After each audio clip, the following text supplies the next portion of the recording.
आनन्दं परमसुखदं केवलं ज्ञानमूर्तिं द्वन्द्वातीतं गगनसदृशं तत्त्वनित्यं विमलमचलं सर्वधी साक्षिभूतं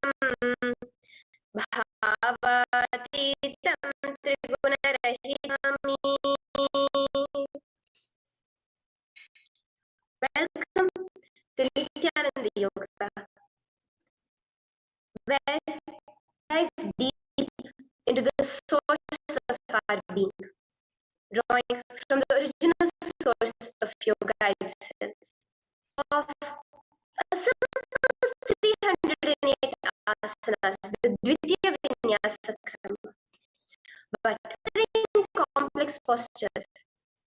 It is about connecting in oneness with the cosmos. Your body will be like wax. Mold this journey. Shed the notion of limitations. Forget the boundaries imposed by your bone and flesh of the cosmos. The consciousness from where we all come from. With each movement in the depths of your consciousness, visualize yourself as a sculptor, crafting your form with intention. Want to grow 4 inches taller by the end of this session? Believe it, for your body or intention. There is only one enemy towards this that we have built within each one of us. The muscle you have built in the moment of anger, of anxiety, of pain, of incompletion. Today, we embark on a journey to detoxify ourselves. Make wine. So as we go through these 12 components, which is so unique to Nithyananda Yoga, remember, you are not bound by limitations. You are the creator of your reality. Embrace your autonomy of strength, flexibility, and bliss. Welcome to a transformative experience like no other. Nithyananda Yoga. There are 12 different components that consist Nithyananda Yoga. One is body postures revealed by Paramashiva to align the physical geometry of our body, the physical geography of our body. As Paramashiva says, Sthiram Sukham Asanam. That is in its original nature of Paramashivatva. The second are the pranayamas, the various systematic that connect us to the higher dimensions of the cosmos and increase other bandhas, the different internal locks of the body. The third are the mudras, to seal that life energy within ourselves. The very word mudra means seals. Shiva. The fourth are the bandhas, the various internal locks of the body energy, and make us conducive for the ultimate experience. The fifth are the karanas, Paramashiva, to put you in the space of ultimate bliss, and which engage all the different parts of your body. Ji says, the intention with which you move your body manifests as your reality. As you citizens of Kailasa, of the various beings of this universe, you manifest the powers of those beings within you. The energy vibrations of the cosmos that you will be subtly repeating in your throat center that will cause your very DNA to be bound to the seeing possible, that reveal the science of Nithyananda Yoga, of yoga, because as Swamiji said, these original verses will manifest the vision Paramashiva had when he created. There are weights, which is an optional component, helps us to enhance our experience of Nithyananda Yoga. The next are the mandalas, the cosmic geometrical representation. The Shri Chakra, the Shri Yantra representation of the cosmos. When you keep that in front of you and gaze at it throughout your Nithyananda Yoga, your body will. We have the Abharana, the Rudraksha, which we keep on our body, storing the energy that we produce during this Nithyananda Yoga and releasing it to us throughout the day to fuel our entire day with consciousness. The various sacred herbs that you can apply to manifest it within you. With this understanding, let us get right into the practice of Nithyananda, of Paramashiva himself, the very being of Paramashiva, to witness our Nithyananda Yoga today.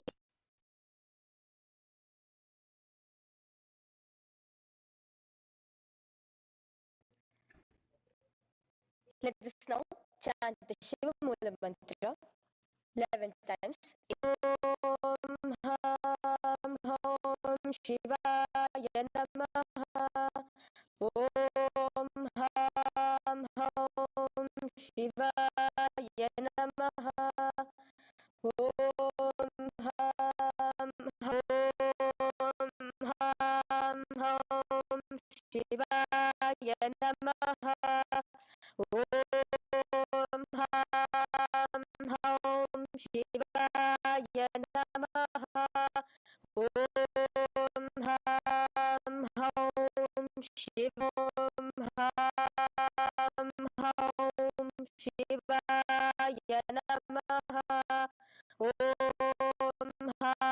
Ham Hom Shivaya Namaha. Om Ham Hom Shivaya Namaha. Om Ham Hom Shivaya Namaha. Om Namaha. Om Ham Hom Shivaya Namaha. The next step of this ritual of yoga, astrology to connect yourself with the divine. As every ritual in Hinduism goes, we cleanse the ultimate with the Tattvachamanam.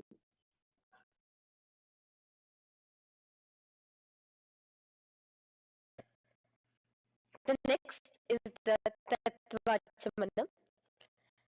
So now I request already the traditional cup and the spoon filled with some fresh water. Now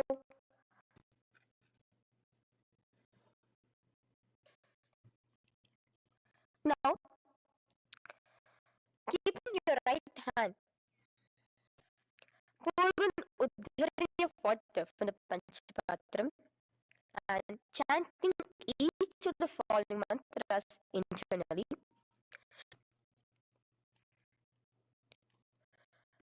Om Atmatattvam Shodayami Svadha.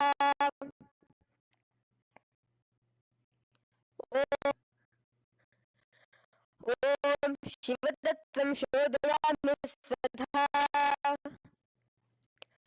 Wash your right hand with water from the Panchapatram.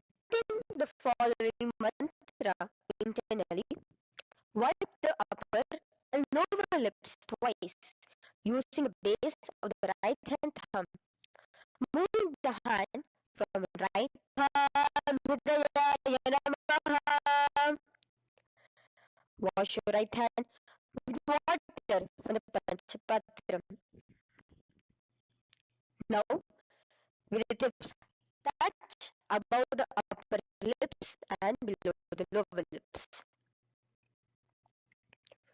Wash your right hand with water from the right hand index finger and thumb joined together. Touch your right nostril, left nostril. With the tips of right hand, drink the left eye, right ear, left ear. Wash your right hand with water from the Panchapatram. Thumb and little finger touch the navel, right chest, left chest. With the right hand, fingertips shoulder and your heart center.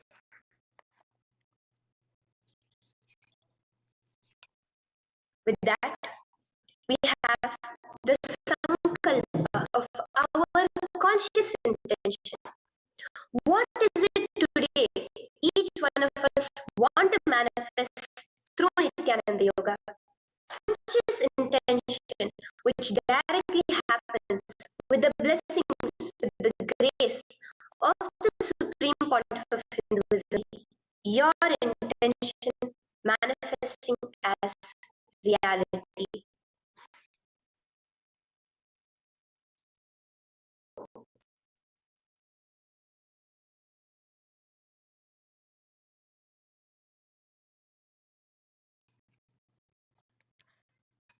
The next is the sankalpa, the conscious resolution. So now I request all the right hand cover your left palm, which is the sankalpa mudra, and keep both the hands on the right thigh till the end of the sankalpa.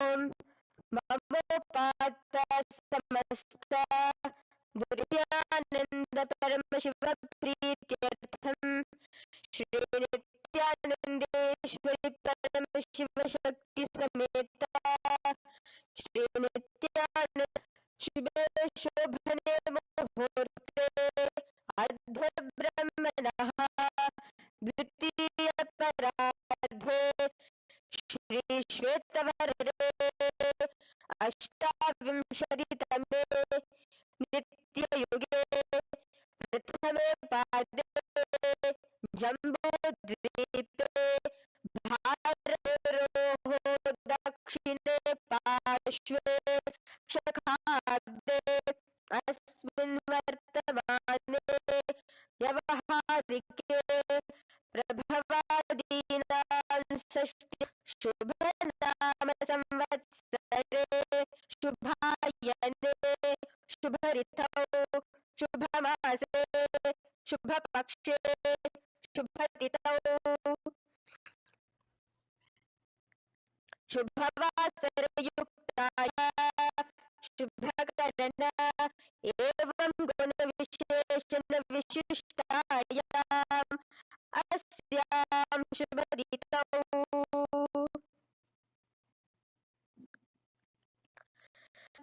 श्यामलापीठारूढ श्रीमीनाक्षी सुन्दरेश्वराभिन्नस्वरूप परशिवपुत्र Ratnakumar गुरुस्तन्यपानलब्धदिव्यज्ञानविश्रुत सकल निगमागमसारभूत द्राविड वेद प्रवक्त्रे चतुरश्रयान गीयमान छत्रचामर श्रीचन्दकाहलादि समस्त बिरदावल्यलङ्कृत ज्ञान विज्ञान निर्वाण दीक्षा व्यापवर्गवर्ष विश्रान जीमूत परमत कलभ केसरी शैव सिद्धाधिराज पांड्य महाराज गुरु क्षपन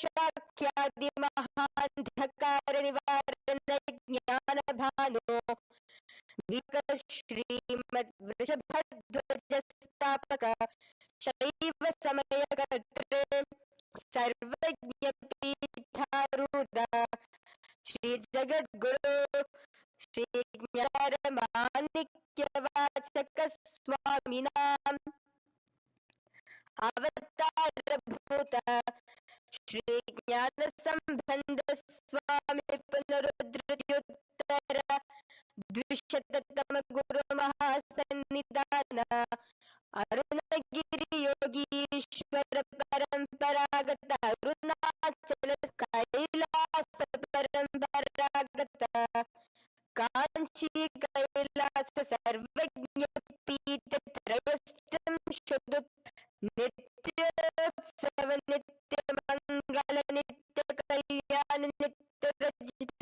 कैलास परंपरागत स्थान महासिंहासन पीठ कर्त्रे साक्षात् श्री परम शिव सत्ता वैवस्वतमनीक्ष्वाकु हरिश्चंद्र भगीरथ श्री रामचंद्र सूरसेना प्रवर्ति परंपरागता चतुष्षष्टि योगिनी मंडिता चतुष्षष्टि संप्रदाय प्रवर्तक वंश प्राप्त सर्वज्ञ पीठ सुरांगी साम्राज्य मोधाभिषिक्त चूड़ामणे साकिल महागुरु पुनरुद्धृता महानिर्वाणी पीठ अष्टोत्तर सहस्र श्री महामंडलेश्वर साक्षात् श्री परमति समारंभ अनवचिन्न पीताधीश्वर गुरु परंपरा प्राप्त अतल पीता अष्टोत्तर सहस्रतम अष्टोत्तर सहस्र श्री अतल पीठ स्वर्ण पीता त्रयोविंश गुरु महासन्निधान कैलास परंपरागत आदिपीठ सर्वज्ञ पीठ कैलास पुनरुद्धारक श्री कैलास परमाचार्य श्रीमत् परमहंस परिव्राजक स्वरूप श्रोत्रिय ब्रह्मनिष्ठ श्रीमद् जगद्गुरु श्रील श्री भगवत श्री नित्याभिषेक परमाचार्य स्वामिनां प्रीत्यर्थं तेषां पादारविन्दयोः भक्ति सिद्ध्यर्थं गुरुकृपा कटाक्ष सिद्ध्यर्थं क्षेमस्थैर्यवीरविजयार्थं धर्मार्थकाममोक्ष चतुर्विध फलपुरुषार्थ सिद्ध्यर्थं समस्त दुरितोपशान्त्यर्थं समस्त मंगलावाप्यर्थं भगवत् श्री नित्यानंद परा ज्ञान वैराग्य जीवन मुक्ति प्राप्त्यर्थं भगवत् श्री नित्यानंद परम शिव कृपा कटाक्ष युक्त दृढ़गात्र यौगिक शरीर सिद्ध्यर्थं परम Shiv Shakti आविष्करणार्थं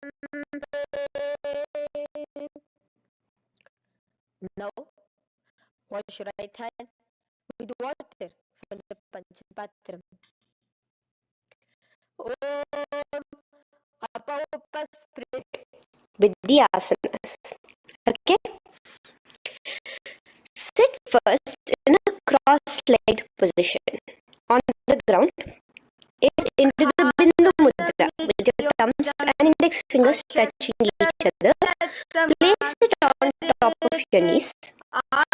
Here we have the Kumbhaka, the exhale. Visualize flames licking up your spine. Do the bandhas, the locks, the Mahamudra bandha, all bandha, tucking in your chin to your chest. The Uddiyana bandha, sucking in your stomach. And the Mula Bandha, clenching up Soham, which you'll be repeating in your throat center.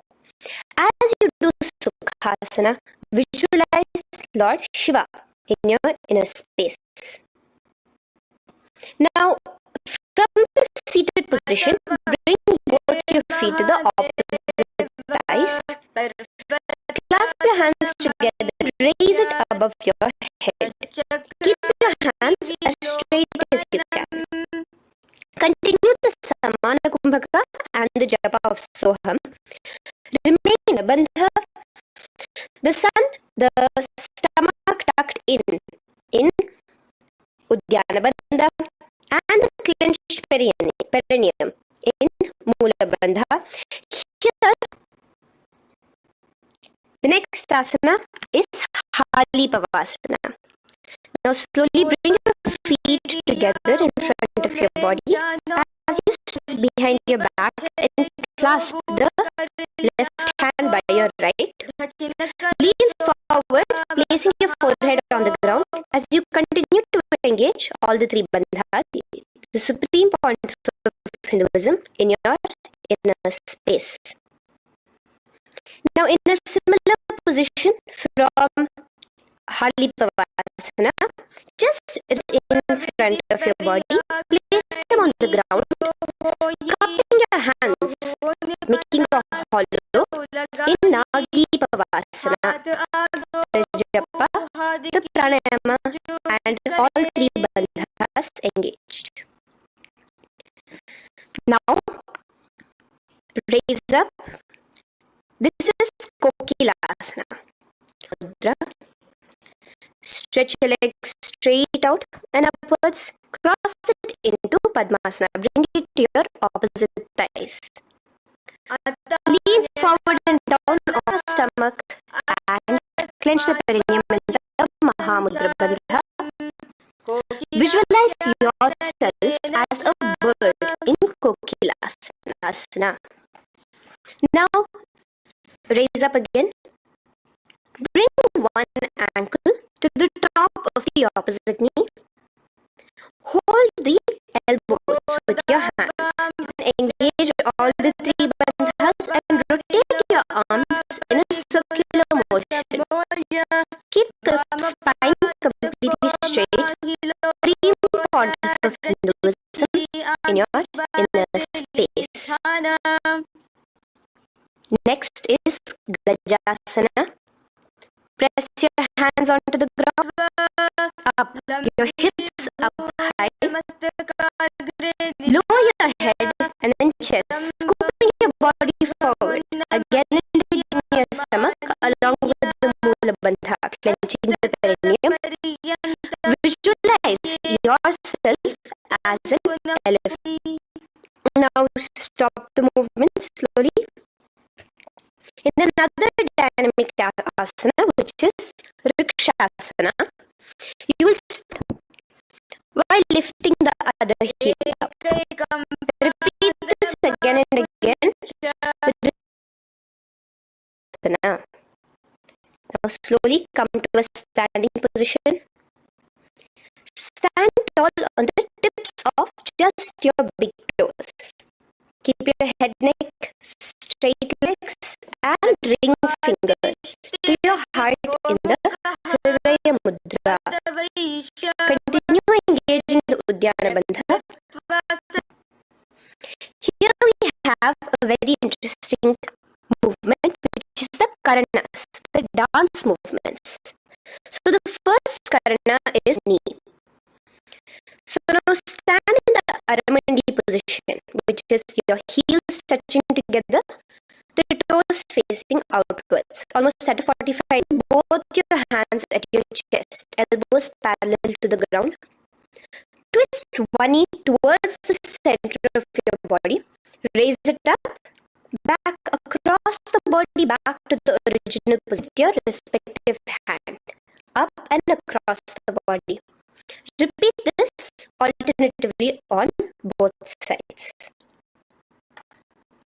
Now, in Balalinga and interlace Visualize your fingers from outside in. This is the Sarvavashankari Mudra.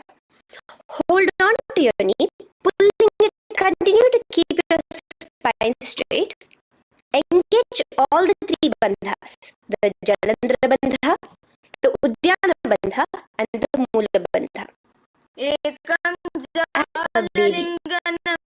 Balalingasana. The next asana is Padapidanasana. Now the same foot which is raised, clasp, holding it with both your hands. Again, engage all the three bandhas, standing tall. Visualize Swamiji, the Supreme.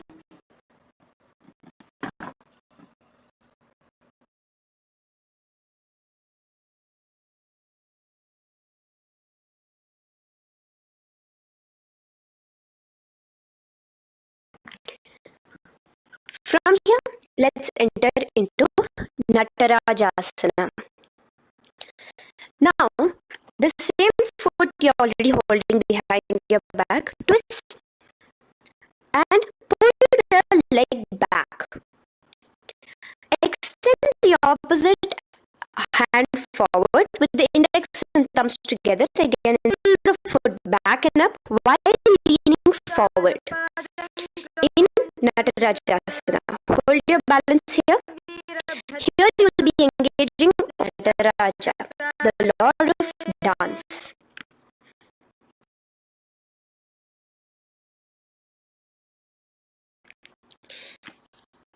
The other leg, pull it up towards your chest with the hands in the Sarvavashankari Mudra.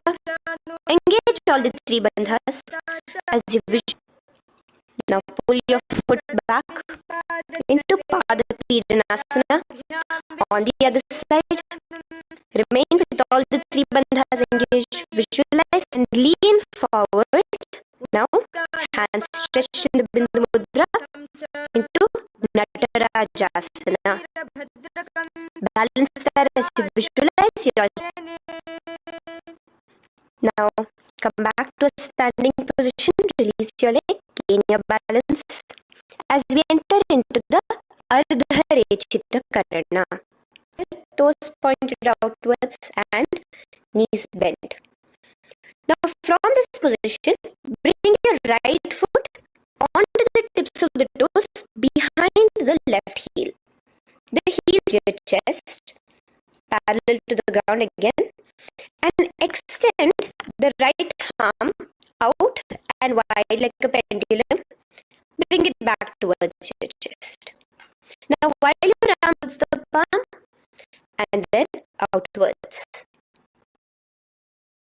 Now place the right hand over the nose, uncross your left ankle behind and stretch the left hand out like a pendulum.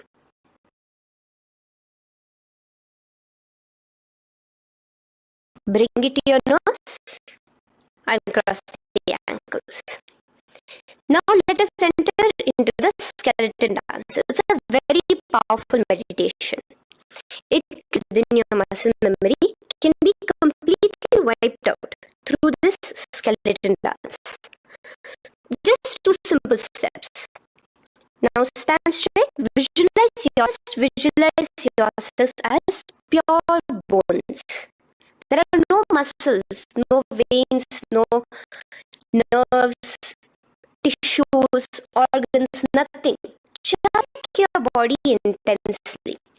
As a skeleton, you are moving yourself wildly, intensely. Move your hands, move your legs, your head. Let there be no bone in your body untouched. Just move it. Move wildly. Literally feel yourself throwing all the patterns out of your system with the intensity of your shape.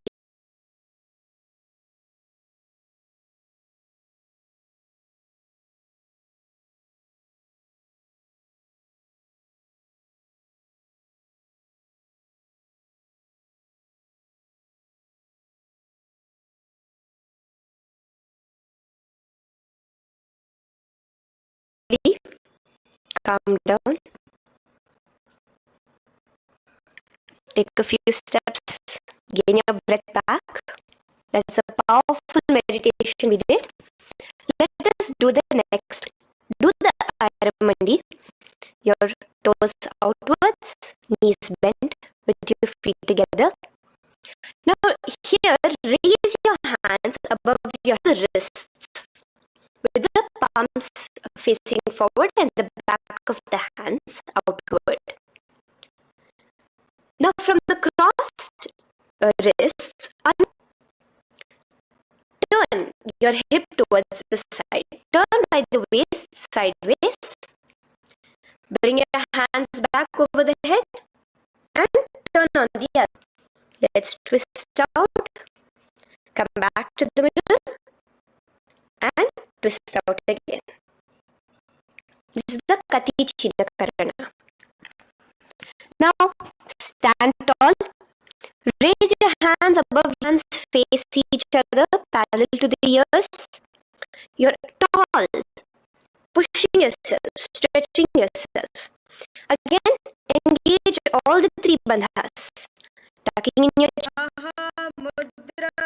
Visualize yourself as a palm tree. We have the japa changing over here, where you'll be repeating Shivoham in your throat. Now, as we enter into Uttanasana, relax and lean forward, bringing your hands on by the breast. Engage all the three bandhas. Remain with all the three bandhas engaged. As you visualize Swamiji, the Supreme Pontiff of Hinduism himself, jump your feet back into Tarakshvasana, coming to a plank position. Keep your hands shoulder width apart, the Jalandhara Bandha, as well as engaging the Mula Bandha. Now rotate your head while in the Jalandhara Bandha from shoulder. Visualize Swamiji, the Supreme Pontiff of Hinduism, in your inner space. Yes. Now lower your entire body down. Now point your toes backwards.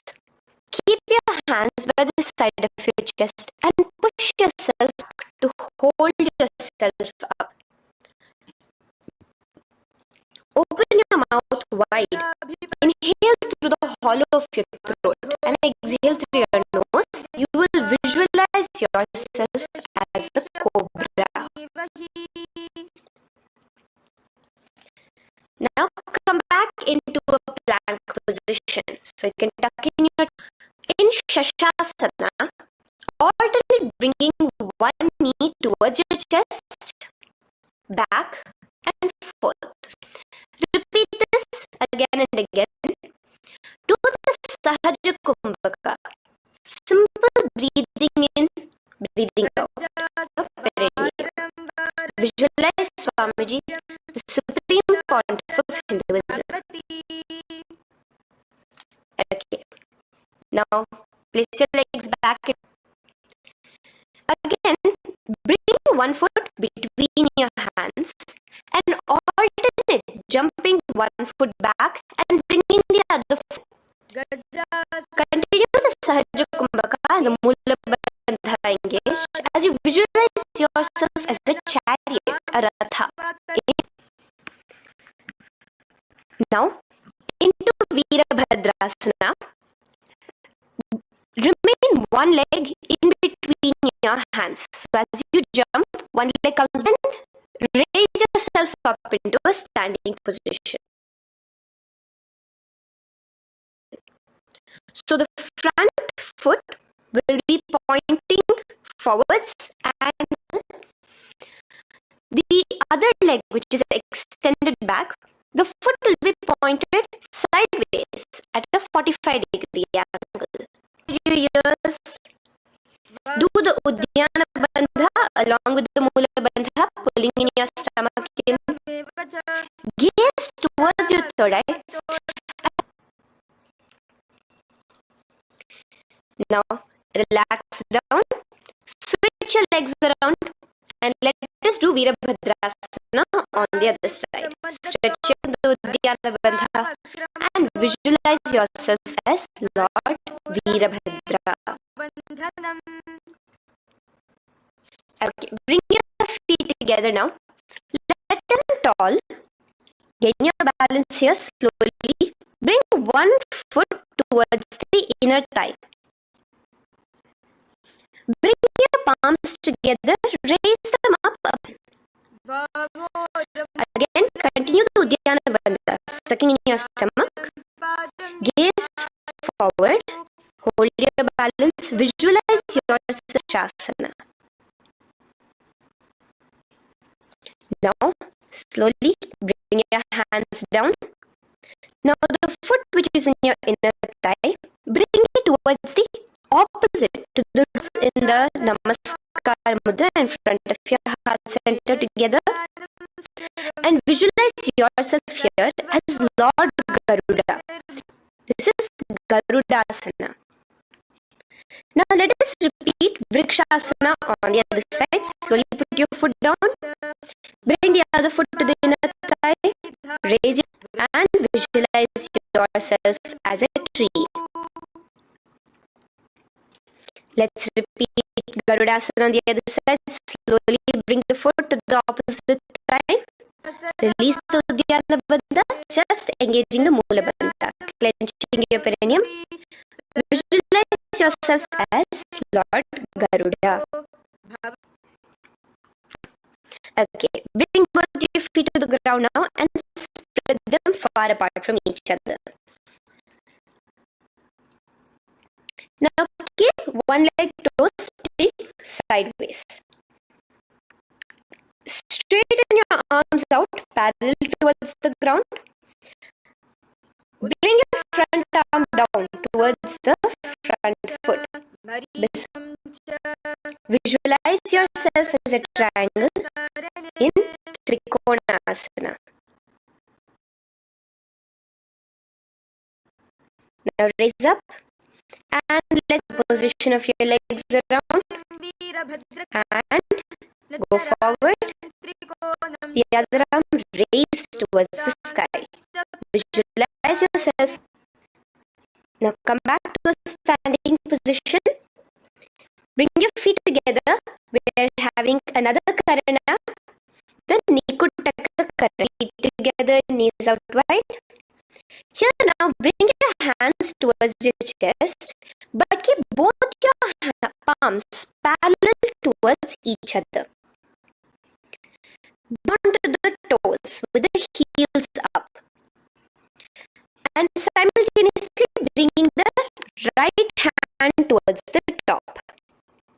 Now drop the right foot and switch the hands position. Now the left hand is on the top and the right hand is on the bottom.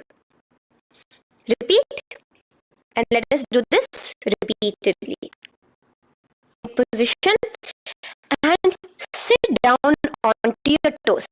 Sit on your heels with your toes on the ground. Knees raised up off the. Bring your hands together in the Namaskar Mudra in front of your heart center. We have a very interesting where you will be subtly buzzing like a bee. As you do this asana, the japa will be entering into is the Mula Bandha as you visualize Swamiji, the Supreme Pontiff of Hinduism, in your inner space. Balance yourself as you stretch one foot forward, sitting on the heel of one foot and the other foot, your hands to the Vara Mudra. Just the tips of the finger on the ground while the palm faces forward, both your hands. Continue clenching the perineum as you visualize Swamiji, the Supreme Pontiff of Hinduism, in your inner space. Stretch, the leg is stretched forward, right? Stretch the same hand, the respective hand forward and clasp index and middle fingers. the other hand, bring it to the back of the respective heel in Vidhuna. Okay, bring your 2 feet back together as we repeat Saurasana on the other side. Stretch your left leg forward now. Palms in the face. And lean forward into Vidhunanasana on the other leg. Clasp your toes. Bring the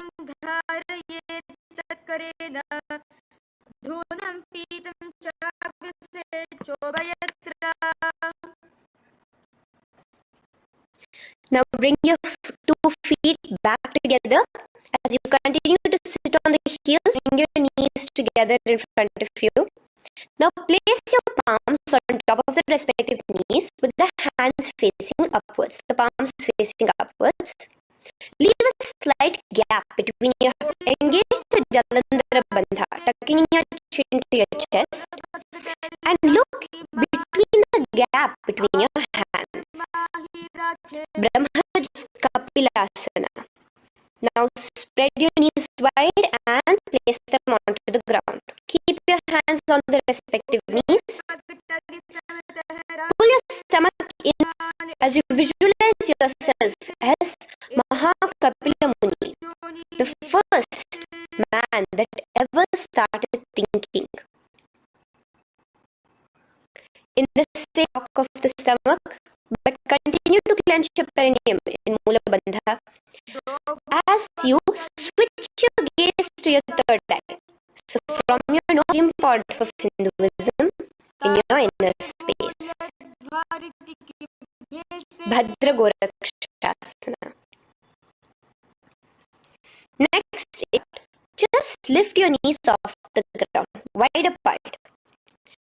Bring your hands together in the Padma Mudra with the little fingers and thumbs, stomach, and raise your hands up tall above your head. Slightly lean back as you look towards the gap between your inner space. Now relax, slowly bring your hands to the ground. Sit on top of your heel. Keep your hands on top of your knees and lift your tongue up against the roof of your mouth in the manding in and out. Engage the Mula Bandha, clenching your perineum with the Japa Sadashivoham as a frog in Mandukasana. Your tongue pressed against the upper palate. Is your frog-like tongue catching gaze towards your third eye in Mandukasana?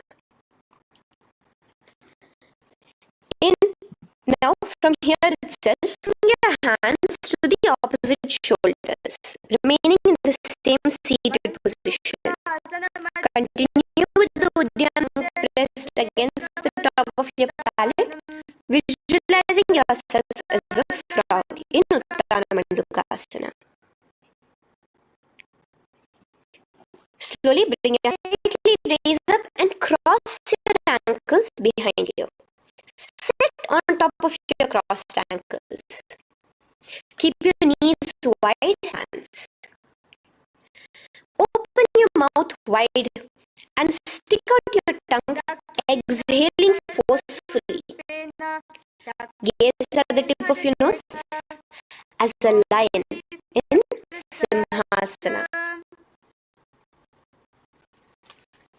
The next asana is Bhadrasana. Now you can release yourself and uncross. Again, sit on top of your heels, keeping your knees wide apart. Cross your hands behind your back, hold on to the fingers. Apply the Jalandhara Bandha, tucking your chin to your chest along with the Mula Bandha, sucking in your perineum. As you gaze towards your nose, see subtly in your inner space. As you visualize Swamiji, the Supreme Pontiff of Hinduism in your inner space. Behind you, As you come here, bring yourself to a squatting position. Keep your feet flat onto the ground as close together. Bring your body in between your knees, your torso in between your knees, and take your arms in and around your knees towards the back, clasping gaze towards your nose. Visualize yourself as a crow in Kakabhusandhyasana. The next, place them flat onto the floor. Keep them shoulder width apart for good balance. Now, slowly bring your knees to the back of your head, your chin forward and down. Keep your gaze steady as you lift your feet off the ground. In Hinduism, in your inner space. Now in the same position, slowly lower your head to the ground and stretch your legs up high in Kapalyasana. Gaze at your nose, continue the Brahmari Kumbhaka, continue engaging the Mula Bandha and the Japa of Sadashiva. The next asana is Parshvamayurasana. Slowly bring your feet down. Yes, relax. And now squat on your toe, the hands to one side of your knees. Now bring one of your elbows to the knee and the other of your elbows towards the hip. Legs out to the side. Gaze towards your third eye, visualizing yourself as a peacock in Parshvamayurasana. As you do, exhalations be prolonged and your inhalations be slightly shorter. Now relax, bring your feet to the ground and Parshvamayurasana on the other side. Lean forward, stretch your legs, gaze at your third eye. Visualize yourself as a peacock. Bhairaganattasana. Now come again to a plank position. Place your hands down, stretch your legs back. To be placed in between both your palms. Gaze at your third eye. Just engage the Mula Bandha. Visualize yourself as Lord Kala Bhairava. Slowly bring your foot out and bring the other foot in between your palms, remaining in the plank in Bhairaganattasana on the other side. The next asana is Unmukha Pithasana. Bring your forearms onto the ground. Be steady as you walk your feet closer towards yourself, forming like a slight third eye. Continue the Rechaka Kumbhaka. Visualize Swamiji in your inner space.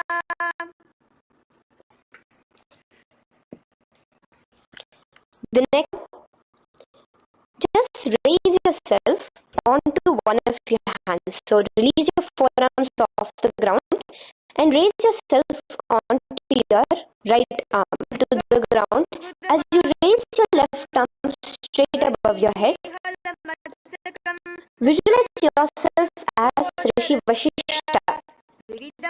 As you do the on the top, now slowly bring that hand down. As you switch the hands, bringing your right hand up towards the sky. Balance there yourself as Rishi Vashishta, the Guru of Bhagavan Sri Rama. Now, bring your feet forward into Anjaneyasana.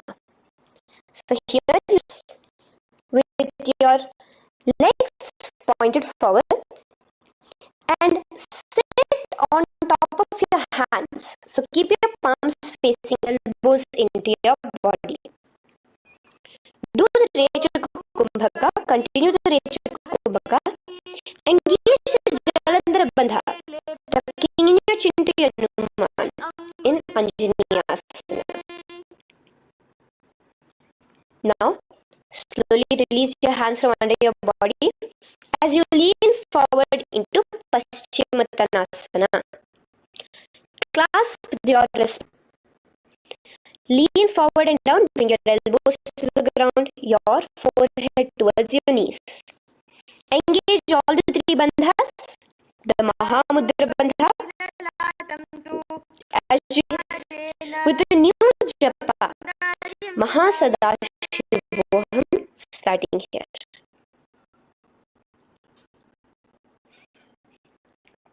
The next is Ugrasana. Now you can raise up in the Parashmudra. Interlace both your fingers. Lean forward and down, bringing your forehead to your engage all the three bandhas in the Mahamudra Bandha. As you visualize Devi Kali in your inner space in Ugra is Marichyasana. So raise up and keep one leg pointed forward while you bring the other leg. Place the foot flat on the ground. Now lean forward. Bring both your hands. Wrap your arms around the raised knee, clasping your hands with your head towards the knee. Here engage just the Mula Bandha, sucking in your perineum. As you visualize yourself, the next asana is Mahamudrasana. Now slowly raise up and the raised knee, let it opposite leg. Now again reach down, hold your foot, bring your elbows to the ground, your forehead to your knees. Gaze at your nose, visualize Swamiji himself in your inner space. Raise up. Let's repeat Marichyasana into the groin, knee up, lean forward, clasping your hands behind your back. Visualize yourself as Sage Marichi. You fall to the side, lean forward, clasping the foot. Gaze at your nose. Visualize Swamiji in your inner space in Maha. Now, bring yourself to a seated position. Sit and bring the soles of your feet together. Bend your knees and keep while the knee. Try to touch your knees to the ground. Clasp your feet together with both your nose in Bhadrasana 2. Visualize Swamiji, the Supreme Pontiff of Hinduism, in your. The next asana is Gwali Pavasana. Now, keeping your feet together, just bring your hands, tuck your chin to your chest in the Jalandhara Bandha, continuing to engage the Mula Bandha, clenching your perineum as you in your inner space. Now, push your soles slightly further away from and lean forward, keeping both your hands, the fingers inside of the feet. Hold your forehead to the ground, gaze at your nose, visualize the Yoni Mandala in your inner space. In Joniasana. Raise up, stretch your arms out wide beside your body as you lean forward, your arms going over your knees. Bring your visualize Swamiji, the Supreme Pontiff of Hinduism, in your inner space. Now, in Siddha Samadhi, hands, your forearms underneath the calves of the respective legs. Let your palms face. Gaze at your nose as you visualize Lord Surya in your inner space in Siddha Samadhyas. The next asana is Chinaki Pavasana. Raise up now. Bring both your feet together in front of you. Bring your feet back, both the feet. And pull your feet open like a book facing towards the sky. Both your feet. Press, visualizing Swamiji in your inner space in Chinaki Pavasana. Giving yourself a nice stretch. Now, gently push down on your knees, pushing it towards the ground. Suck in your stomach in the Uddiyana Bandha inner space. This is Charapata Chokasana. The next asana is Bhairavasana. Now continuing to remain with your toes onto the ground, with your heels pointed upwards. Just push yourself and try your stomach sucked in. Bring your hands to the Bindu Mudra with the index and thumbs together. Visualize yourself as Lord Kala Bhairava in Bhairavasana. The next asana, beneath. Take now one foot towards your chest, holding with both your hands. As you pull the soul onto your chest, gaze at your third eye. Visualize yourself holding the breath in the Mooladhara chakra. The Chaturanga. Gaze at your third eye. Visualize Swamiji, the Supreme Pontiff of Hinduism, in your inner space in Samanasana. From here, let's move this. Just bring it over your shoulder and place both your palms onto the ground beside you. As you lift the sky in Apanasana. Gaze at your third eye, visualizing Swamiji in your inner space. Let's clasp the other foot towards your chest. Gaze at your third eye, visualizing Swamiji in your inner space. And bring stretch your leg out straight in front of you, up high towards the sky, gazing at. Okay, relax slowly. Let's move into Gomukhasana. Now, sitting in a seated position, cross one line the knees together at the center of your body and the feet by the opposite hips.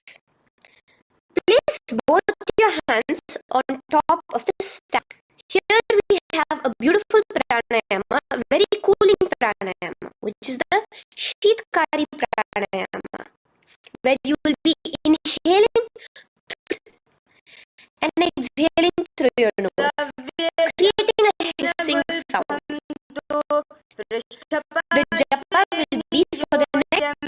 Visualize the face of a cow in Gomukhasana. Now, keep your knees crossed.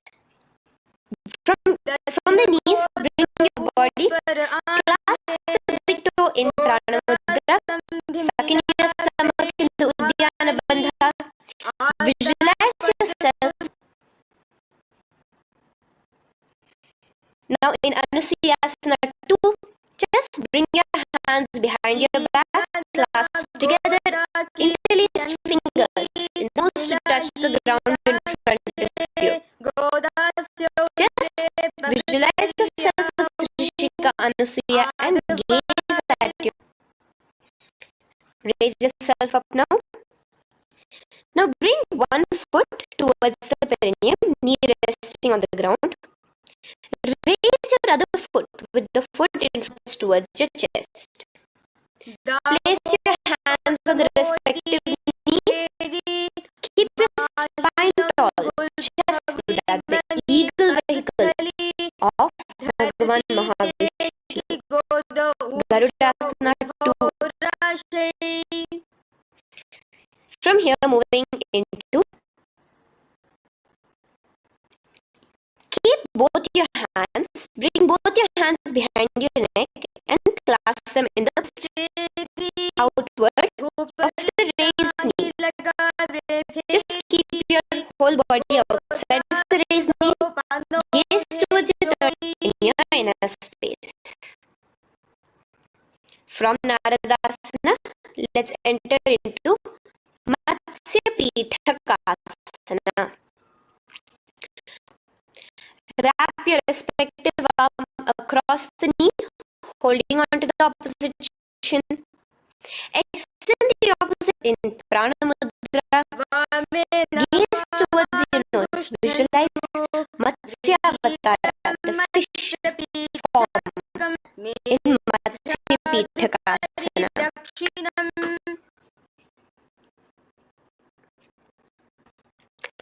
From that, let's repeat the Gomukhasana and the rest of the asanas on the other side. Over to the other side. In Gomukhasana, keep your hands on the top of your knees. Gaze at your nose as you visualize continuing into Anusuyasana on the other side. Bring your hands to your toes. Suck in your stomach in the Uddiyana Bandha. Gaze at your nose and lean forward, bringing your hands behind your back in Anusuyasana 2. Interlace, visualizing yourself as Rishika Anasuya. As you relax the Uddiyana Bandha, just clenching the Mula Bandha alone. Raise up, bring Rudasana 2. Place your hands on the respective knees. Stay straight. Visualize yourself as and twist your body out of the raised knee. Hands clasped in the Parashmudra behind your neck. Gain Narada. And bring the foot to the opposite thigh as we enter into Matsya Pitakasana on the other side. Clasp your toe. Tara, the fish avatar of Lord Vishnu in your inner space. Now let's enter into Matsyendra. Place the other foot on the ground on the far side of the other thigh. Twist. Bring your elbow outside the ribs. Gaze towards your third eye. The other hand straight out.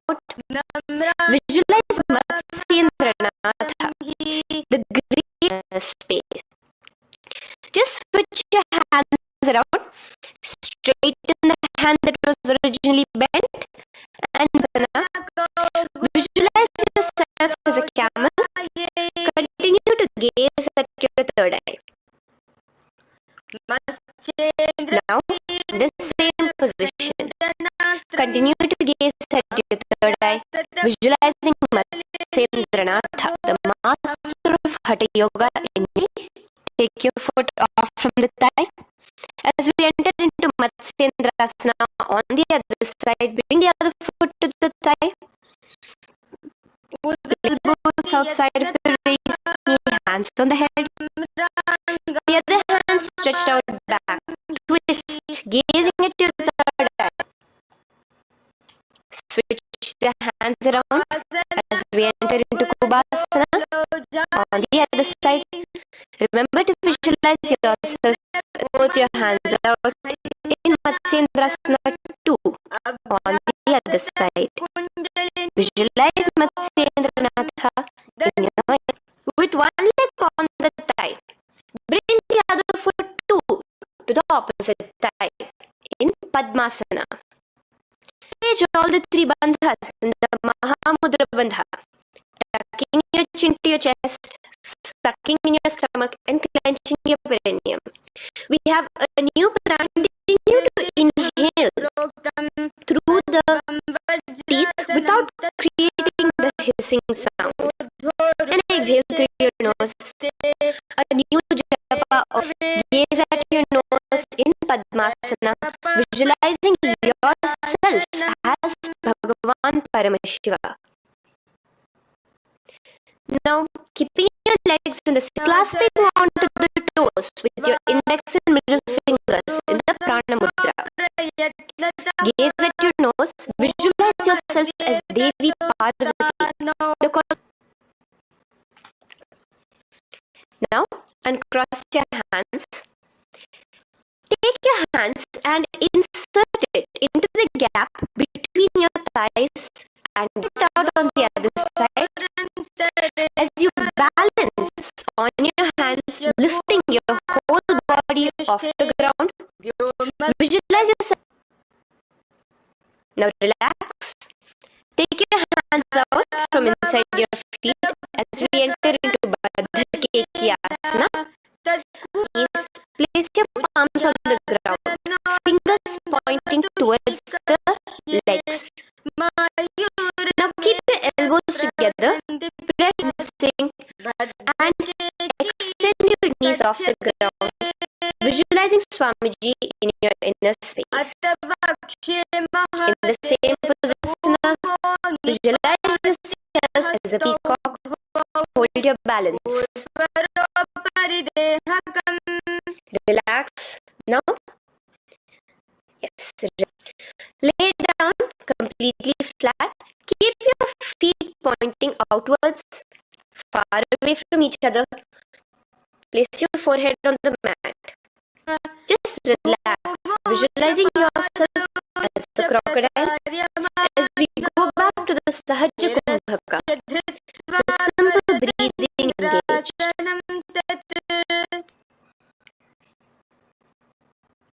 The next asana is Shalabhasana. Now lay on your stomach and place your hands on the position. Raise your legs up. Use your core strength to bring your thighs off the ground. Relax your feet down and bring your hands to your feet in Ushtrasana. Visualize yourself as a camel.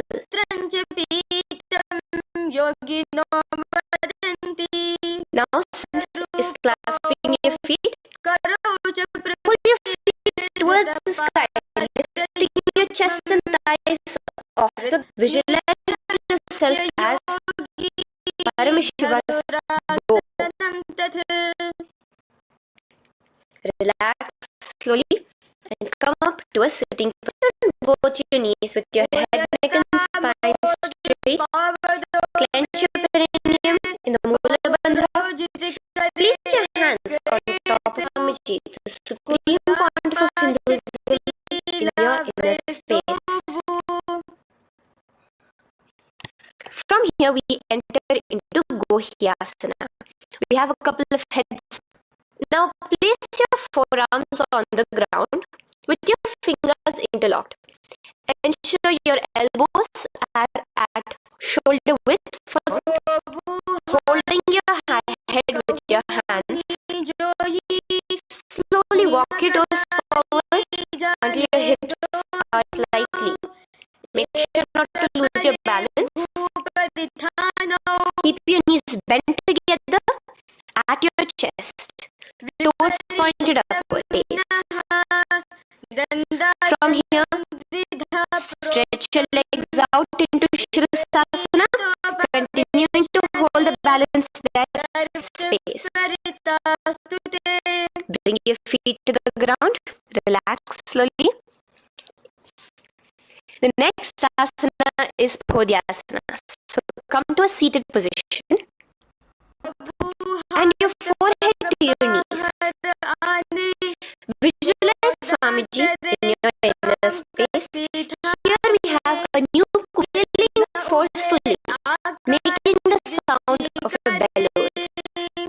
Podhyasana. The japa for this next series is Om Nithyananda.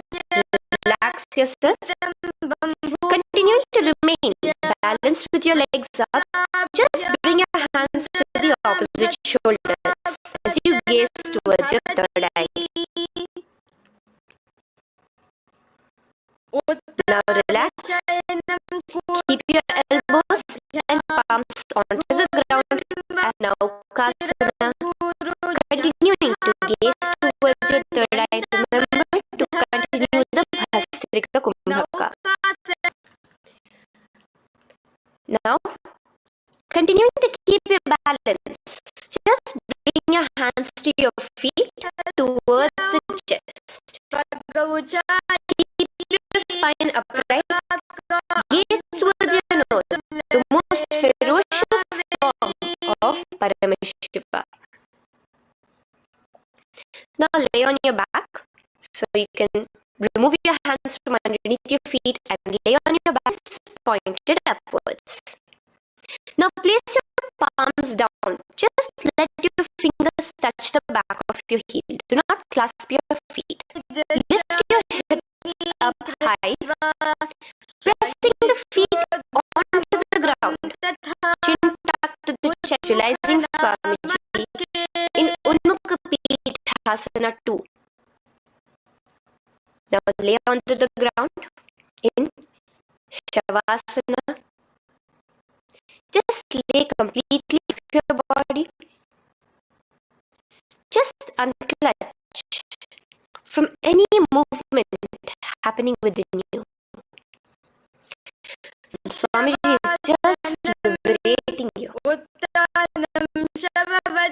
Just let your awareness, your energy completely pervade the Mahavakya.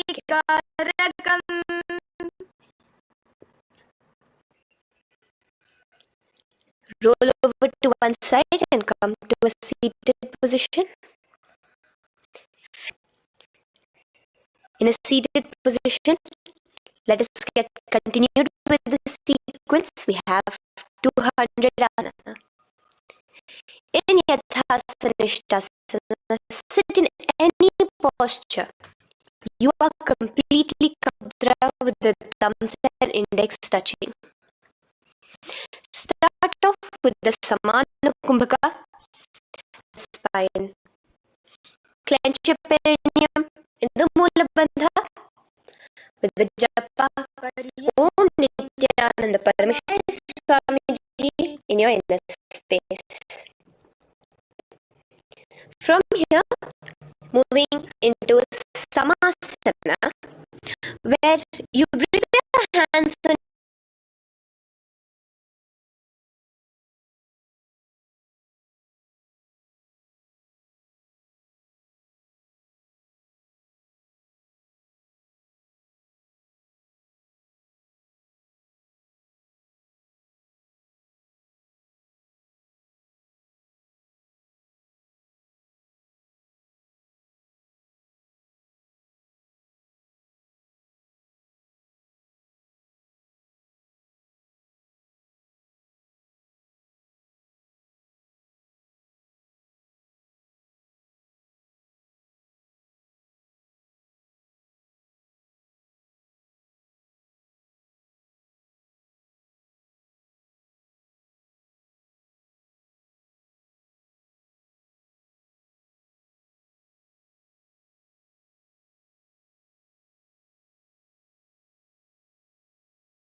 Nithyanandam, all participants.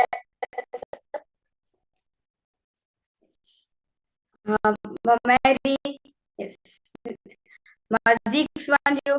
Nithyanandam to all participants. Okay, yes. So now enter. Let's now close this beautiful session with the Puna mantra. Om Purnamada Purnamidam Purnat Purnamudachyate Purnameva Vashishyate. Om Shanti Shanti Shanti. Hari Om Tat Sat. Sarvam Bhagavat Shrinitu. Om Nithyanandam. Now, let's now start with the Sadguru Vandan, invoking the grace and blessings of Swamiji for an amazing day of the Nithyanandam Paramasukadam Kevalam Jnanamurtim Dvandvatitam Gaganasilakshyam Ekam Nityam Vimalamachalam Sarvadi Sakshibhutam Bhavatitam Trigunarahitam.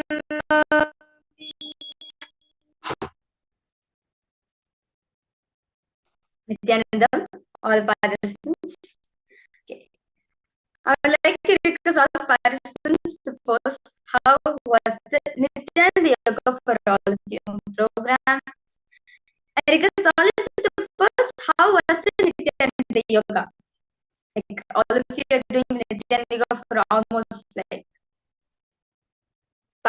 almost a week.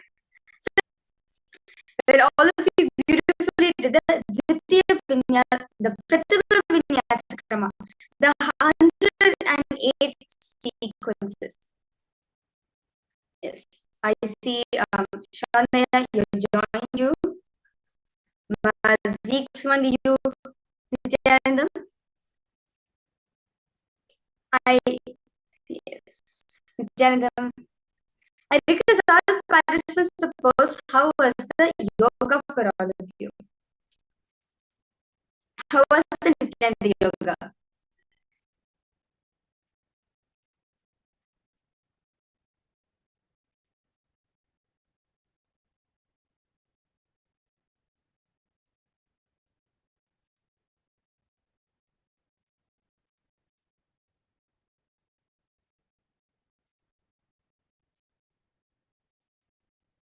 Was it amazing?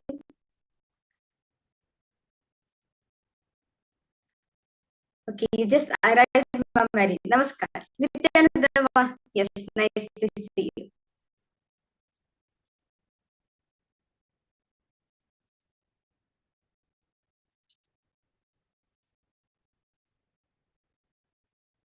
Okay, that's nice. Okay, so now with that, so understand all of us are doing the Nithyananda Yoga. See, it's enlightenment.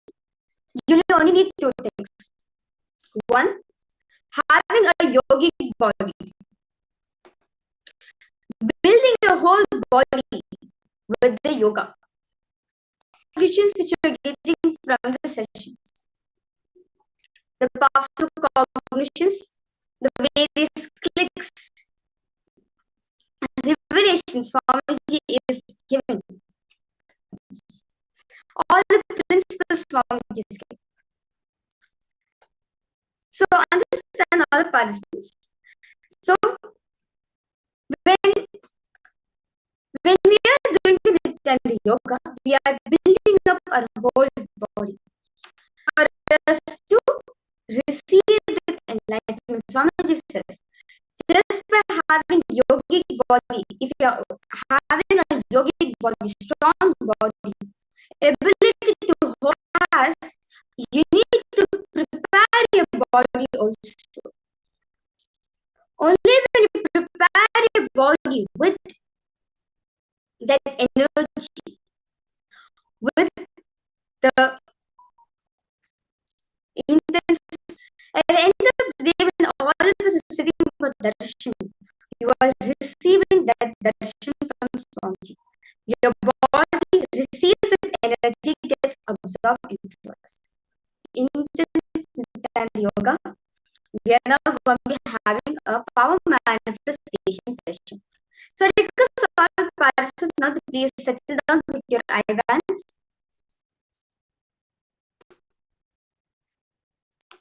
Yes. No problems, Mama Mary. You just be. So request all participants now to please get your eye bands and come.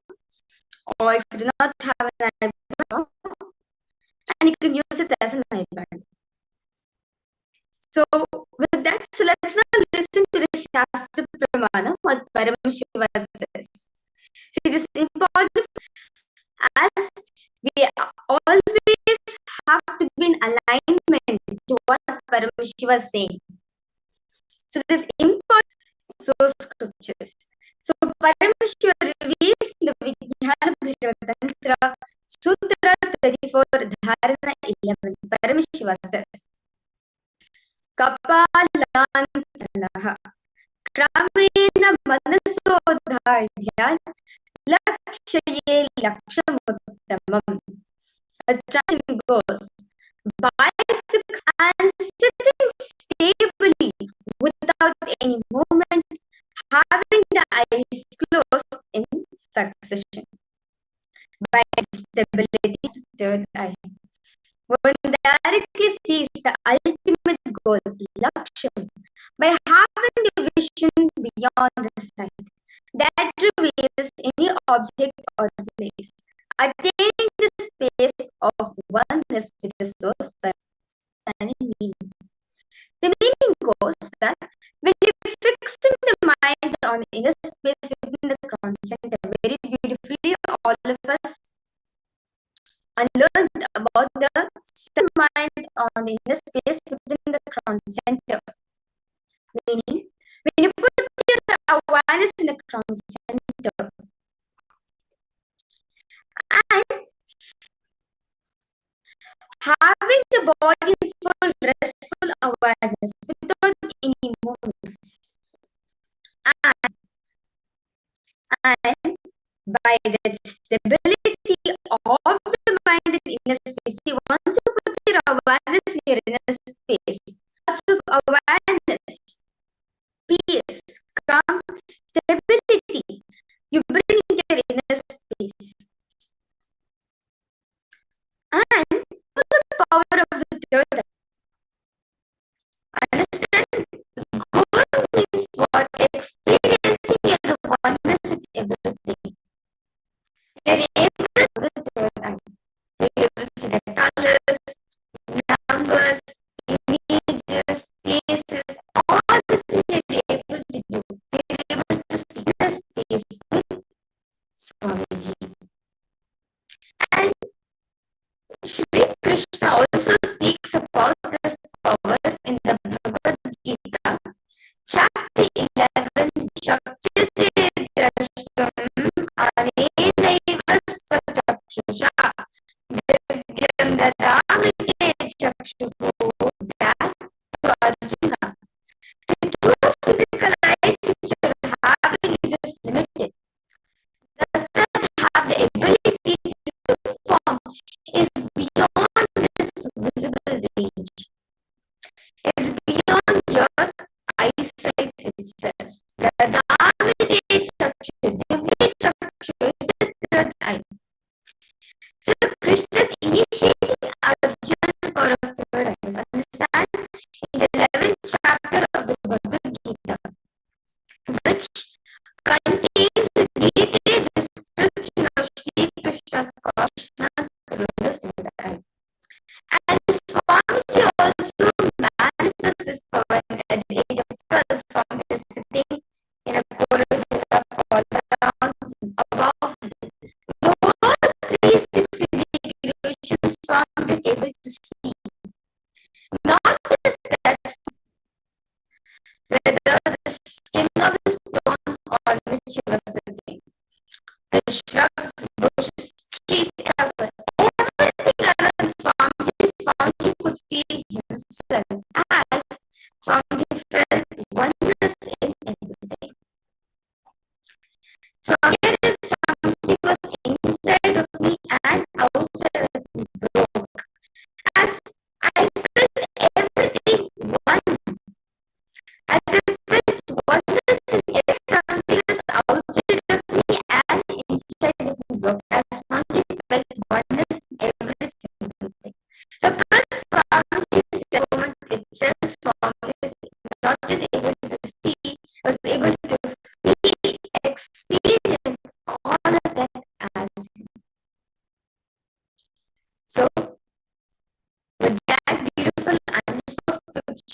Please get your advance income.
Yes. So because all participants, please get your advance income.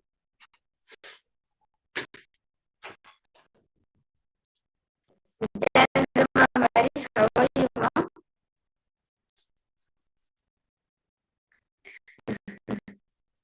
You're good. Okay, that's nice to hear you. Yes.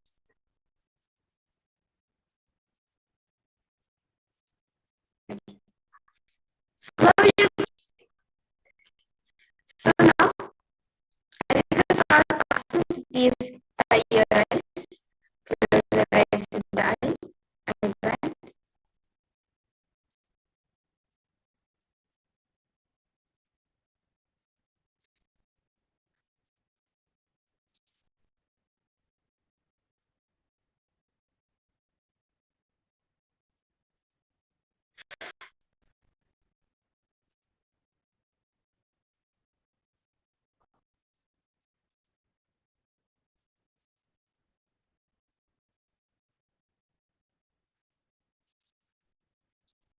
Slowly, intense, visualize Swamiji in your inner space.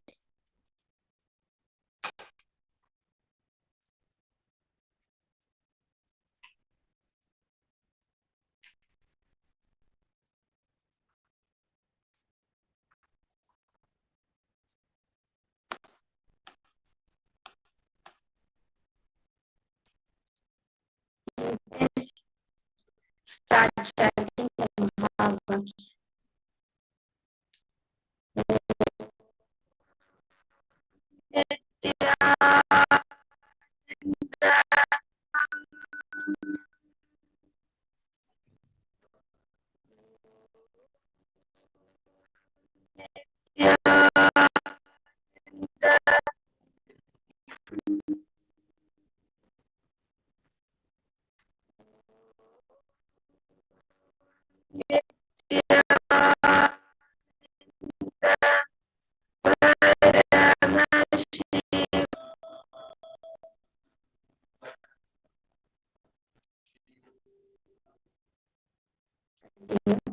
Chant Mahavakya intensely.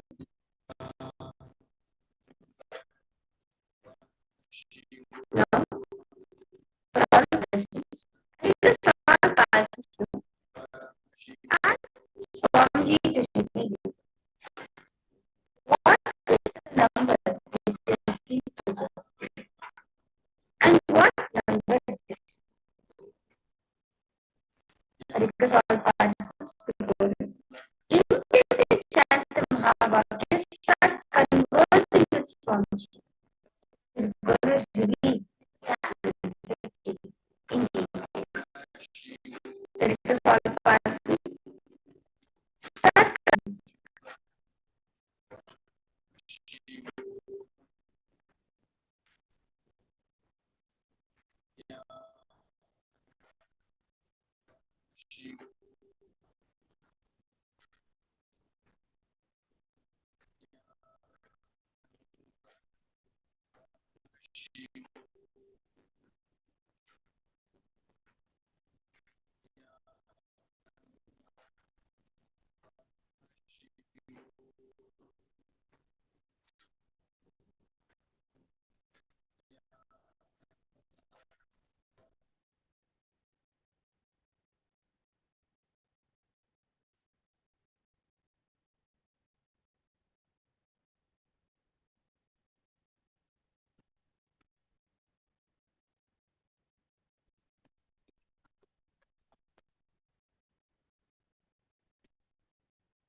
For all participants.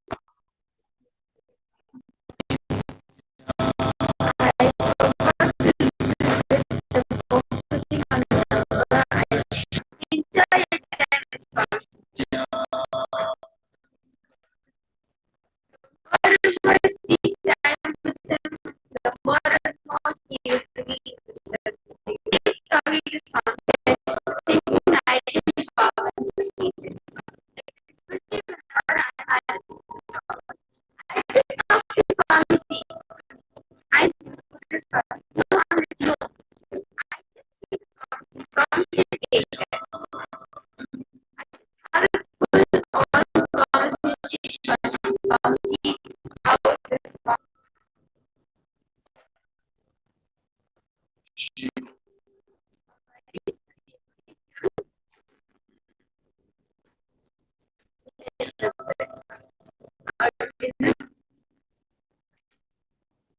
Yes, you want Nithyananda program.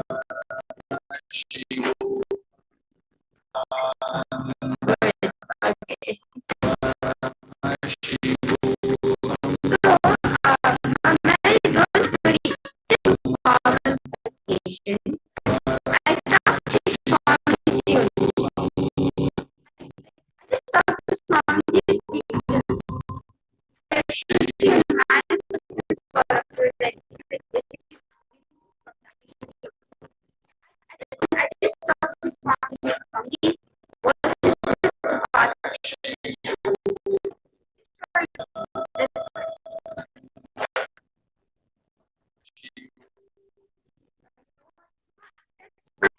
We just had our manifestations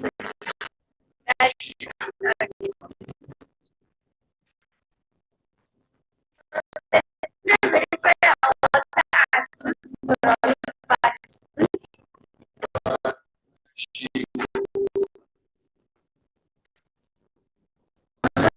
Going for all participants is the number 5. You can see over here. You can see this colors. This dark blue, purple, green. It's more like neon colors. That's nice.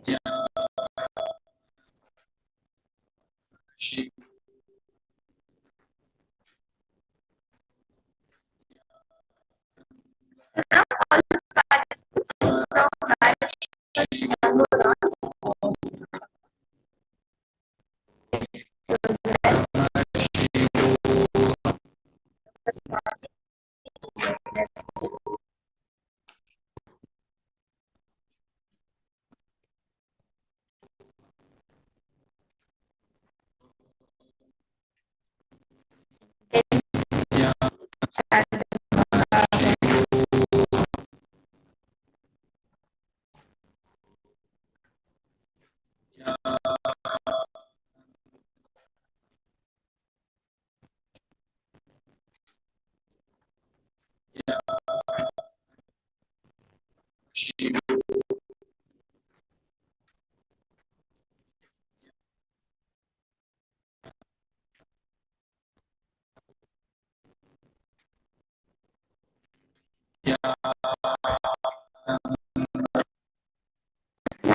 this big project scan.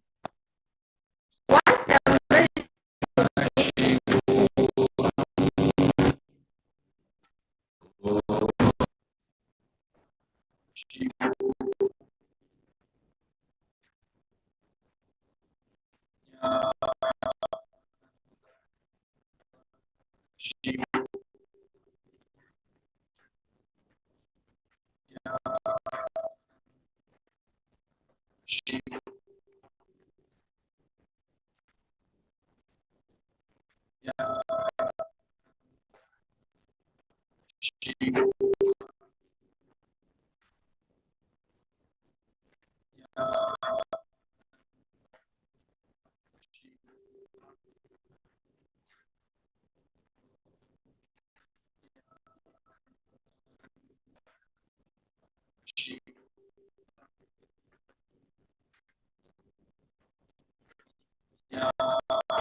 Now, what's the sound strength?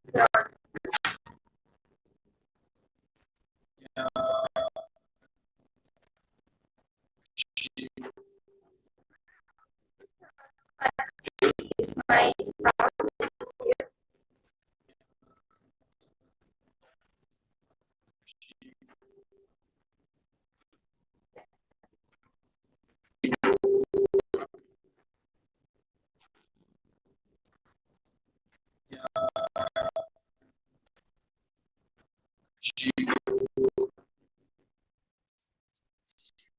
Nithyananda, is this clear for all the participants?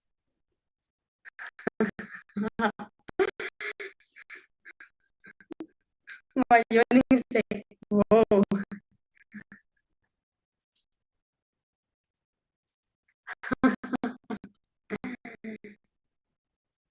Okay. Yes, that's right.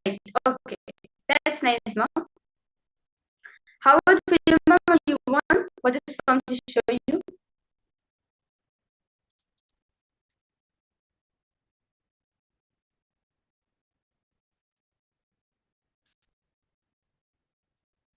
That's fine, ma. 7. Okay.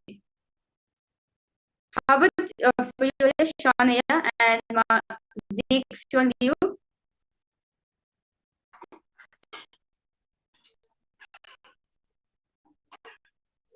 Okay. So the exact number which is projected for all the participants is the number 3.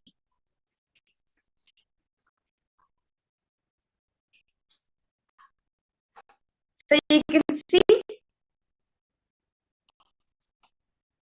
yes, the number was 3. So you can see the color. You can see the same neon kind of shade of colors. You can see the blue, dark blue, light blue, pink, and I would say, you want, if you're just connected to the Swamiji little for a longer time, you'll actually would have seen the number.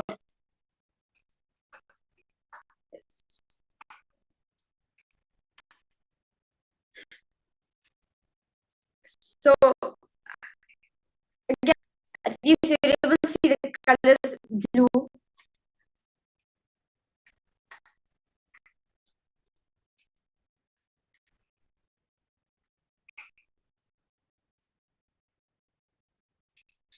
No, you're not able to see. Okay. A bit of light. Okay, that's nice, no problem. Slowly you see one light. Then slowly, Swamiji will start showing you images, colors. First, from intuition becomes a vision for you. Are you understanding? Huh? First, it will start like this only. First, it will be like a white light. Then suddenly, some flash, you will get some intuition of it. Then you'll actually start seeing how you'll start seeing what the person is holding for you. Okay, ma? You're just connected something little more longer time. You'll actually would have gotten a number, ma. Yes. First, you start the first seeing white light. Then you start seeing intuition. Then you start seeing the vision with your eye. Yes. Rhythm, welcome you for Paramashivoham Level-1 program. So, with that beautiful power manifestation session all of us had, let's now enter into today, entering into a very important, want to experience the most. I request all the participants to take a guess. What is it that you really want to manifest in your life? Like you ask Swami, because all of you to give it a try. You can give a guess.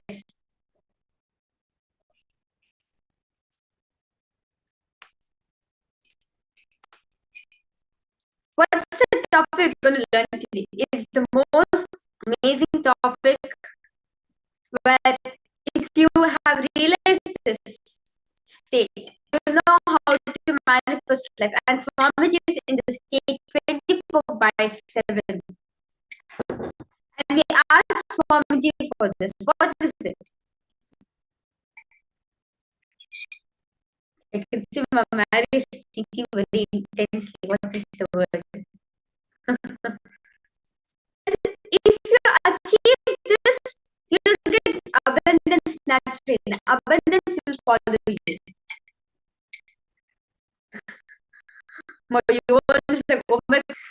Okay, enlightenment. Okay.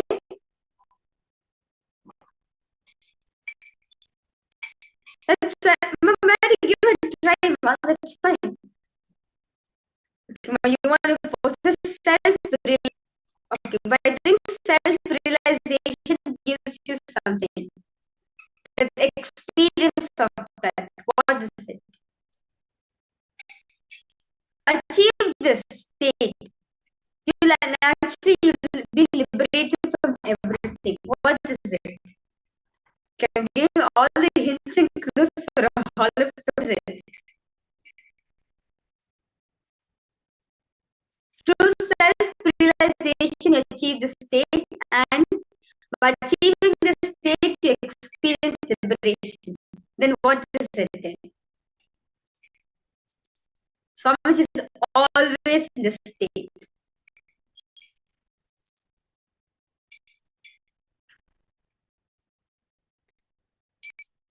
Blissful.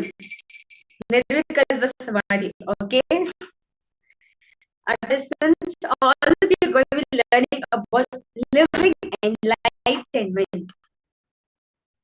I'll say, Shane, you got it there. What is living enlightenment?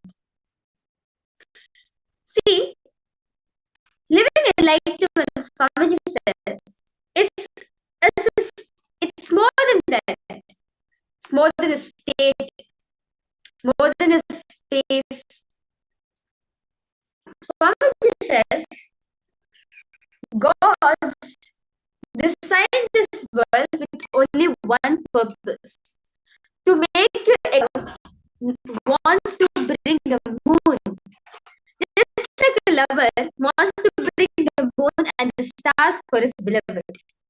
The divine not only wants all sky and beyond. All he wants to see is a smile on your face, a blissful overflowing in your being. As he enjoys, there is no other purpose to life. It is just straight, simple universe inviting you to play with it. Experience enlightenment. Understand, Swamiji says very beautifully. You are not an accident, but you are an existence. See, life is not a forced happening you have to go through. Life is a living, vibrant partner. Future that opens out new vistas in front of you every second. See, it is your past conditioning that makes you classify things as good and bad, situations as pleasant and difficult, people as loving this. See,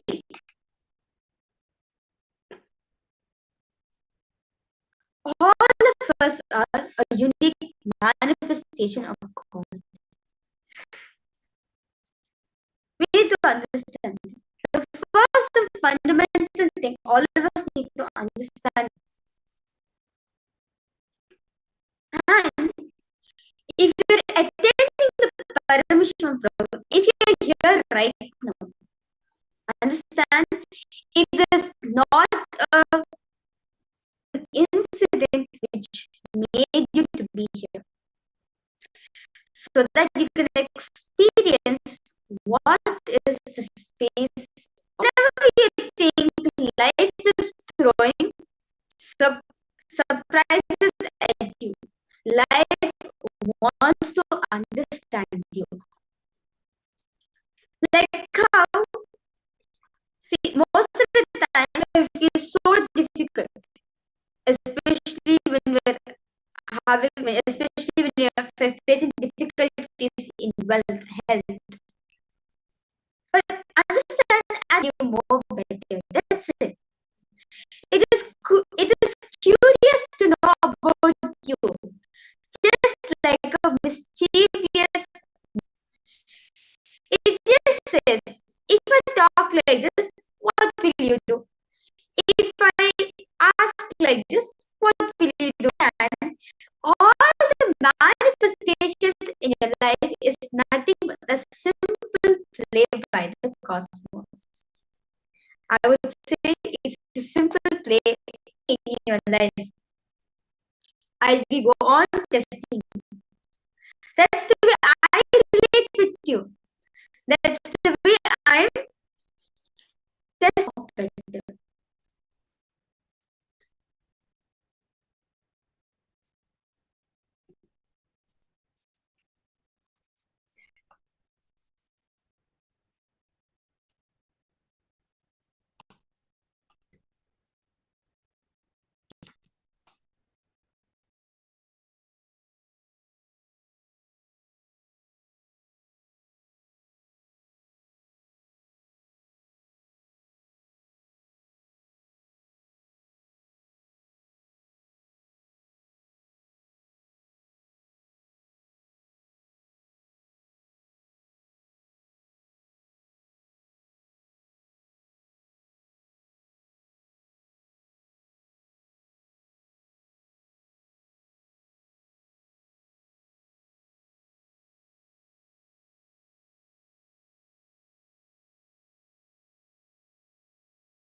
We can all file. Sorry for the mistake. Is all file music? Okay, let's go. Nithyananda, Mary, are you there?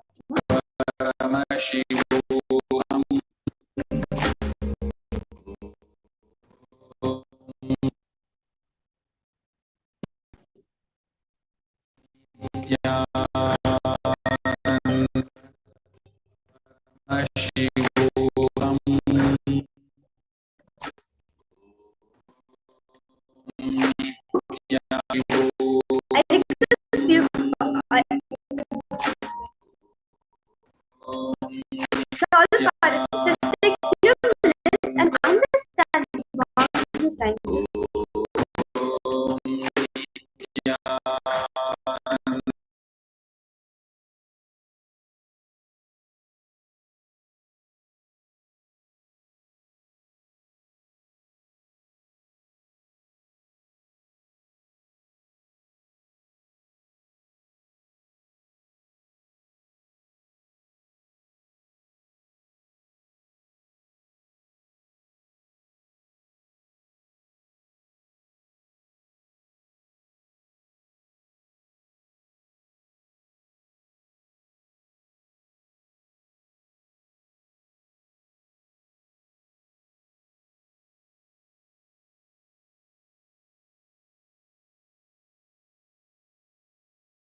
Nithyananda, slowly, very slowly, relax yourself.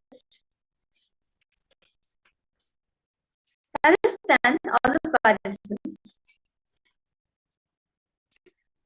What Swamiji says very beautifully, the meaning of living enlightenment. Swamiji says, every way to pay your gratitude for the gift is be intensely alive in this moment to live enlightenment. So understand, the only way we can share our gratitude to Swamiji for whatever he has done in our life. Forget about the incompletions, just coming over, anything. Just be in complete completion. The complete fulfillment.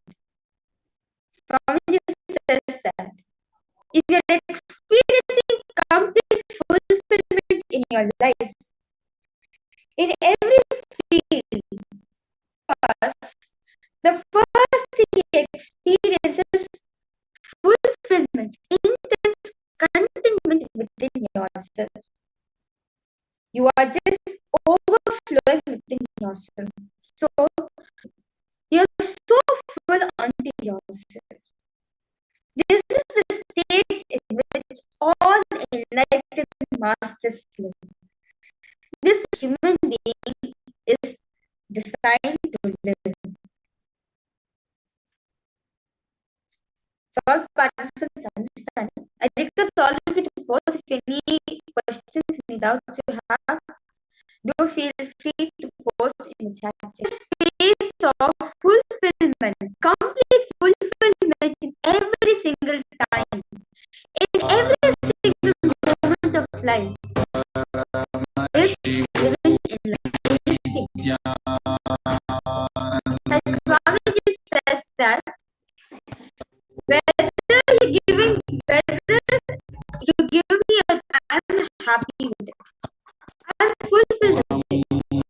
And even if you take away the throne away from me, it does not affect me as I am not possessed by it. This is Swamiji means by I'm complete fulfilled. Swamiji is okay, Mary says God creates everything. How it happens that He wants us to understand His creation. That's it. Not to understand how He made you, but to understand and enjoy the life which is done Him. And most of the time in life, whenever any opportunities come for us, we only take responsibility for it, but understand it's just a different way of approach. That's it. It's a different way of saying so called my yogi or married is a understanding.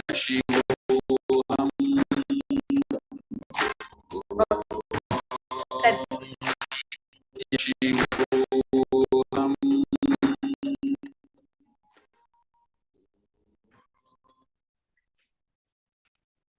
So, understand is the expression of living enlightenment, where every moment existence holds you to the infinite choice. Just being fulfilled in every single aspect of life is living enlightenment. So, what is enlightenment? Okay, I understand living enlightenment. What exactly the space of living enlightenment? Swamiji says, and all your ideas about enlightenment, body and mind will disappear. They're constantly exploring in the different space. You may think, oh God, this is the ultimate experience I can bear. But not more that's here. Every moment you will be having the same feeling. That is what I call enlightenment.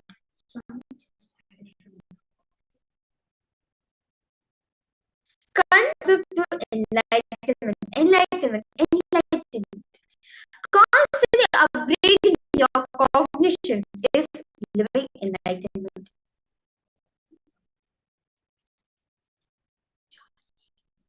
So all participants understand so far.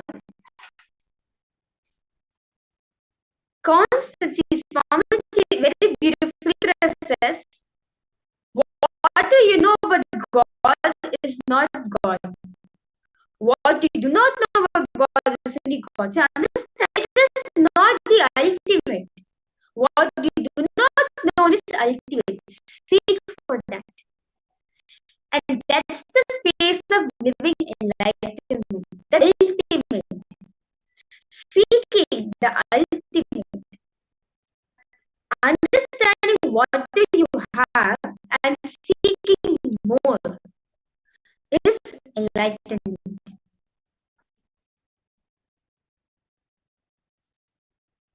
So for all participants understanding, any questions, any doubts, upgrading your powerful, continuous upgrading your cognitions is enlightenment. How many of you are understanding this one point?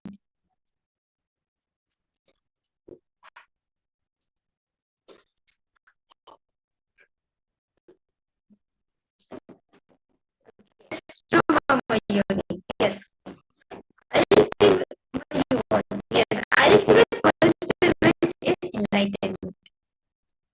And having the ability to do again is also enlightenment.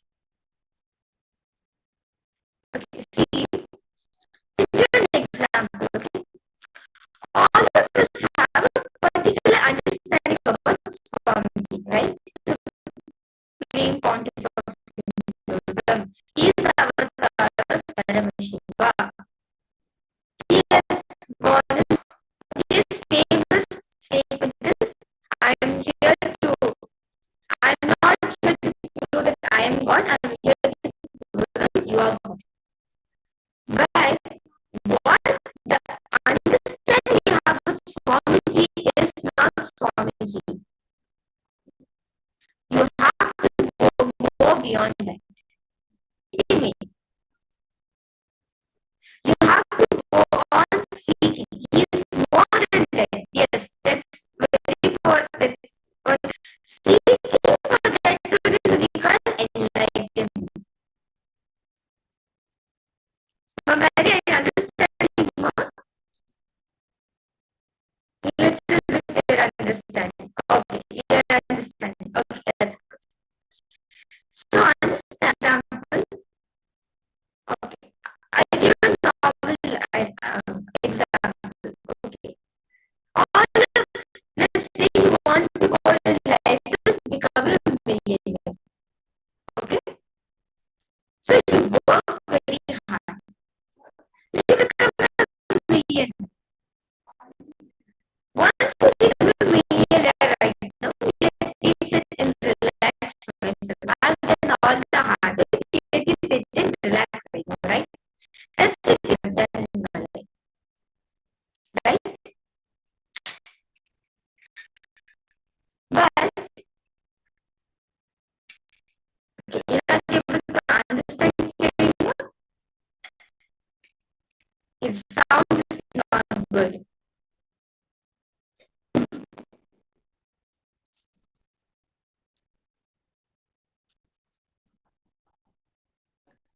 Nithyananda, all the participants is better now.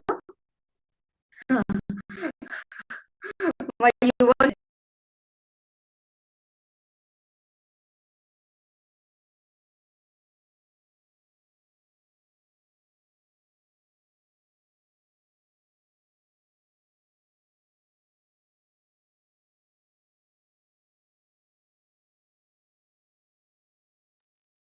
Okay.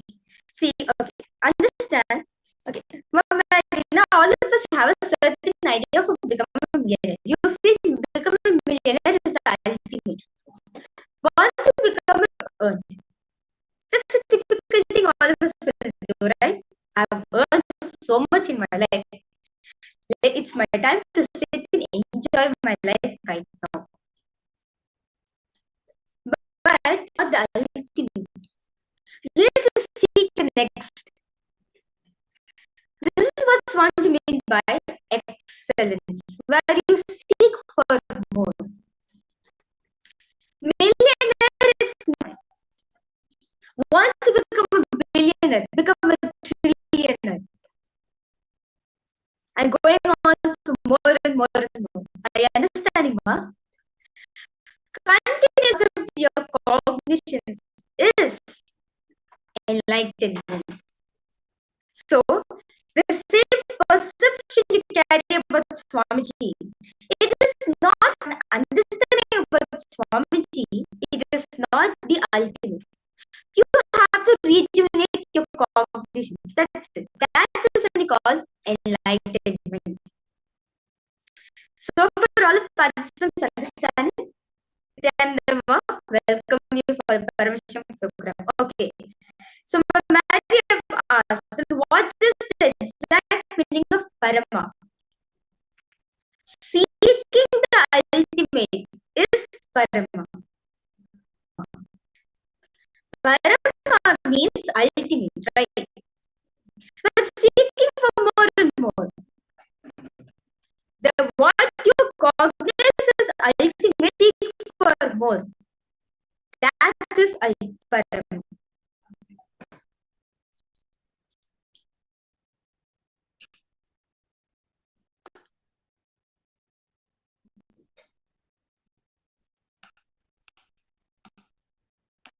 So understand, continuously having the ability to rejuvenate your thoughts.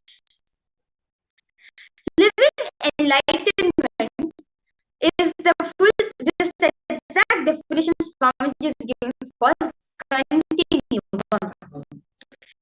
It will be continuously, constantly exploding. So understand, after a few minutes, what do you think is the ultimate?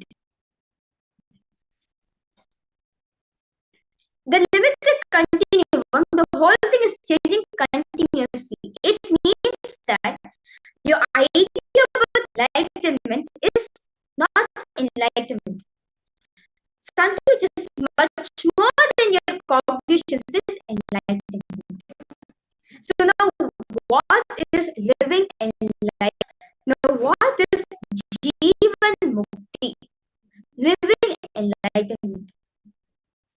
See, choicelessness is bliss. Swamiji says choiceless. Anything which has choice gives you suffering. And choicelessness is bliss. When you are choiceless, relaxed, I should retain this bliss forever. You have chosen suffering. If your hands are open, the river is in your hands. The moment you close to hold the river, you have only empty hands. When you want to receive enlightenment, it's like a river which is flowing on your hands. But when you decide to your hands, where you really have your empty hands. So continuously being the space of choicelessness, continuously ready to keep your hands.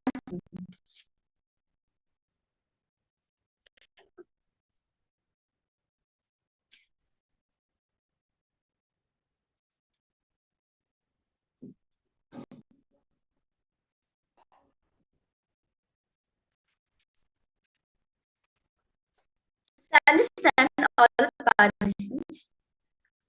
All of us needs to be all of us asleep. continuously being in bliss because there's no other choice for me. That's the space. Swamiji is there with us. Swamiji is there with you right now. Swamiji says, I'm living with you all. So what I'm talking is people know. If I'm like them, sitting in Himalayas, you may say I'm impractical. But I'm not living there. I'm living. And what he's saying is the most practical truth for all of us to apply it in our life. If Swamiji says it's per year, travel for another 10,000 miles on the road. So I'm living with you all. I'm relating with you all. We have a particular idea of a sadhu. See, we always think the masters who lives in the Himalayas are a bit impractical. But understand, Swamiji is living with us. He has the 640s. He is related to each and every one of us. He is one of us. He is living with us. So what he is saying, so I am running an organization just like you all. Like you go for company. Like you go for work. Swamiji is running an organization. Swamiji is now the head of a nation. See, at the end of the day, the decision making has to be run like another institute. So please be very easier. Then you can hire and fire. If you just pay, he will not do doing what you are saying. Fire over. That's the normal thing for profit organizations, right? If you pay the that's it. You may do what you want with them. But Swamiji is not like that. He empowers each and every one of us because he loves us. So understand, Swamiji is running a non-profit organization is not that easy. See, running a you have to be constantly motivate them, inspire them. So understand, I am doing I don't feel it is difficult. This is what I call loose fitting master. When you are a loose fitting master, suddenly you will see a new kind of intelligence is awakened in you. So like how you are loose, right? You feel airy, you feel lots of spacious within your inner space. Same way, Swamiji says, I am a loose fitting guru because I don't see ever the pain in me. I don't see anything which is difficult as I'm in joy, I'm in bliss. So understand, Swamiji is saying, live with every single villages. Actually, Swamiji says in the year from 2009, one more Padayatra from Kanyakumari to Bangalore, covering over 1,200 kilometers. Swamiji went and ate in their huts, stayed with them, and Swamiji lived like this for 9 years. But understand, during this 9 years, what we think, even though we go for spiritual wandering, what we do, oh my God, I don't have, if any emergency, how am I going to get food for myself? But understand, in the 9 years, Swamiji did not show any single moment of pain. Why? He felt nothing was difficult.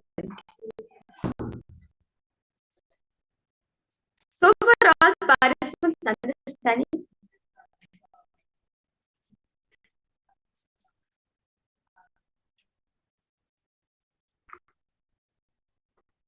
So all participants understanding? Any doubts, any questions you have, do feel free to post. You are consciousness. You are the bliss.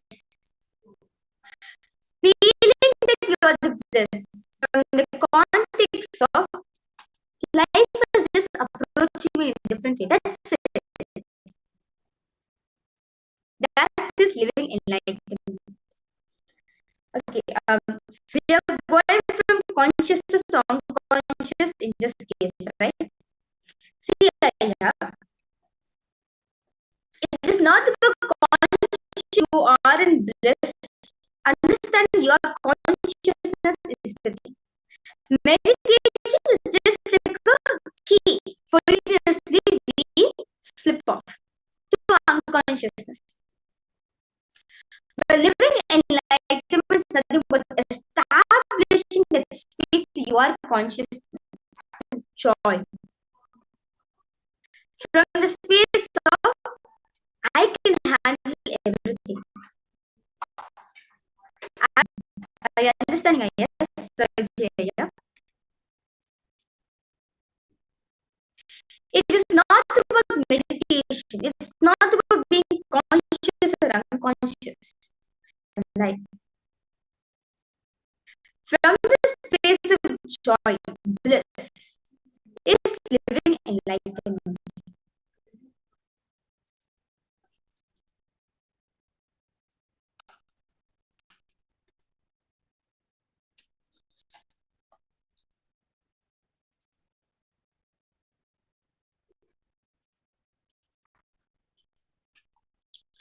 So understand, for Swamiji, there is no moment of difficulty. So understanding. Make your whole life as a loose fitting. There's no such thing as role or responsibility. So alive. You'll start working like a leader.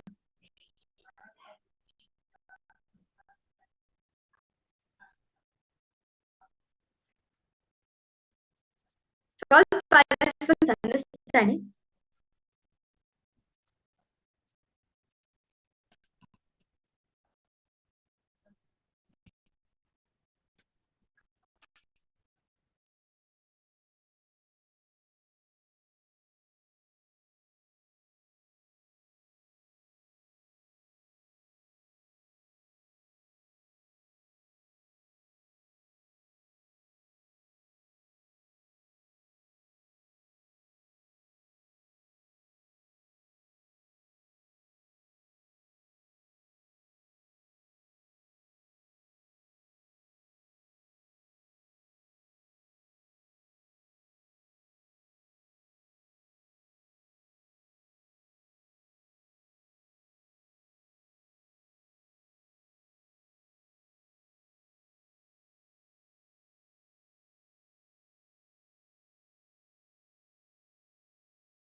Yes.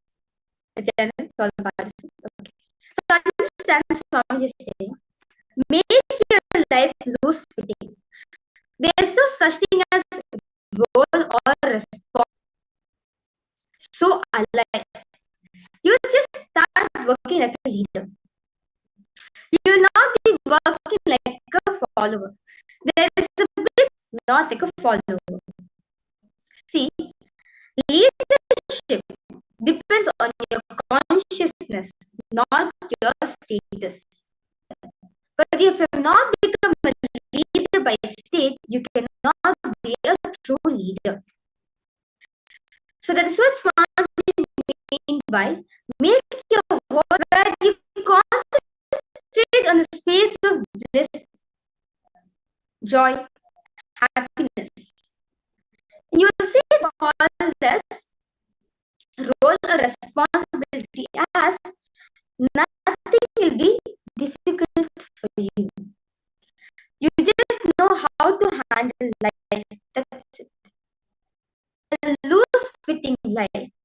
and being productive to the society and the family and the surroundings and to yourself is what they call living and not become irresponsible.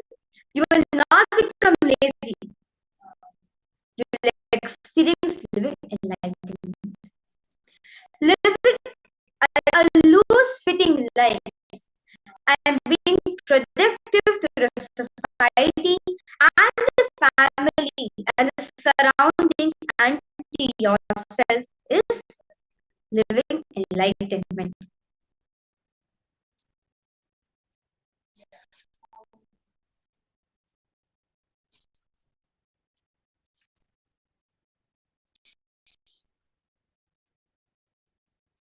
So let's now understand how the mind works. See, understand all participants, Swamiji says that we have experienced different states of consciousness.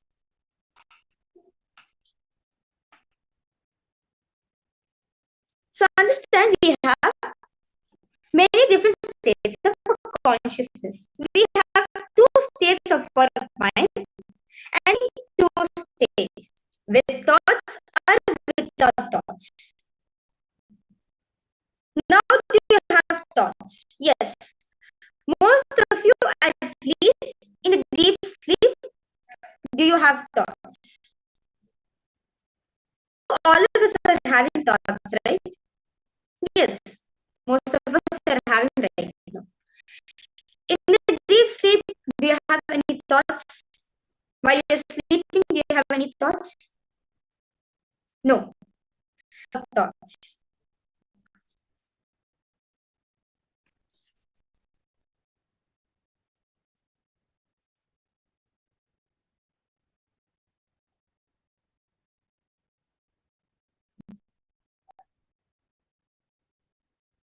And same way, there are two states of consciousness. One with the idea.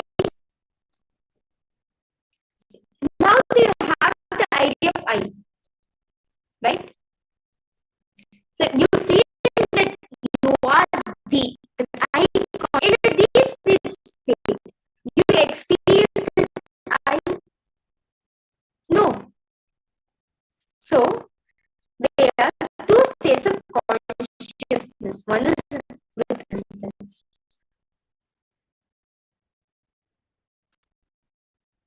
So all participants understanding. So there's a table presented for all the participants which you can easily write. All of you are attending the class. So do you have any thoughts? But you want to say, do I have thoughts when I'm sleeping? Not actually. We don't have thoughts. Say this. Now, okay, now all of us feel you're alive, you're awake, right? That I, you're experiencing that, right? Right now. That I is that. You're feeling yourself, right? When you're sleeping, you feel it. So same way, there's two states of consciousness, with I consciousness and which is with thoughts and without thoughts. So for all participants understanding, okay, that's good.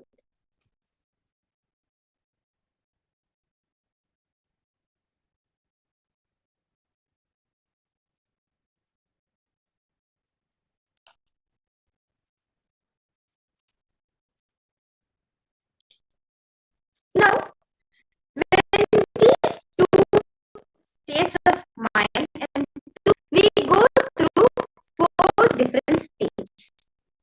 The first state is called the waking state.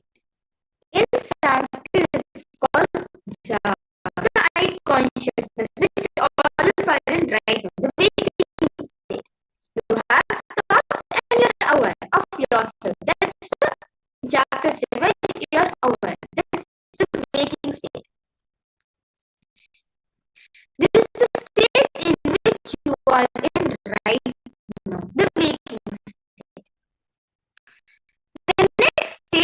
are there.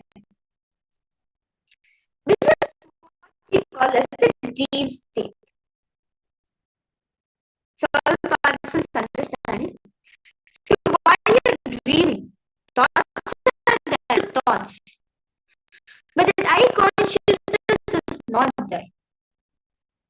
So you can't decide what you want to do. For example, without the control of I consciousness, you can't decide what you want to see in your dream. So thought consciousness is not there, but thoughts are there. It's this Swapna state, which is a dream state.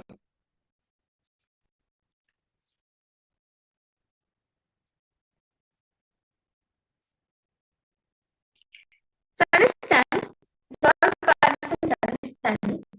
So you can say in your dream state there is no continuous I. It's just flow of thoughts. That is why sometimes you will dream that you are going to school with your wife, sometimes with your grandkids. It is a confused identity in the dream. There is no single flow of different thoughts. There is no constant of I consciousness. There is no such thing called a waking state. Thoughts are also there, and I conscious also there. That is why powerful.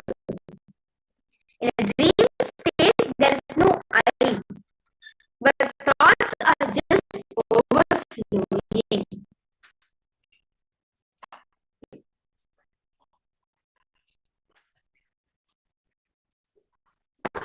Moving around is called Swapna, dream state. Dream state is the place where I. That is why you can't control your dreams. There is no I. Deep sleep state. Here, they are neither thoughts nor the I. To give an example of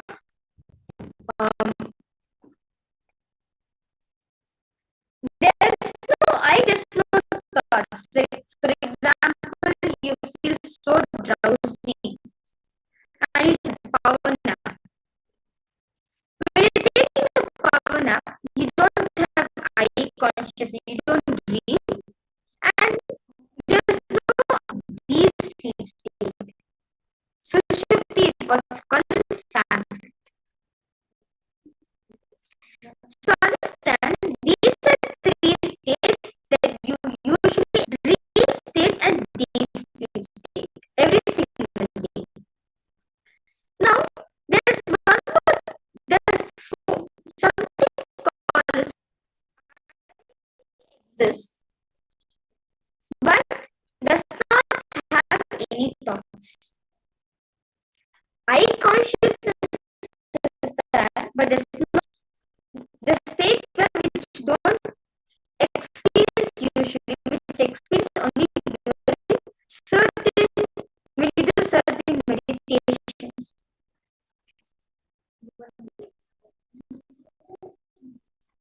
So this is the space of Turiya.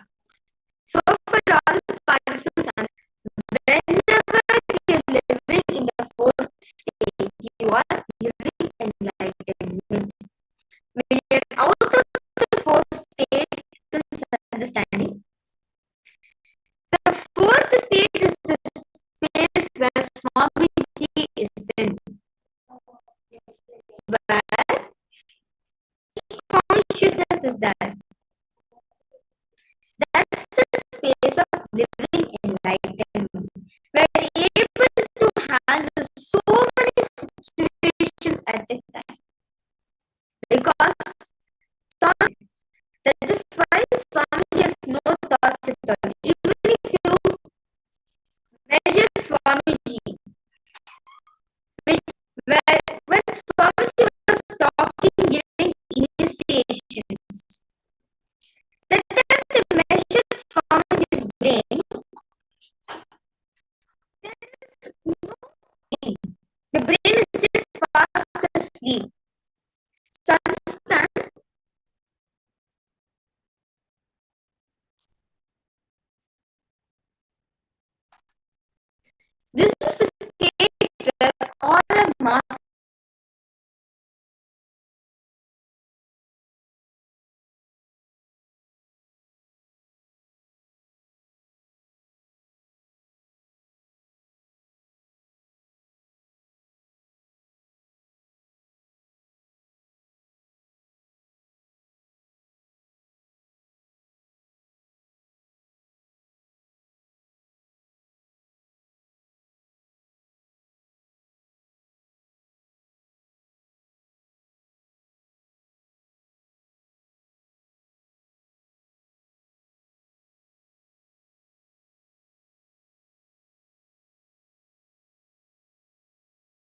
participants.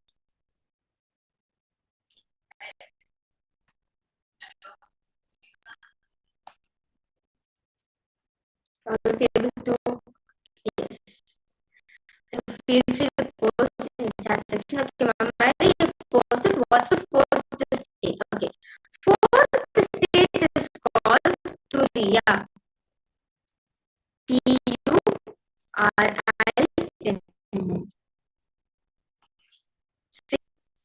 And deep sleep state. We are in this three states continuously. This fourth state happens when we are experiencing initiation, darshan from Swamiji. That's the moment of time we experience the Turiya state.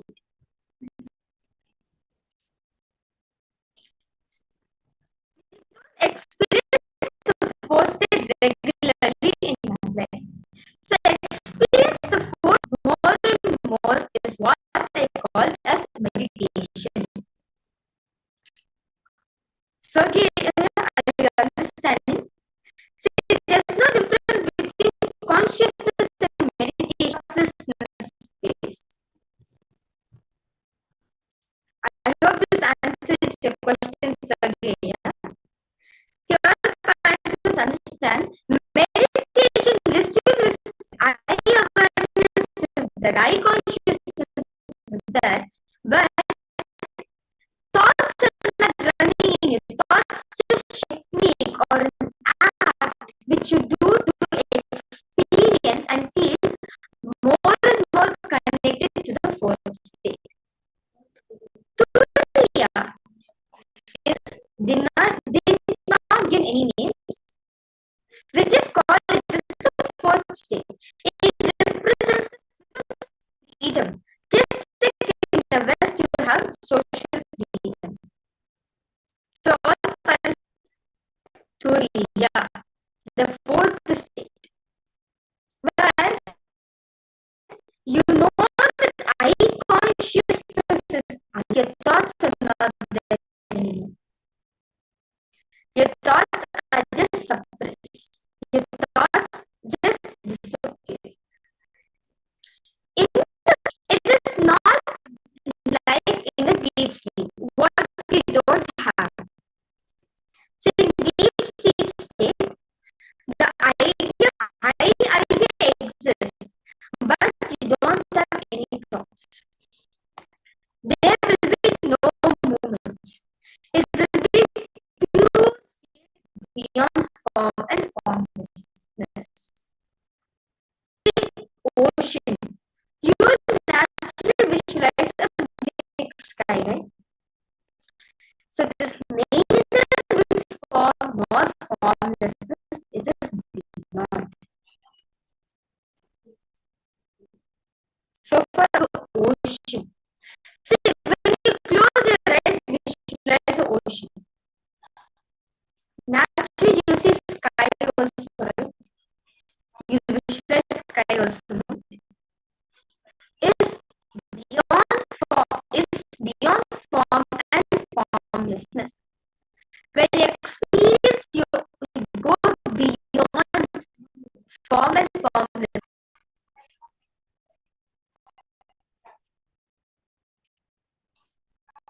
Okay. So request all participants, take a few minutes. Let's do this one simple technique right now. I request all participants to please close their eyes in your inner space. Visualize the pure ocean. Just visualize the ocean right now.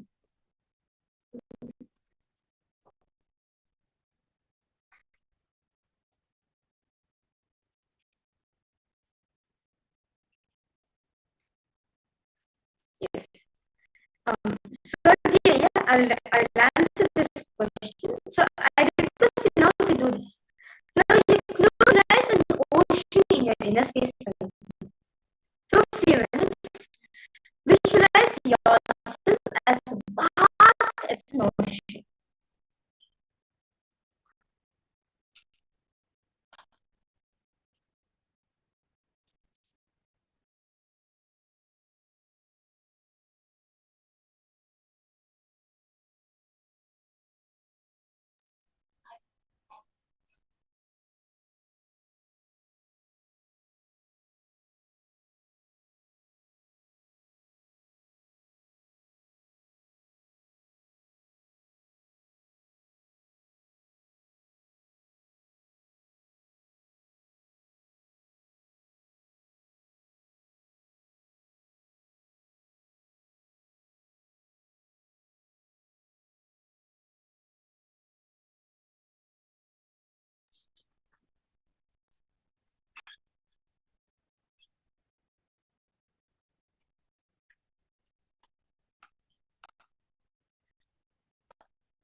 Slowly, very slowly, please open your eyes. How was the experience around you? And all of you felt one with the ocean.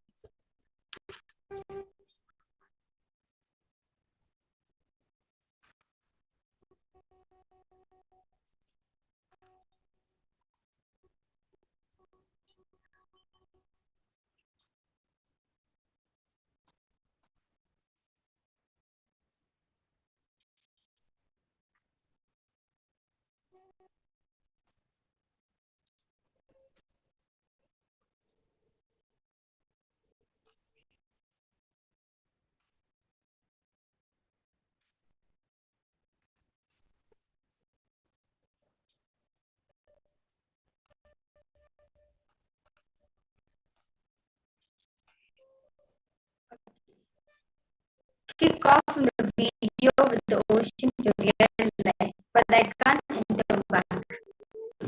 Okay. How for you, Mary?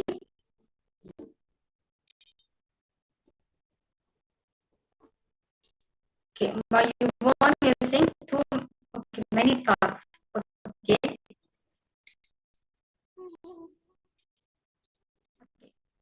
So again, you asked how to be have the cognition become a loose fitter. When you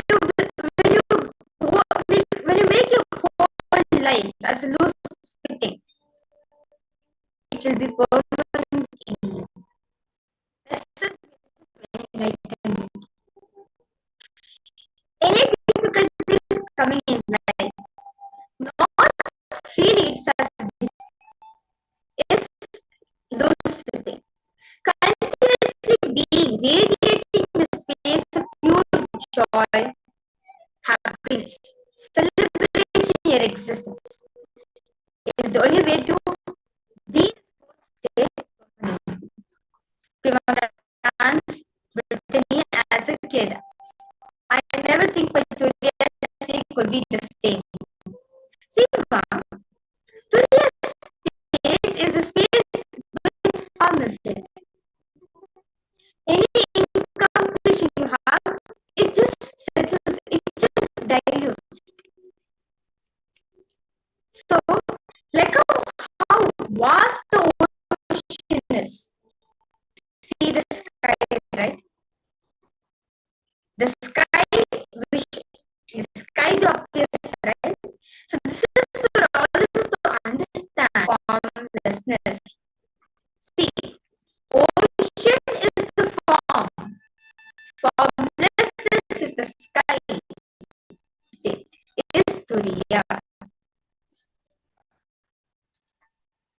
All participants understanding so far?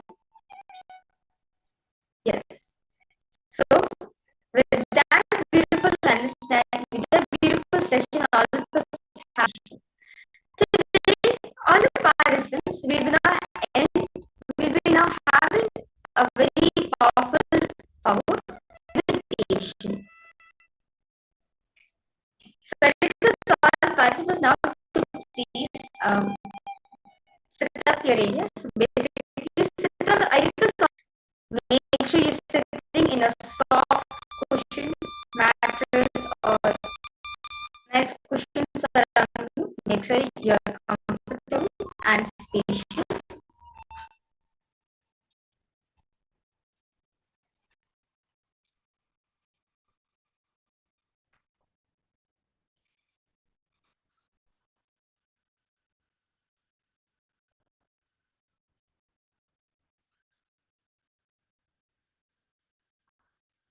Slowly, all participants, please settle down.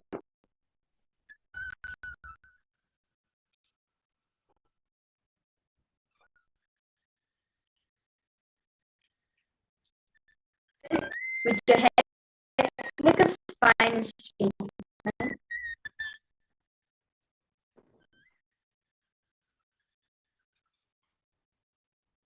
Remember Swamiji in your inner space.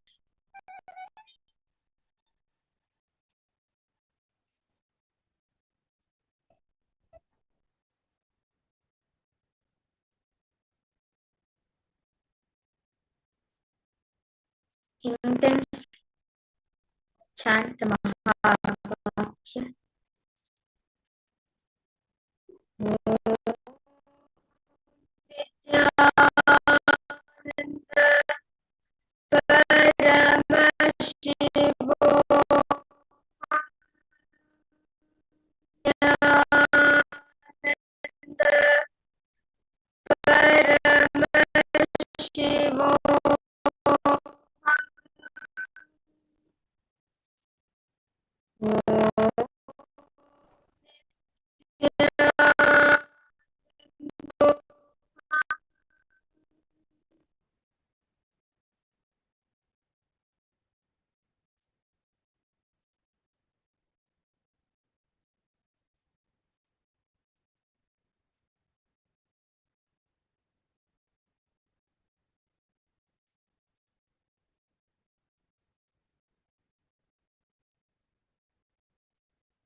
The lightness is in your inner space.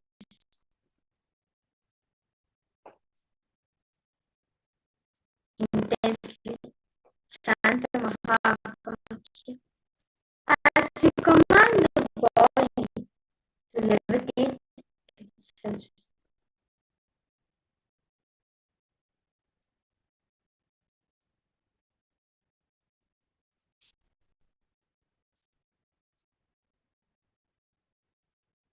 As all of you are in this beautiful state, we are playing a oneness capsule of Swamiji.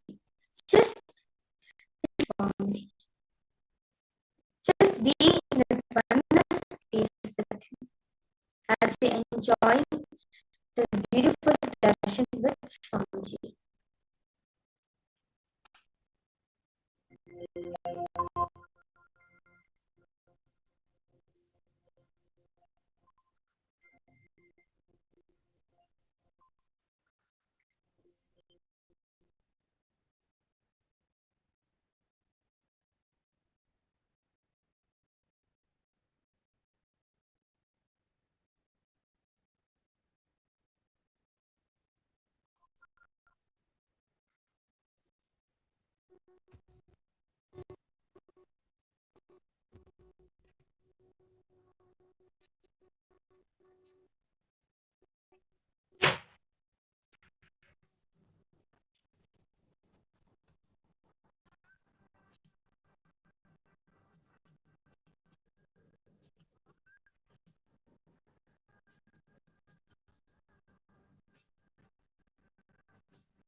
Nithyananda, Ananda.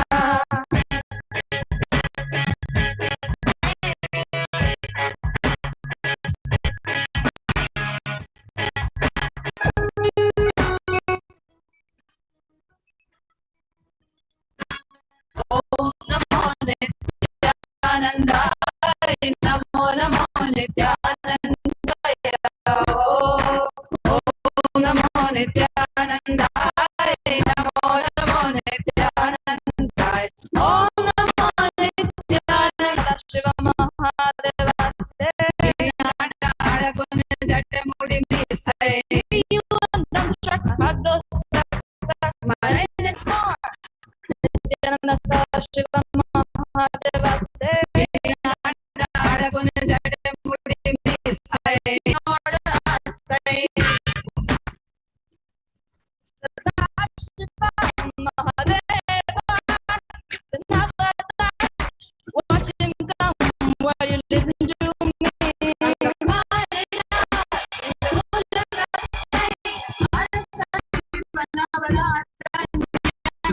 None other than Nithyananda. That's right. Paramahamsa Nithyananda.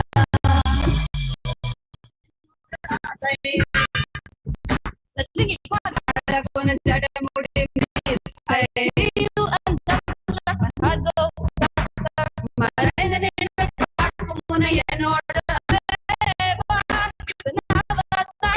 Everything at its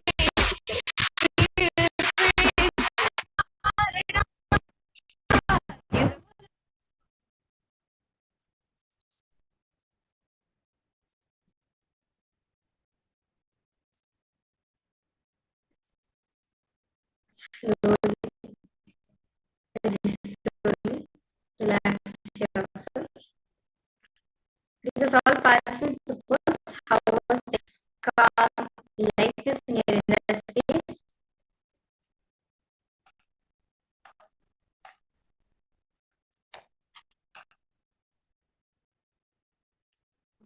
Yes. How is it for all the participants? Okay.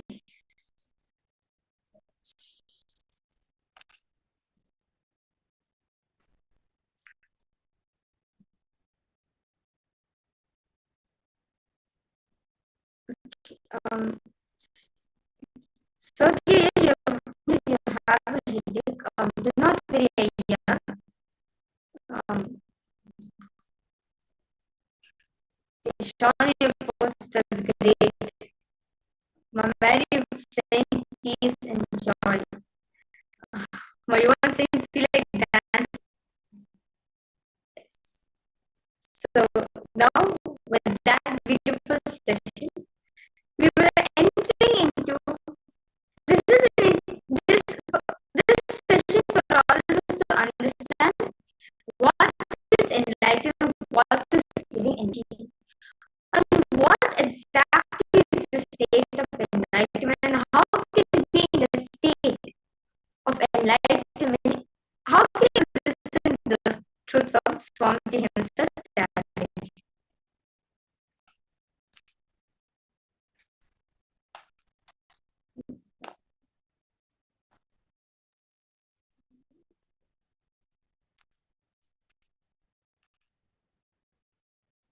Shiva-samarambha Nithyanandeshwari Parashakti Madhyamam Asam Vande Guru Paramparam.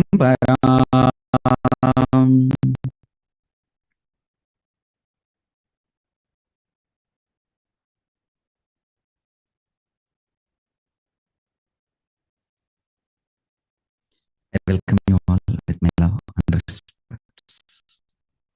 I welcome all the devotees, disciples, Samajis, Satsangis, Shrimans, Mahants, Tanidar, Kodari, visitors, viewers, everyone sitting with us all over the world through Nithyananda TV. I welcome all of you with my love and blessings. Subject for today's webinar: Living Enlightenment, Path to Paramashivoham.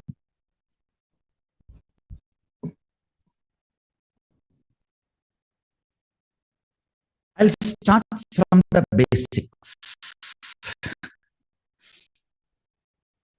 and give you the best of the best of Vedas and Agamas. Listen. Enlightenment means having the ultimate truth, the most powerful, ultimate truth software.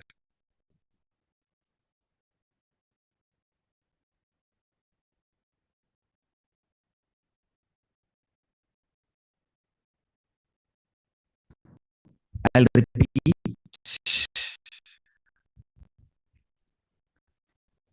Living enlightenment means vibrate constitution, cosmic truths, universal truths, reverberating with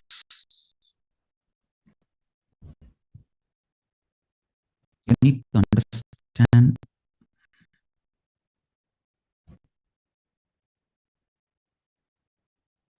when the universal truths become the source cognitions for you, when you start reverberating with the universal,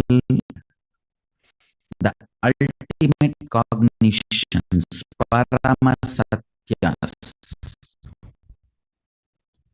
Paramashivoham,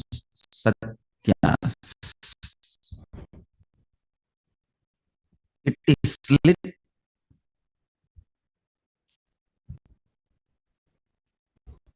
Paramashiva enters into your ignorance and shatters it. Understand how a small hut will be shattered if an elephant enters into it. Same way,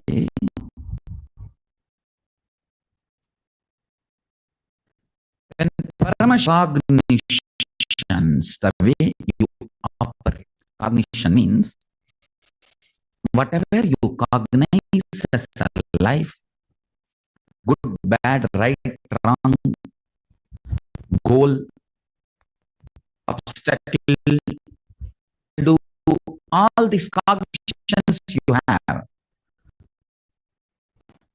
That is the fundamental decision-making mechanism of your life. I call that as buddhi.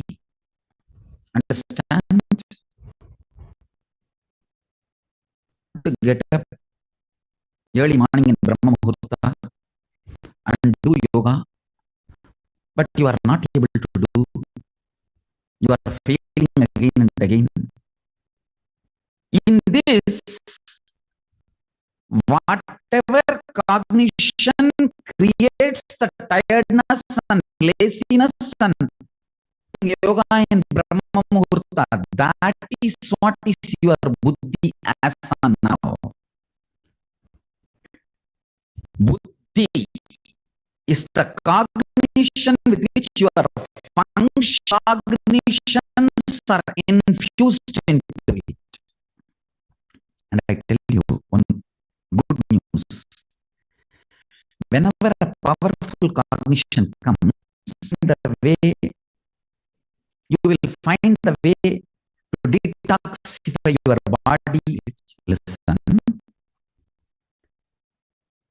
When powerful cognitions enters into your buddhi, Muhurta,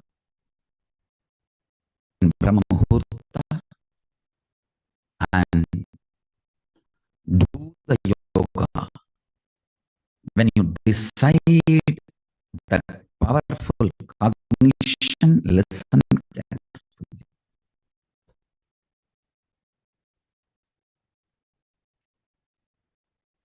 When you do that powerful cognition, the source,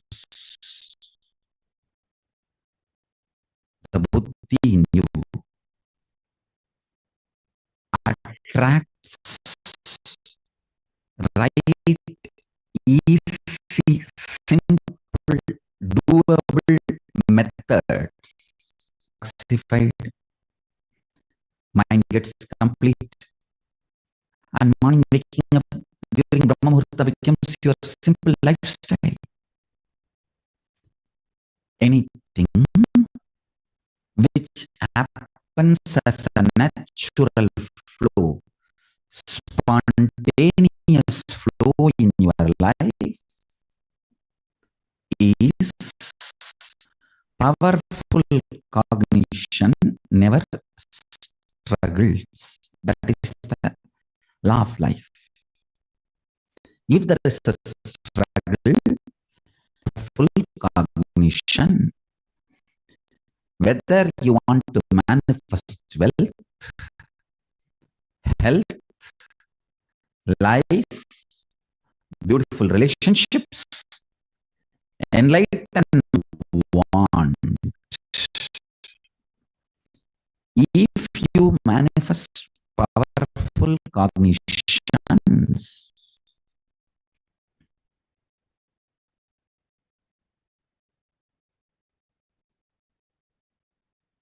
if you manifest powerful cognitions,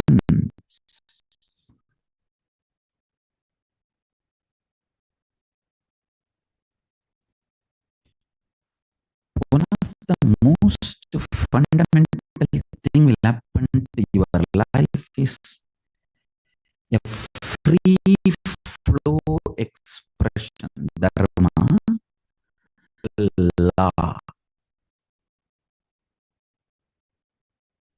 manifests due to conscious decision.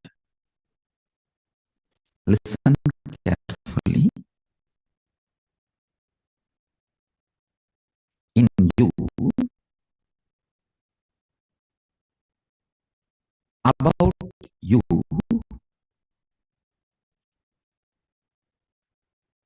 if you start consciously practicing powerful cognition, for example, again and again, you will remember principles, conflicts, ideas, totality of all these put together, you cognize as you. But if you conscious powerful cognition, the ultimate truth, I am Paramashiva, anything other than this in me, when you start practicing this powerful cognition, first it will start expressing. More time you are spending in peace, then more time in bliss, more time in the space of completion, more consciousness, more alive, more active, more brilliance.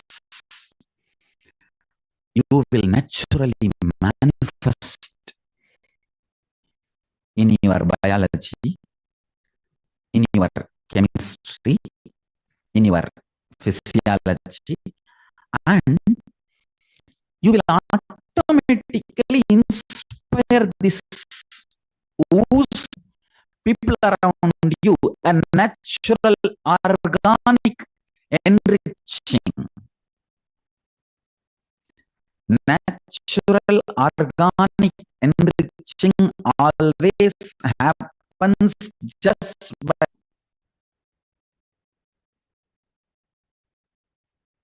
understand.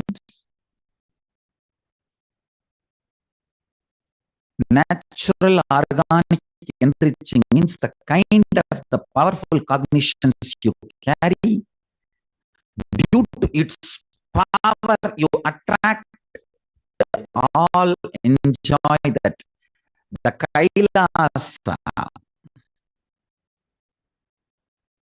happening around you due to your very powerful cognition is enriching.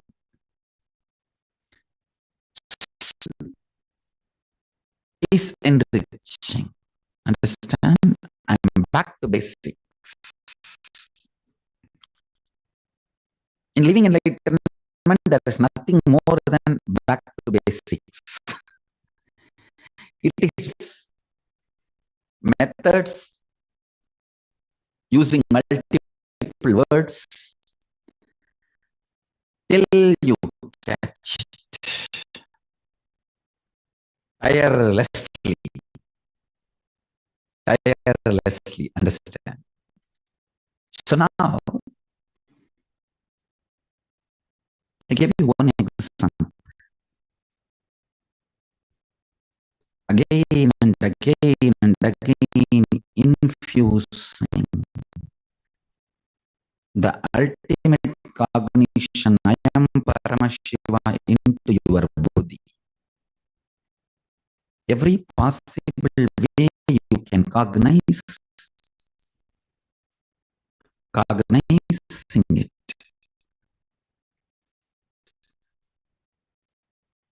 Every possible way, living it. Like this, I can give you 100, 1,000 examples about your body. Decide multiple personality disorder, which is called you. Because you were residing in it, that body also was behaving beaten, broken, destroyed. Decide, understand, never doubt the power of your powerful cognitions. They are 10,000 years you might have, he possesses you, he owns you, he just manifests you. Understand? He does not bother. Light does not bother whether the room was in the dark, lit up. Paramashiva does not bother. You lived in ignorance 10,000 years or 10 years. The entire sun just manifests.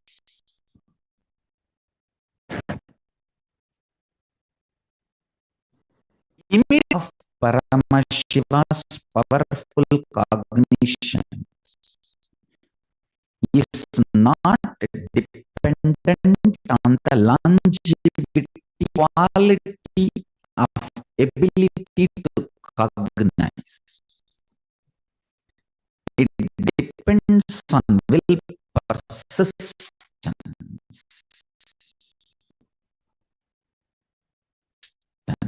The quantity of the period of the practice does not matter. Still, the powerful cognitions matter. Understand? Millions and millions. I want all of you to know cognitions Paramashiva as revealed in Vedas and Agamas. I want the whole Sangha, all my followers, disciples, devotees, more and more powerful cognitions Paramashiva has revealed through this body from 2000. From 2000, Paramashiva has started revealing much clear, but from 2000 we have recordings. Fortunately, we are revealing and releasing all the records. We have captured till now to the world.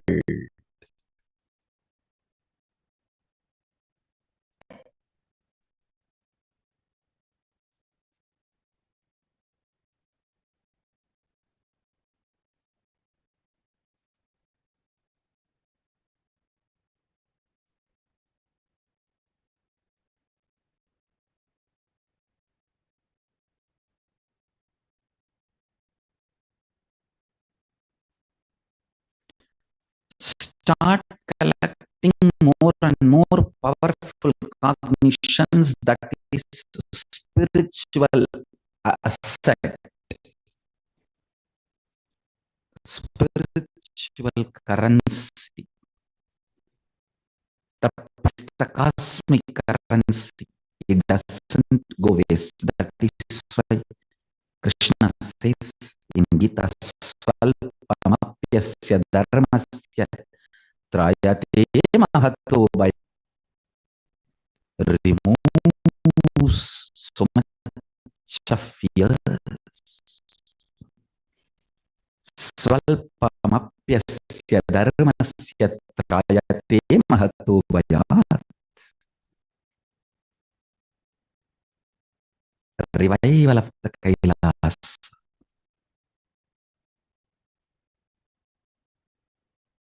Even if you practice little bit,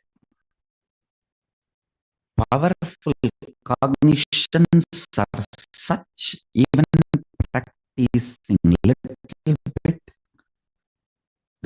releases you.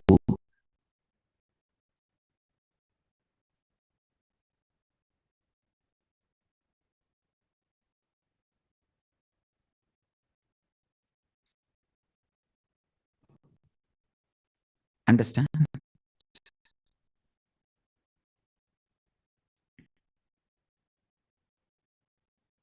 The state of Paramashiva, pure, unclutched, nirvana,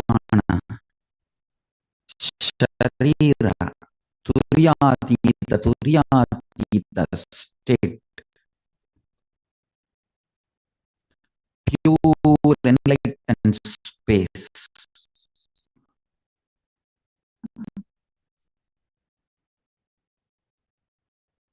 Where the source of the cosmos vibrates in its existential frequency.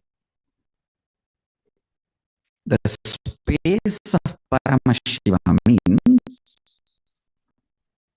authenticity, responsibility, enriching, causing, completion. The six powers manifest and manifest all integrity is not rule or restriction or moral. No, it's a power. It is your own integrity, your own ability to upgrade yourself is authenticity. Your own ability to, your own power to celebrate your existence by multiplying is enriching. Your own ability to manifest anything you want, causing, your own ability to shower liberation to yourself and all the mirrors you manifested is completion. Paramashiva's space of power, authenticity is a power, responsibility is a power, enriching is a power, casting is a power, is a power. It is not moral, it is power. If you are thinking integrity as a rule, if you know waking up in the morning, Brahma Muhurta and meditating is nothing but manifesting power, you are to expand more powers. You will simply wake up in the Brahma Muhurta and start doing yoga and meditation. If you are struggling to wake up in the Brahma Muhurta for yoga and meditation, you think sleeping will empower you. Simply wake up and start doing. Integrity is a power. Maybe you are more integrate your sleep and yoga and meditation. That is why you sleep and you sleep in the Brahma Muhurta. Understand? I'm giving you one example. In every level, this is the truth. Integrity is a power. I really want all of you do this exercise for response enriching as finding moral rules, skating, pen down. All that spots are your parts. You have incompletions there. You need to change your cognitions there and realize integrity is power. Honesty is power. Responsibility is power. Enriching is power. Let's do this. Discovering the blind spots.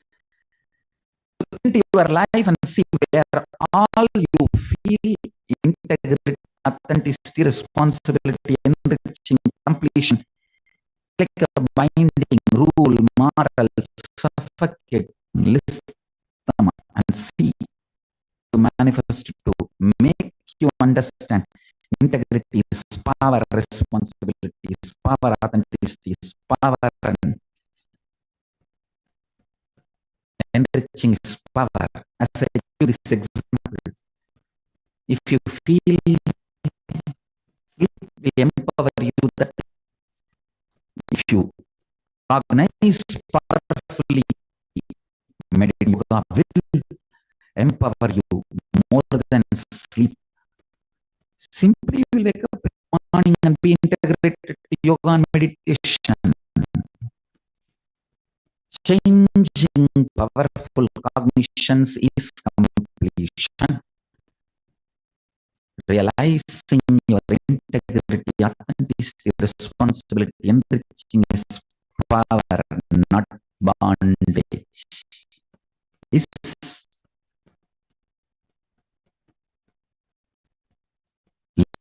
for a few minutes, then I'll continue the webinar.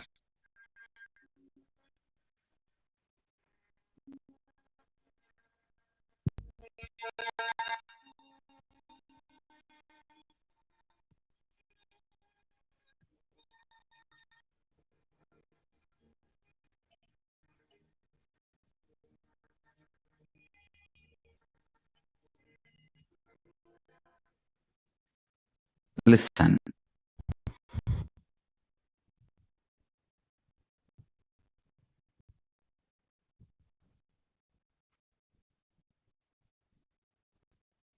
Functioning with this powerful cognition will make you experience your, it will make you understand the best, most exist and relate. Understand? The most super conscious way to exist, the fundamental principles,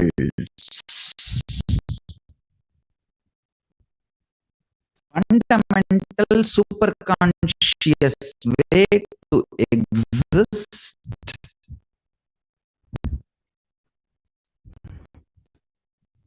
relate with the society, relate with the humanity. See, from the superconscious existence, with the most powerful cognition, you are Paramashiva. If you really your identity, poverty is nothing but economical illegitimacy to your identity. If you build the spiritual identity, right identity, You will manifest economical legitimacy, wealth, just because of your right identity is economical legitimacy for you. You having social legitimacy for you. Because of your powerful cognitions,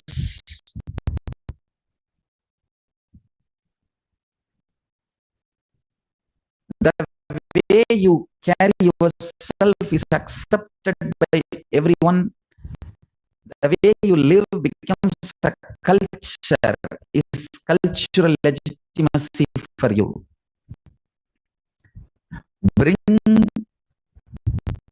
Bring spiritual legitimacy to your existence, to your identity. With that strength, bring social, cultural, economic level. You will be able to manifest anything you want. Understand? This whole science, manifesting the space, manifesting the powers, manifesting the being of Paramashiva,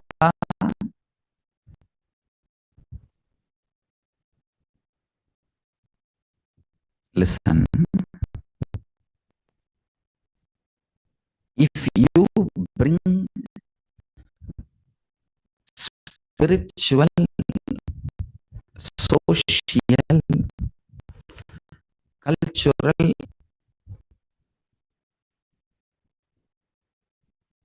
this science of living enlightenment is the complete solution for all the problems individuality is facing.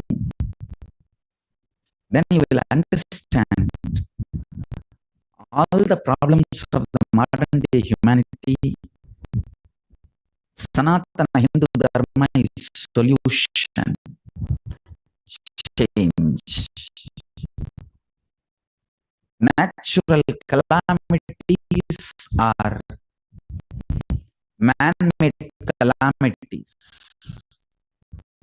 Exploiting pharmaceutical industries and pseudo-psychiatrists are cheating philosophies for all the problems humanity is facing. Solution is science of living enlightenment. Agamas in the modern day through this body.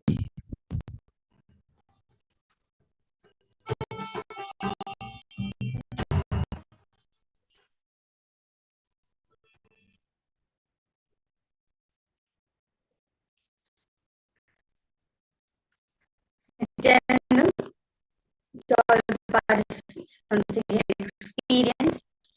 What did you understand from this session?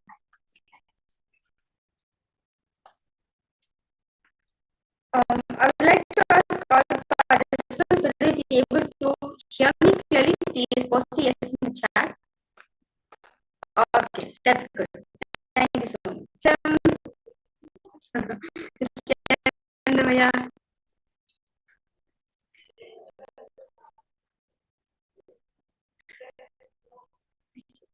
Yes.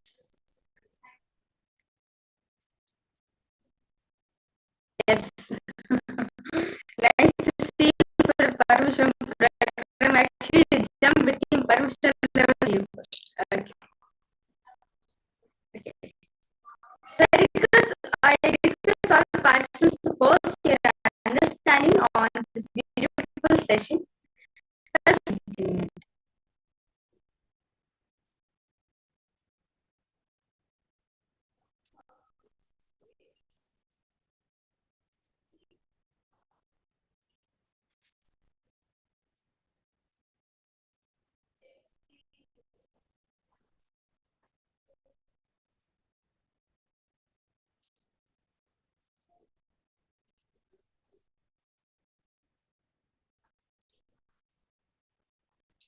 Okay. Memory posted. In the state of theory, everything is clear and resolved. Yes, that's nice one. How about for you, Yvonne?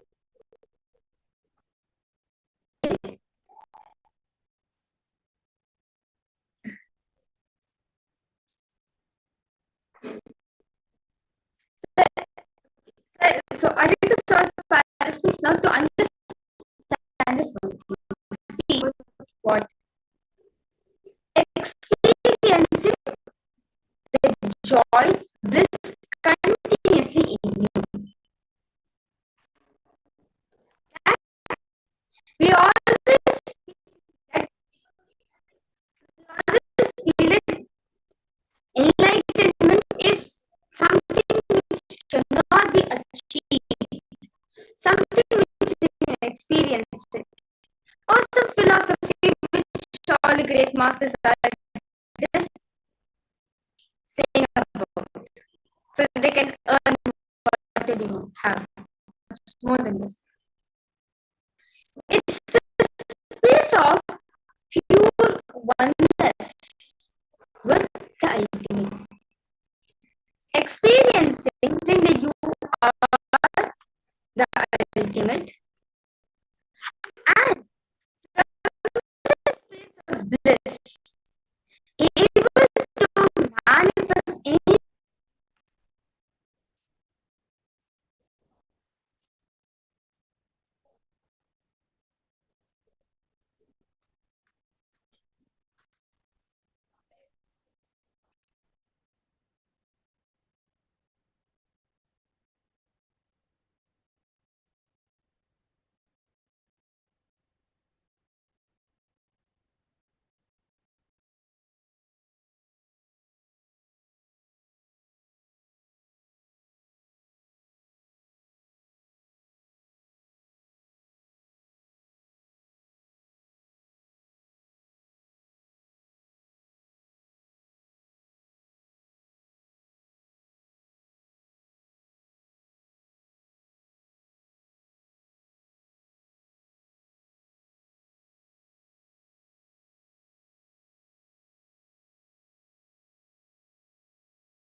Nithyananda, to all participants, we would like to complete with you for the interruption in the program.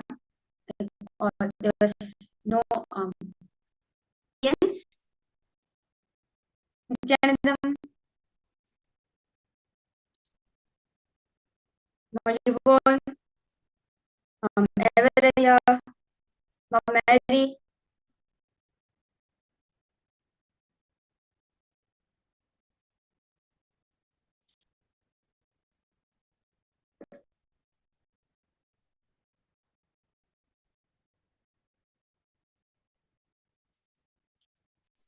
Nithyanandam, all participants, if you're able to hear me clearly, please post the yes in the chat.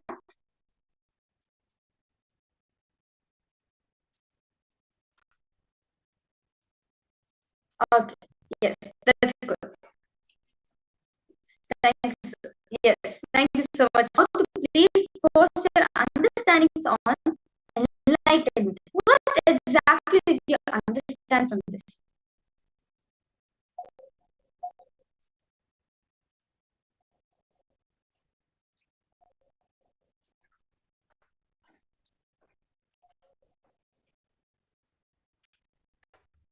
I request those are participants not in cameras, please come on cameras. Might be nice to be interacting with all of you. Okay. So I request all participants now. We just had a revelation from Swamiji on how to be in the space of enlightenment. I request all participants to post your experience on what did you understand on what Swamiji said.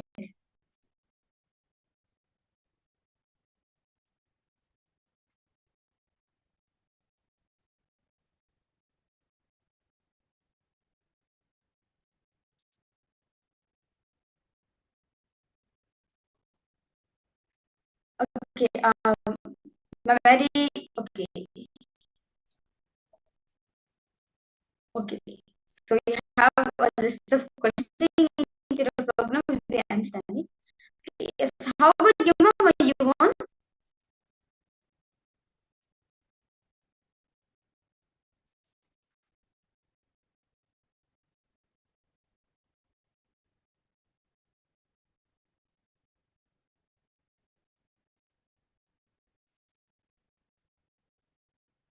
Okay, so you understand little bit. Okay, little bit you understand, Mama. Okay, like okay.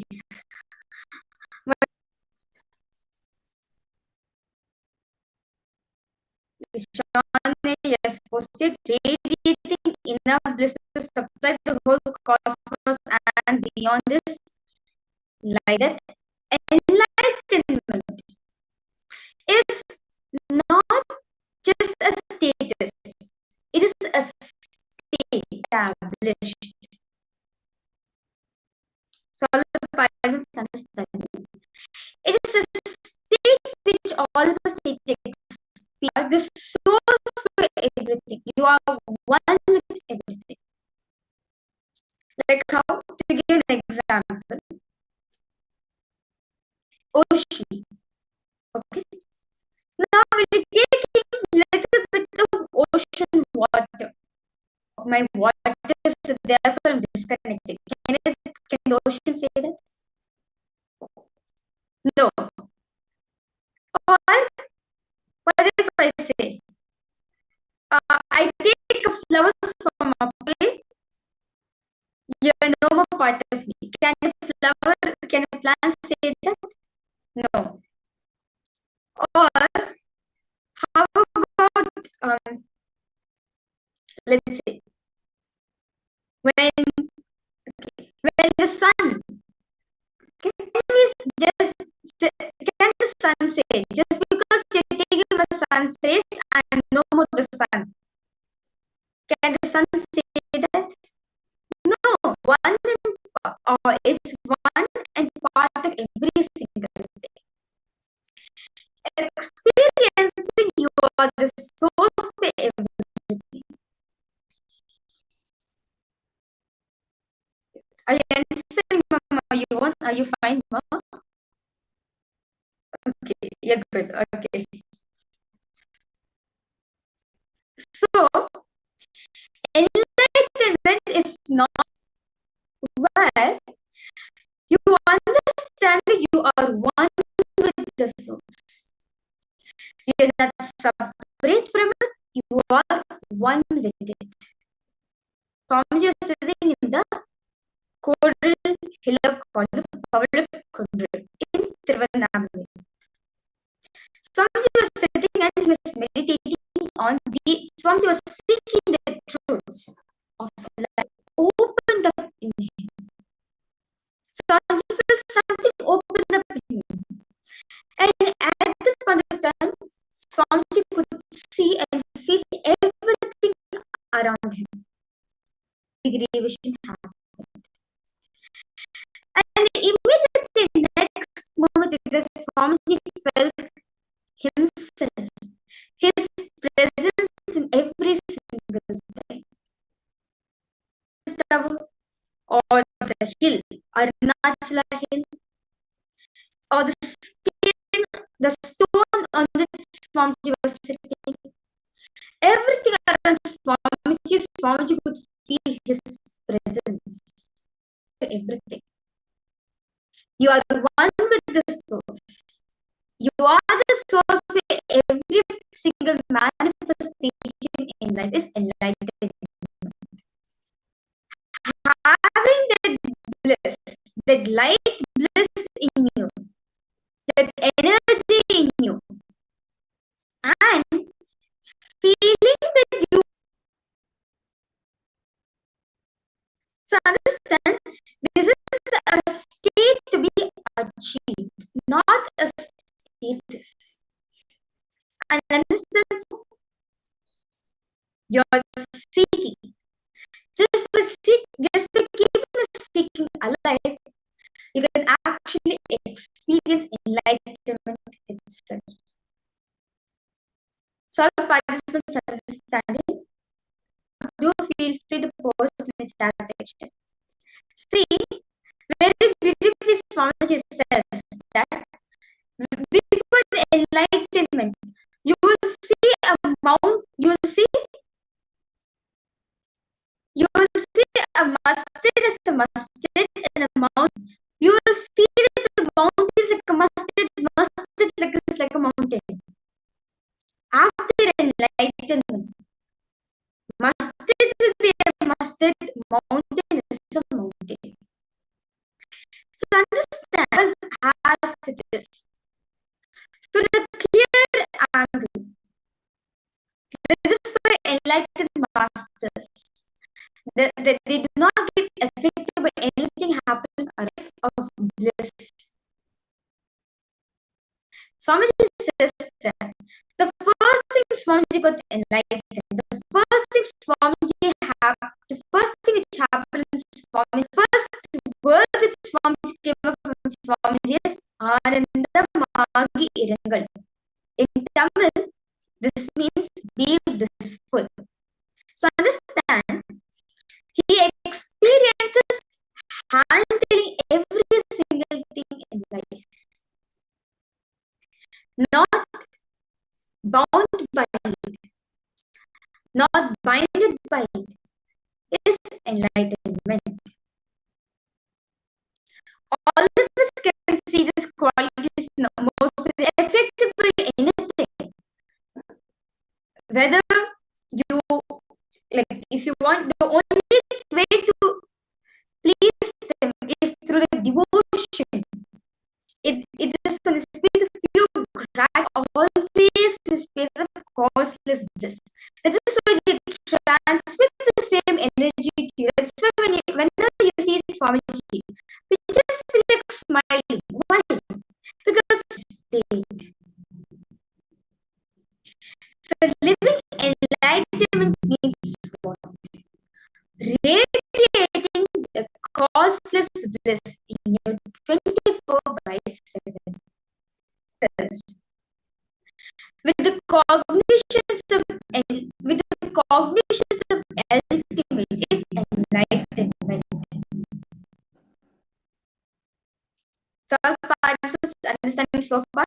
Any questions, any doubts to have? You won't, you're like, no, I'm very clear. Okay. Yes. How about you, Mama Kylie? Okay. So understand, today all of you are going to be experiencing the same thing, right? Of oneness, the space of pure causelessness.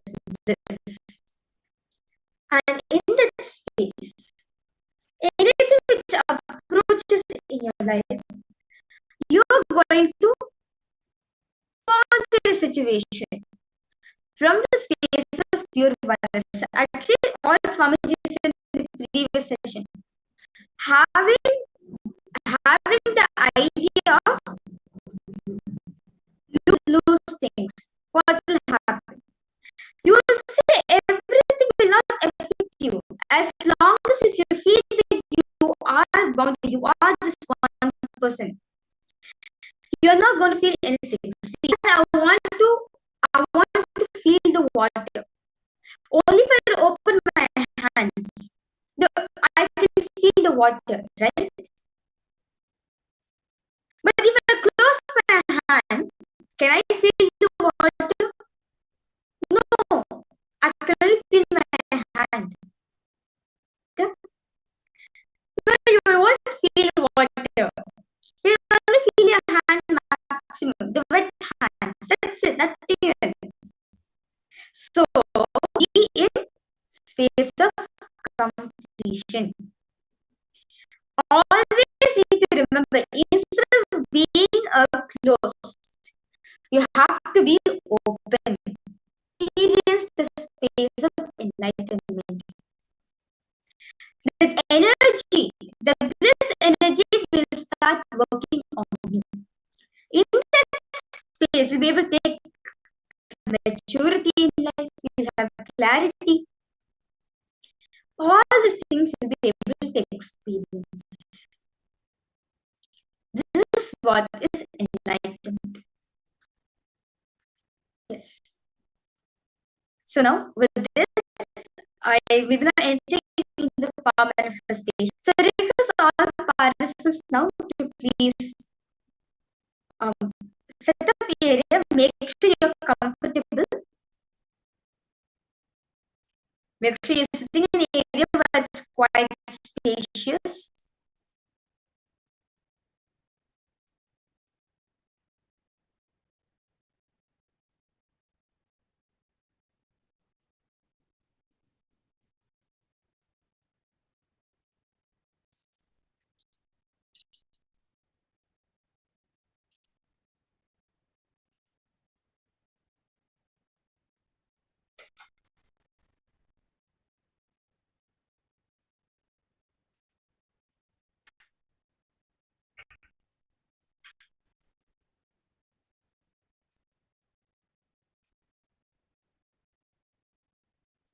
Close your eyes. Sit with your head, take a spine straight line.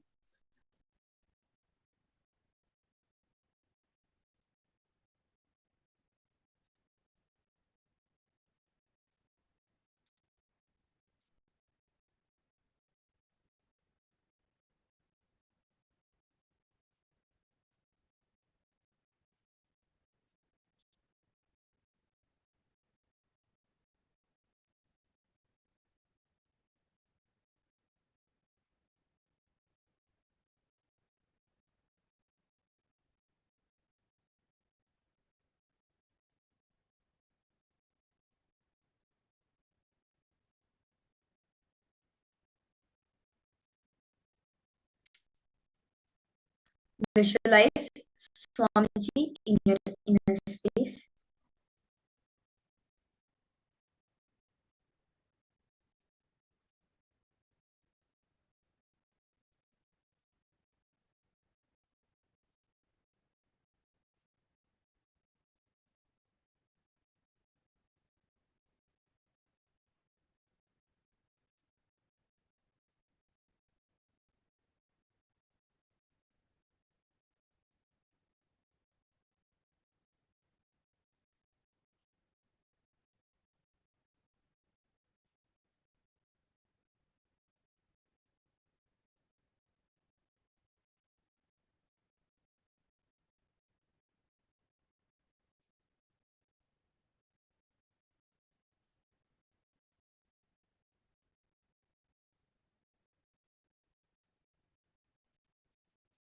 slowly, intensely. Start chanting the Mahavakya. Om Nithyananda Paramashivoham. Om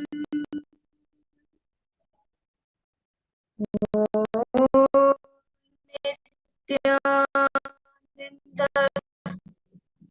Paramashivoham.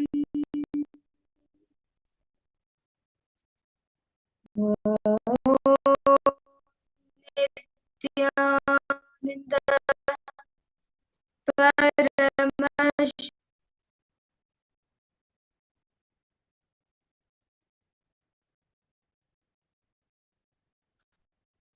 Continue. Chant the Mahavakya intensely.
Continue.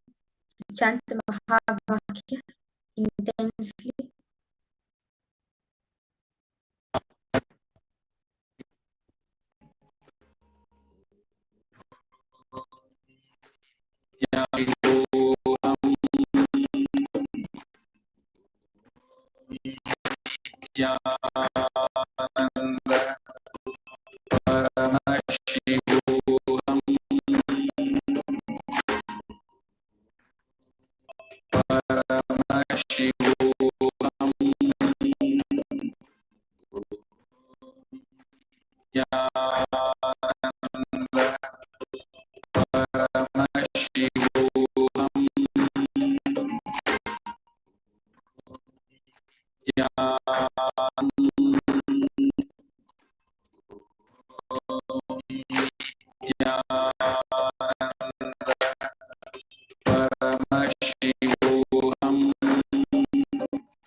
Paramashivoham.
Om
Slowly,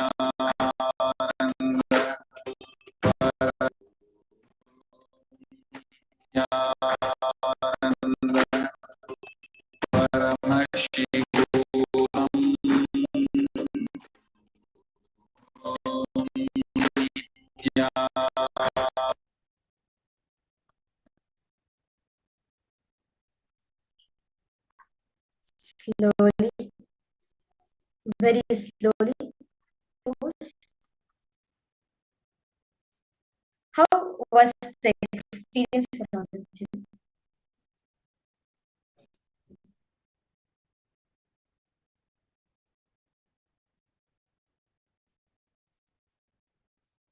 What did you feel? What did you experience from this?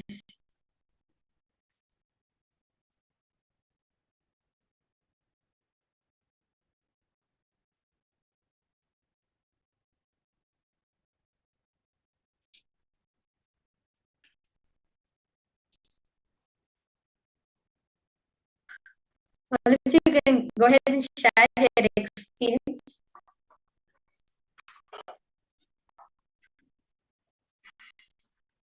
Yes, sister. Or you felt a bit different, like you felt lots of energy coming in your system. What did you felt? I request all participants to go ahead and post.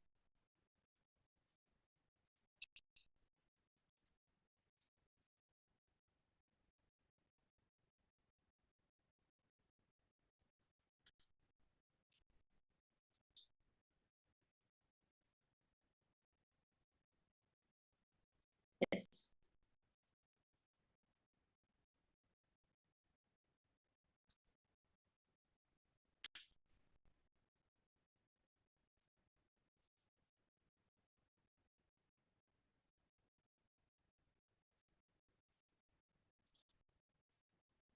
Whatever experience you felt. See, understand, this is actually a very powerful power.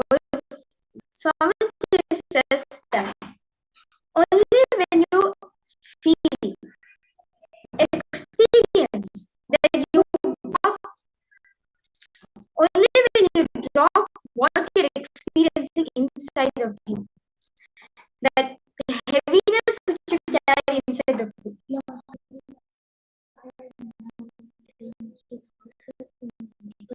So all participants understand. This helps each and every one of us to understand how, when you see, actually, Swami says the thoughts which you're having in your matter, it wastes some energy. So that is why when you carry, when you are stressful, feeling of heaviness, especially in your chest area, right? All the participants, you can also post your experience. Lots is being put into your inner space. You feel that you feel like as if some weight, something, a heavy object is being placed. It is the patterns. It is the thought currents which are cherishing. When you are manifesting this power from all these weight, all the incompletions which you're experiencing, all the weight which you have been carrying in your inner space for a really long time, through this, all participants understand this. So, when you manifest this power of levitation, the first thing Swamiji says, where the heaviness which you carry in your inner space will just get melted. That's happening in your system. Then slowly, the inner experience, the inner light has been experienced.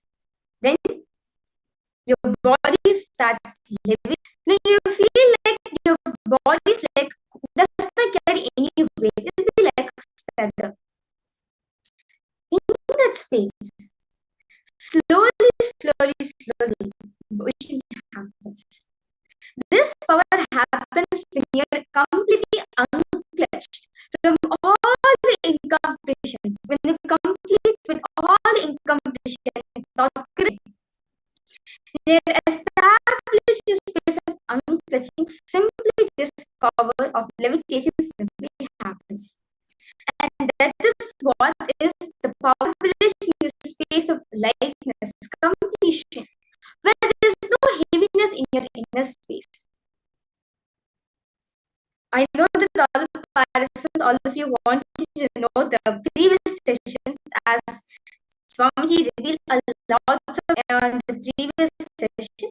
Well, shortly for all the participants, all of you requesting for the link so that you can go ahead and watch it by yourself. We'll be posting the link for all of you. Where Swamiji will be speaking on what are the dimensions, the different dimensions of enlightenment. You will experience a lot of dimensions, different dimensions of those stars. Now understand this from Swamiji on once you experience space of enlightenment. What are all the dimensions starts awakening? What are all different dimensions starts opening?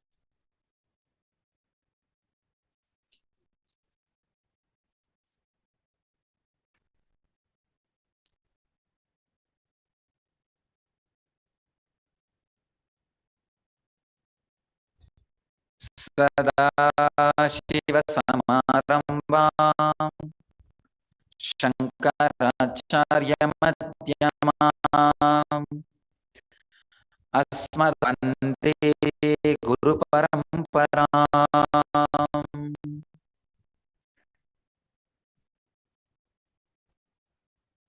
I welcome you all, my love and respects. This whole program, this 3-month program, Life Bliss Engineering, components of living enlightenment in you. So there are so many components of Jivan Mukti, living enlightenment. Person who is a Jivan Mukta, one, the high standard of health. Please understand, not just diseaselessness, high constant well-beingness. Third, clarity about life and death. So many qualities, radiate so many qualities. Through each program, there are so many programs I have designed. Through each program in you, through LVP level 1, I am trying to reproduce the component of clean energy centers. Reproduce through the LVP level 1. Through LVP level 2, I am trying to reproduce the component of the clarity about death. Through the completely unclutched, always unclutched. So through each program, through Bhakti Spurana, I am trying to reproduce, understand, positively in love. We have a very big misunderstanding about the word unclutching.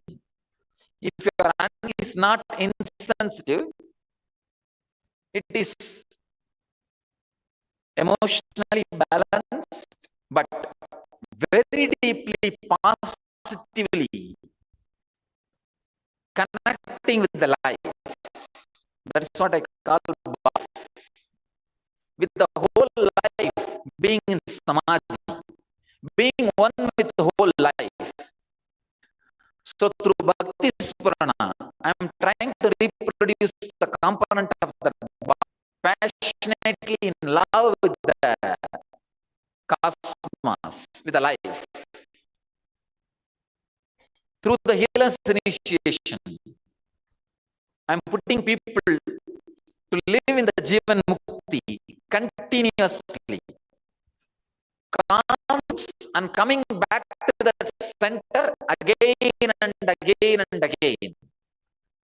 This is what I am trying to reproduce through healing initiation. I am reproducing one component of Jivan Mukti, Nitya Yoga, creating the muscle memory, joy. So through each component, I am trying to reproduce.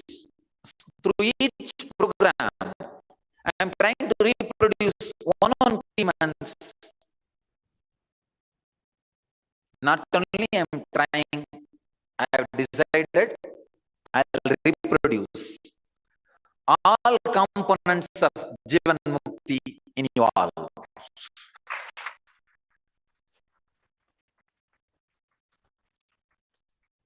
When I say, I really mean it. So, I'll do the job. Components of Jivan Mukti in you. All components of living enlightenment in you. The health, there are different levels. Different component life. The ability to see through the difficult problems. Jivan Mukta Sarira means anybody. Jivan Mukta mind means anything seen. You should be able to swallow, digest it, crush it, and clear it. It should become wisdom. Any food swallowed should become wisdom in you. That is what I call Jivan Mukta Sarira, the body of enlightened and the mind of an enlightened. So different, trying to reproduce through each one program, through this 3 months program, through this LBE, I am reproducing all components of Jivan Mukti in you.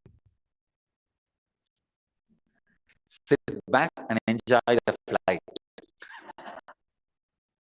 Nothing else. Just sit back and enjoy the flight. Nothing else. And I say sit back, come down to your body. Except just live in your body for next 3 months. That's enough. Live in your body. Be physical. This is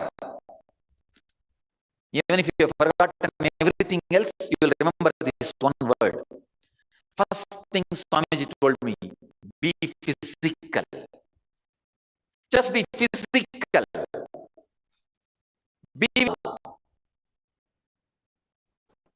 You are nothing more than your body.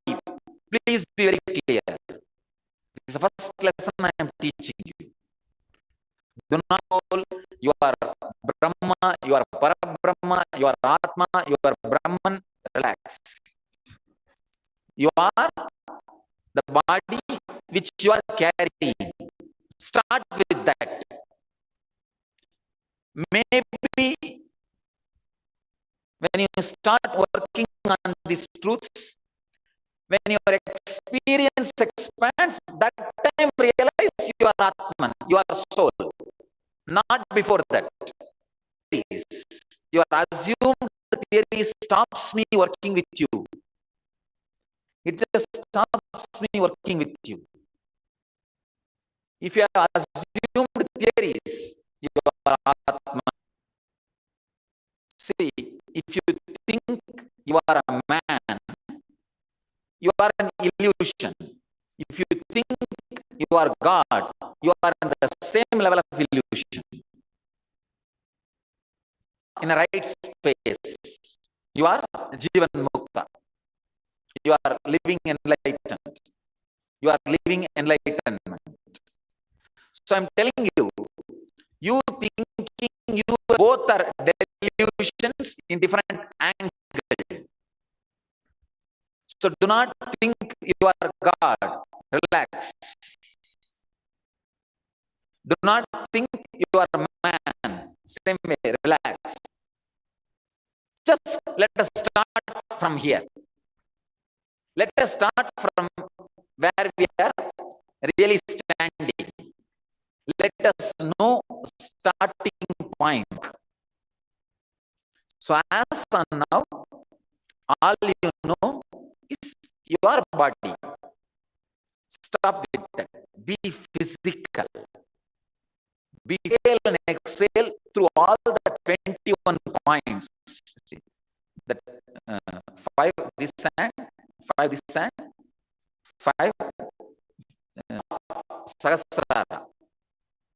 Through this 21 point, constantly inhale and exhale. Inhale and exhale through these 21 points means continuously be physical. Feel the heaviness of your, you will start sleeping. No. Feel the heaviness of the body. If you feel the heaviness of the body, you will be alive, fresh. If you are physical, then whatever I am working with you, straight away will happen. Understand? I am radiating energy in this physical plane. I am intensely feeling and intensely working on you.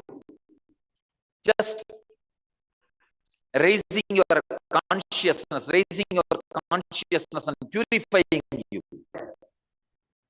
Nothing else is required. Just be physically here. See, so many things will be happening during this program. Lot of technical, the energy darshan, continuous energy support. So many things will be happening.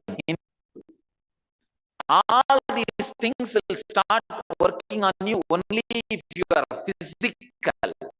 The ideas. If you have been fed with idea that you are soul, you are God, you are light, you are powerful. Draw from all those ideas. Just be body, be a normal person, be physical. Be physical. If you are physical, just one word is enough for me to raise you. If you are mental, viciousness raised, you will start imagining as if like a flight you are raising some idea. Yes, I am raising. I think I am raising. I think I am raising. Even need to visualize the words which I am uttering. Straight away they will start expressing themselves in you. Straight away they will express themselves in you. Your doing is needed. Just be physical. You will go through a beautiful process. Very beautiful process. The technical knowledge and techniques are only to the effect of the placebo effect. The process directly which master actually works. Straight away I cannot tell you. Just sit, I'll do the job. It looks arrogant. You need will without which you will not feel comfortable. The things are happening with you. That's all, nothing else. So it is only like a placebo effect. I think he really knows what he is talking. He really knows what he is talking. So it's more or less like convincing your logical part to. It's like a Vijnanamaya Koshana Beta. Means opening your logical space, the energy can start working. The presence can start working. That's all. So all I need from you is be physical, nothing else. And next 90 days, decide you are going to inhale and exhale through these 21 points. Through these 21 points, you will be completely physical. You will be available, directly available, completely be physical. Understand? In this LB 3 months program, in you, I'm completely sealing it in your body so that you will always radiate this. You will always carry it. I touch your conscious mind. As I was telling, relaxing your logical mind. Just, it's in a way telling you. If I tell that directly, it hurts. So I use all complicated terms, really more complication, so that your mind says, oh God, what a brain. What? So you can relax, you can trust and relax. He uses more medical terms than you. You believe he's a big doctor. And you allow you give your body to him. Lawyer, big guy. Then you submit yourself to his opinions. So same way, once in a while I use big terms just to tell you, please relax and allow this process to happen. That's it. And the technique are only initial level work.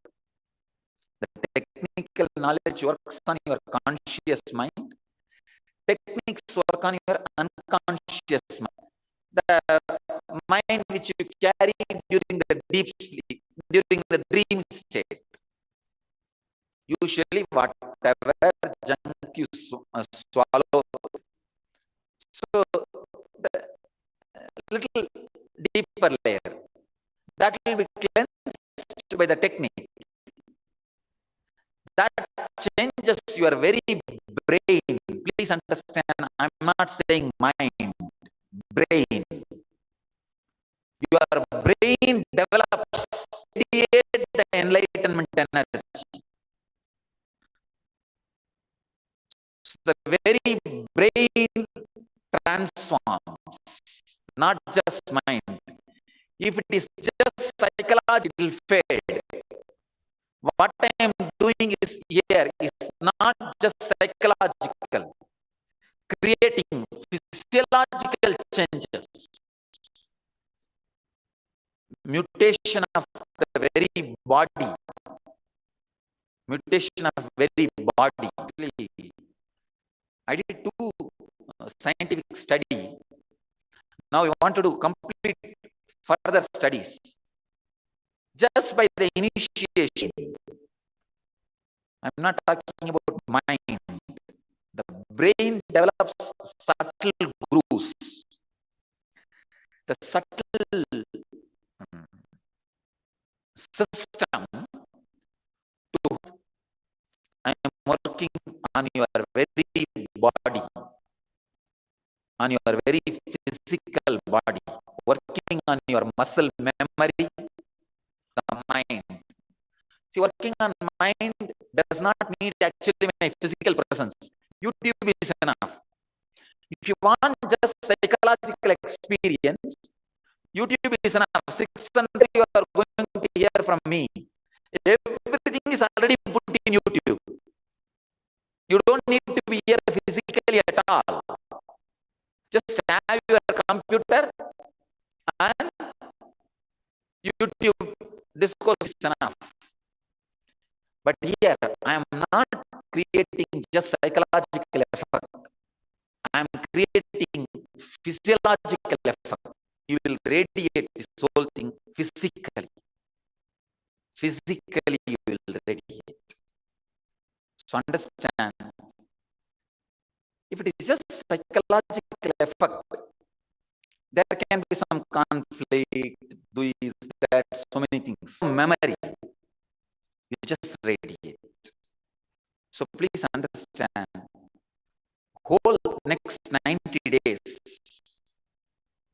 inhale and exhale through these 21 points. Just 2-3 days, you will be habituated. You will see very clearly, you are really inhaling and exhaling through these 21 points. Crown, 1, 5, 16, 21. That's all. Inhale and exhale through these 21 points. Sing all the time. Remember, inhale and exhale through these 21 points. That's all. Inhaling and exhaling through these 21 points. Way of breathing. Basic way of breathing.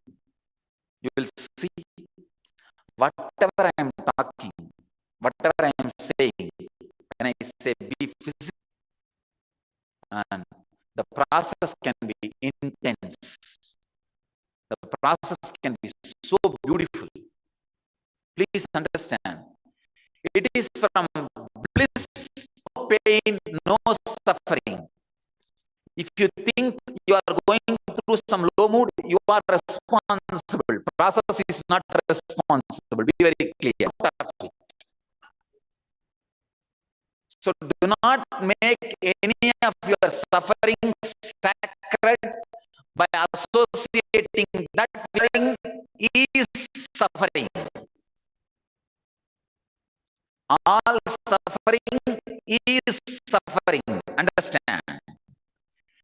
It is no way connected to bliss, over. So anything else comes in between.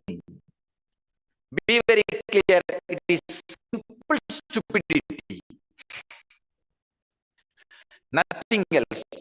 Do not associate your stupidity and depression with spiritual stupidity.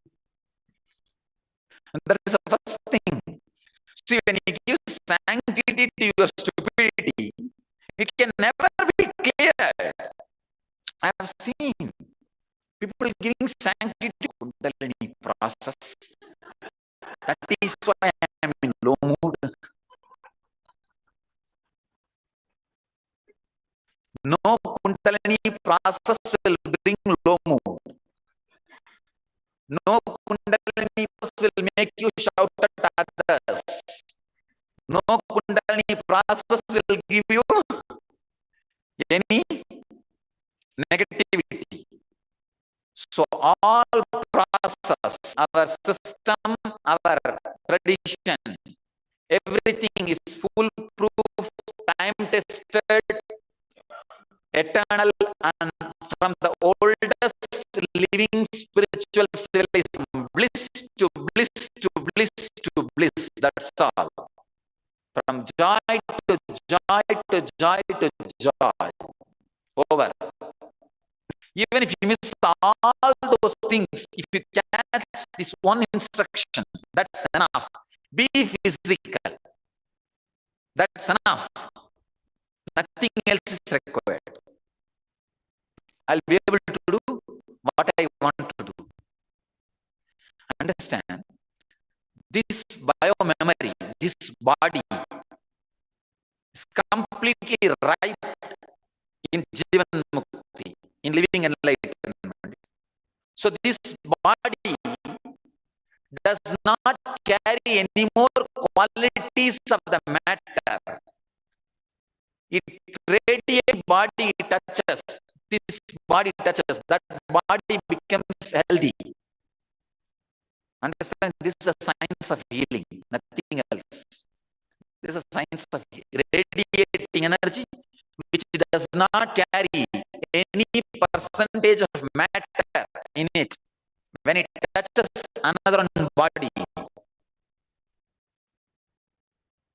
so when this body touches, that very initiation is enough.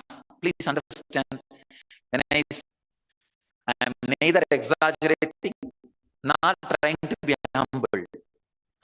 All humbleness is nothing but ego, inverted ego.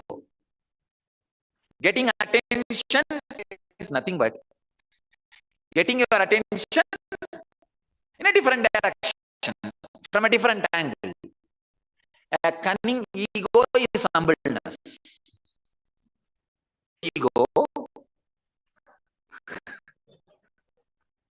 and who is little cunning, who is not that direct, who is very polished, that ego is what we call humbleness. That's all, nothing else. I am neither fact. I am here to share Jivan Mukti. The initiation is enough. Nothing else is required. If you are physical, understand. So just touch is enough. This can be transmitted. So all the technical knowledge and technique you are going to go touch, that's all. Preparing you again and again to be physical so that this transmission can happen. So that this transmission can happen. Nothing else. Whole process, you will simply become really available. Just open. You will become physical. First teaching, the first message is be physical. Inhale and exhale through all the 21 points. Eat only the quantity you need. There will never be something called overeating. Whether you are sleeping or eating, everything will be properly in tune. Just if you take up this one idea, be physical. Nothing else. Nothing else. Everything is almost trying to bring you to that plane so that the transmission can happen. Understand? Here I am intensely radiating the energy and you are somewhere. How will it work? That is the way. If you are physical, because I have landed in physical plane. You see, if I am in a mental plane, you guys are very good with the one. Imagine he is also in different plane. You are in different plane. Both of you never need to meet each other.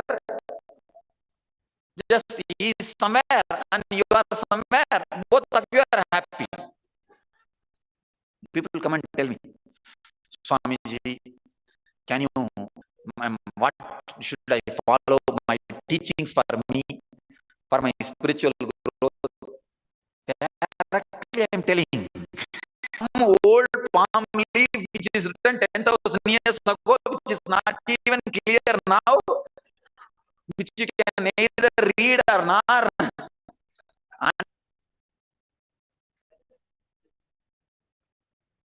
They say we want to meditate on Mahavatar Baba so that he'll come and appear and give instruction. Physically, I am sitting and giving instruction. This different plane to come down and give instruction. First of all, what will you guys understand? Understand. All transmission, all explosion from physical plane. So decide to be physical, completely centered on the body. You will be a new being. You will be new being happening in you. Not thousands, millions. Millions of things happening in you. The transformation in millions of ways happening in you. The whole field, this whole energy field, constantly the process will be happening in you. Constantly. Not just the time you are doing yoga, meditation or anything. Constantly the process will be happening in you. He is here, radiating my presence. So all you need is be physical. Be physical. You will see that really the deity will talk to you, heal you. That very water, when it showers on your body, you will see the healing happening.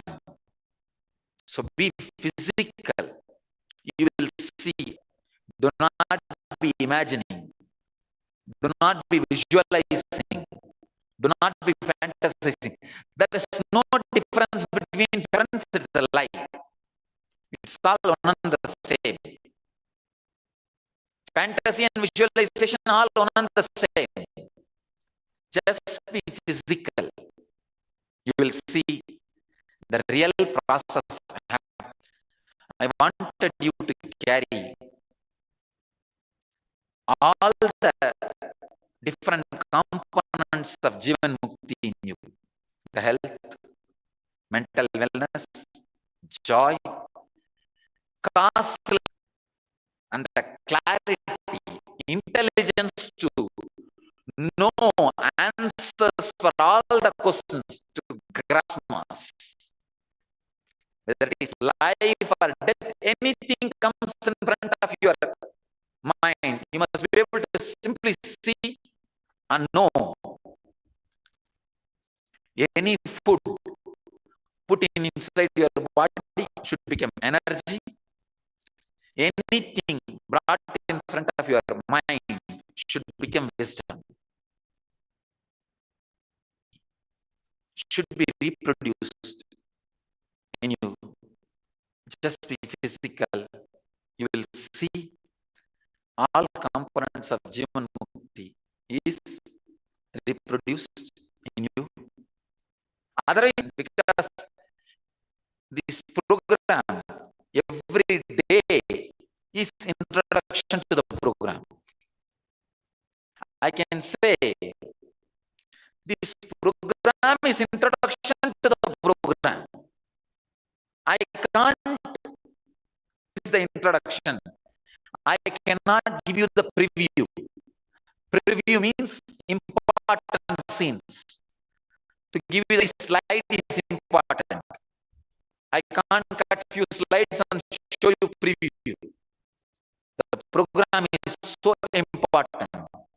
Every bit is so important. I cannot give you introduction because the whole program itself is an introduction. Every day you will see new things are opening up, revealing, expressing itself through you. Be physical. Feel the weight of the body. You will never feel tired. If you feel the weight of the mind, you will feel tired of the body. Be physical. You will not be tired. I have no other words to introduce the program. The whole program, excitement and enthusiasm radiating through you.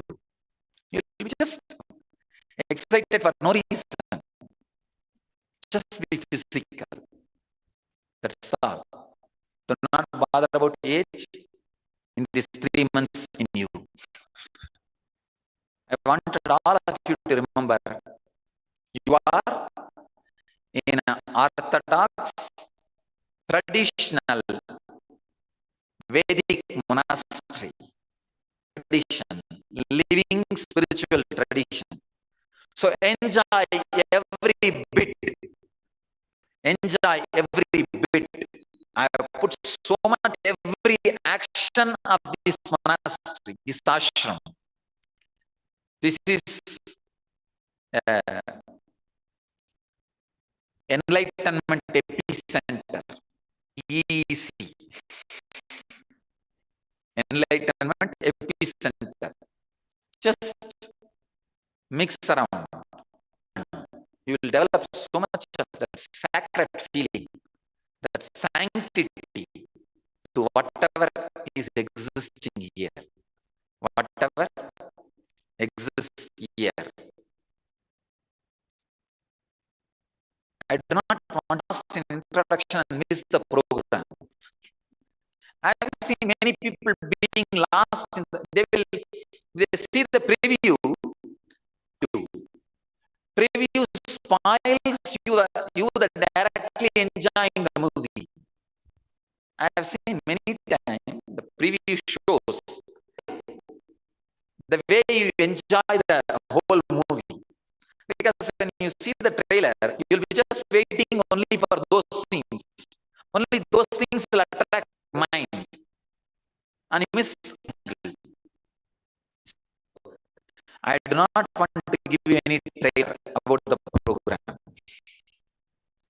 Because you will miss the program. The whole is program. Just enjoy. Third level Nitya Yoga. So whatever I learned from Ravi, you guys read levels of Nitya Yoga are their works and enlightenment and very strong. So enjoy the whole thing. Go through the whole thing. Only one lesson from this whole session. Physical. Be physical. That is the essence of this whole thing. So enjoy. You will all real components of Jivan Mukti. Let you all achieve and radiate the eternal bliss. Nithyananda. Thank you.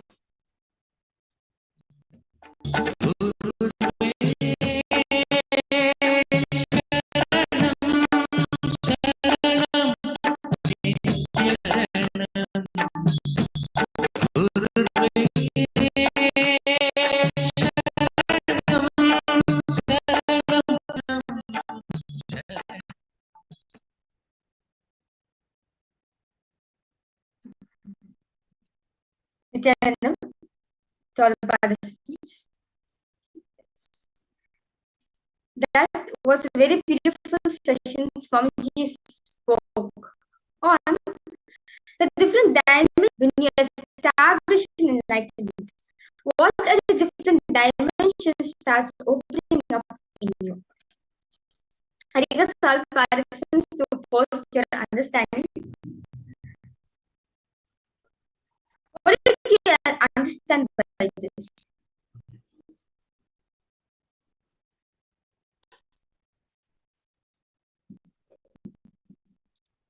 To understand, Swamiji says one thing very beautifully there.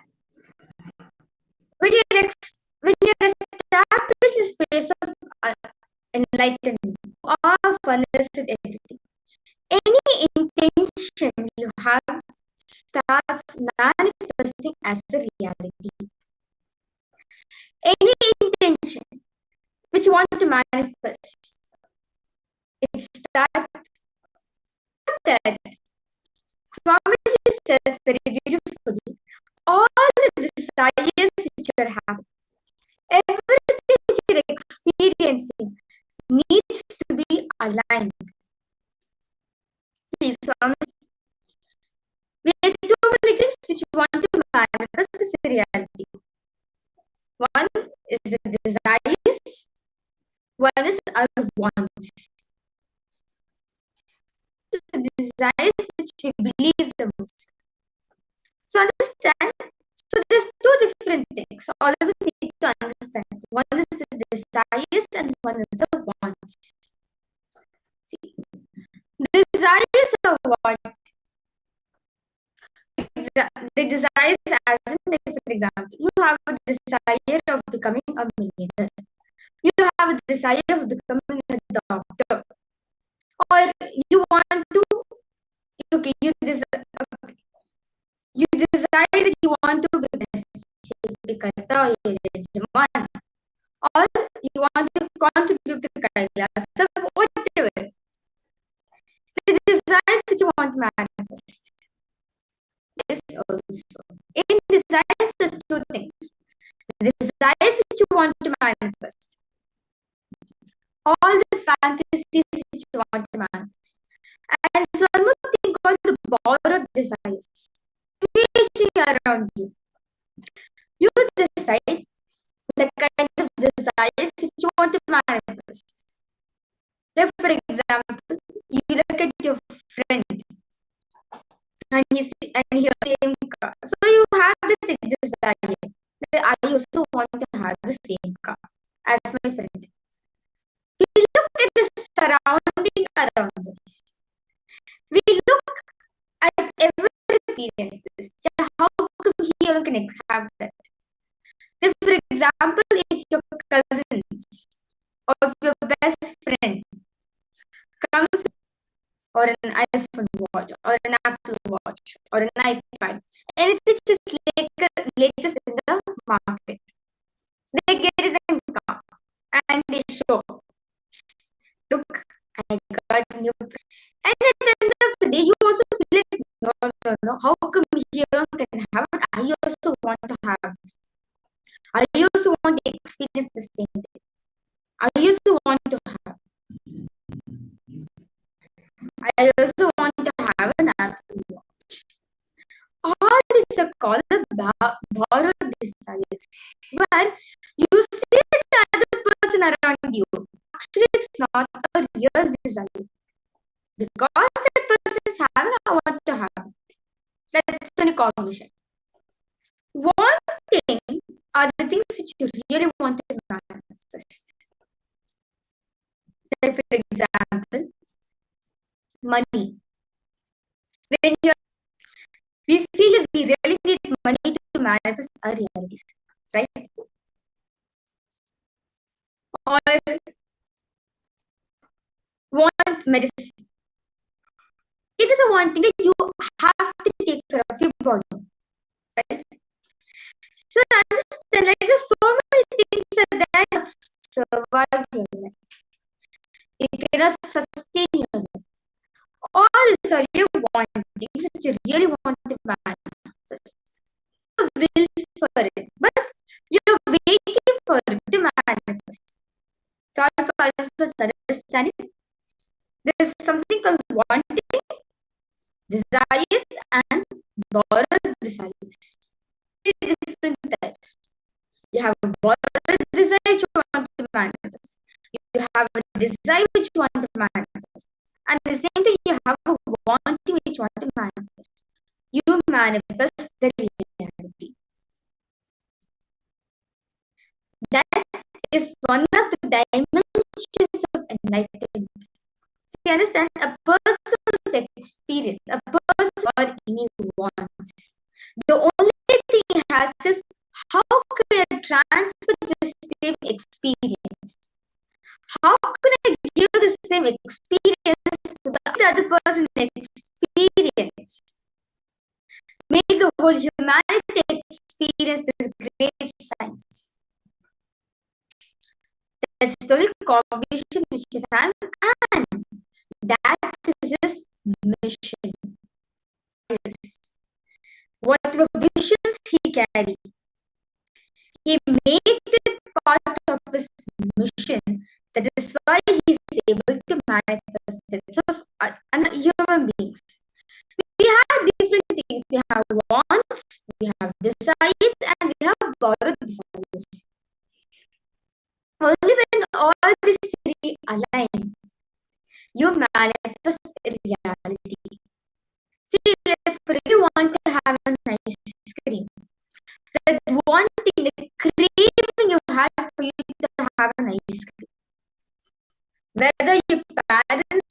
not, you crave for the no, I want the ice cream. Until you manifest the ice cream, you go on asking everyone, I want this special. Somehow you go all out and get the ice cream for yourself, right? That's the same intensity all of us need to have.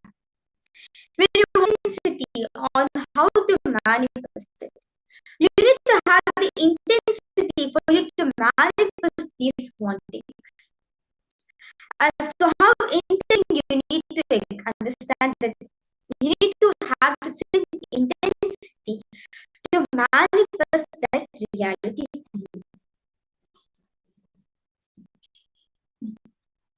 So for all participants, all these three needs to be in alignment. Whether borrowed desires, or any wanting needs to be to your purpose of life. Only when it aligns, you see, you start experiencing completion. You see how slowly Paramashiva manifests this in your life as a reality for you. To understand deeper about this, what Swamiji says, and how to align these two. Understand, Swamiji says, our possibilities are infinite. Every moment, existence holds out for you an infinite choices in her hand, waiting for you to run into her arms. Wait expectantly, longing for her little child, just learning to take the first steps in the world. She is waiting for you to learn. She is waiting to eagerly open you to. She is eagerly waiting for you to open her gift, prize on your face. When you discover your gift and enjoy it by living enlightenment. This is all participants understanding. See, 2 minute possibilities we can, and our choices are infinite. So, understand from just saying, learn how to choose accordingly and enjoy the first step. Deciding to take living enlightenment. So understand, aligning your action to your intentions is actions. When you align what are you doing in a day-to-day lifestyle to the intention which you want to manifest to the reality. So for all participants understanding, the possibilities are endless and we exist. So understand, God designed this world with one purpose: to make you experience His love just like it. So understand, God has only one reason, one purpose why He designed this world. That oneness space with Him. See, what does Swamiji mean by aligning your actions to your intentions? See, I did this all participants to post in the chat section. Okay. Mary, Yvonne, are you understanding any further questions you are having? No. Okay.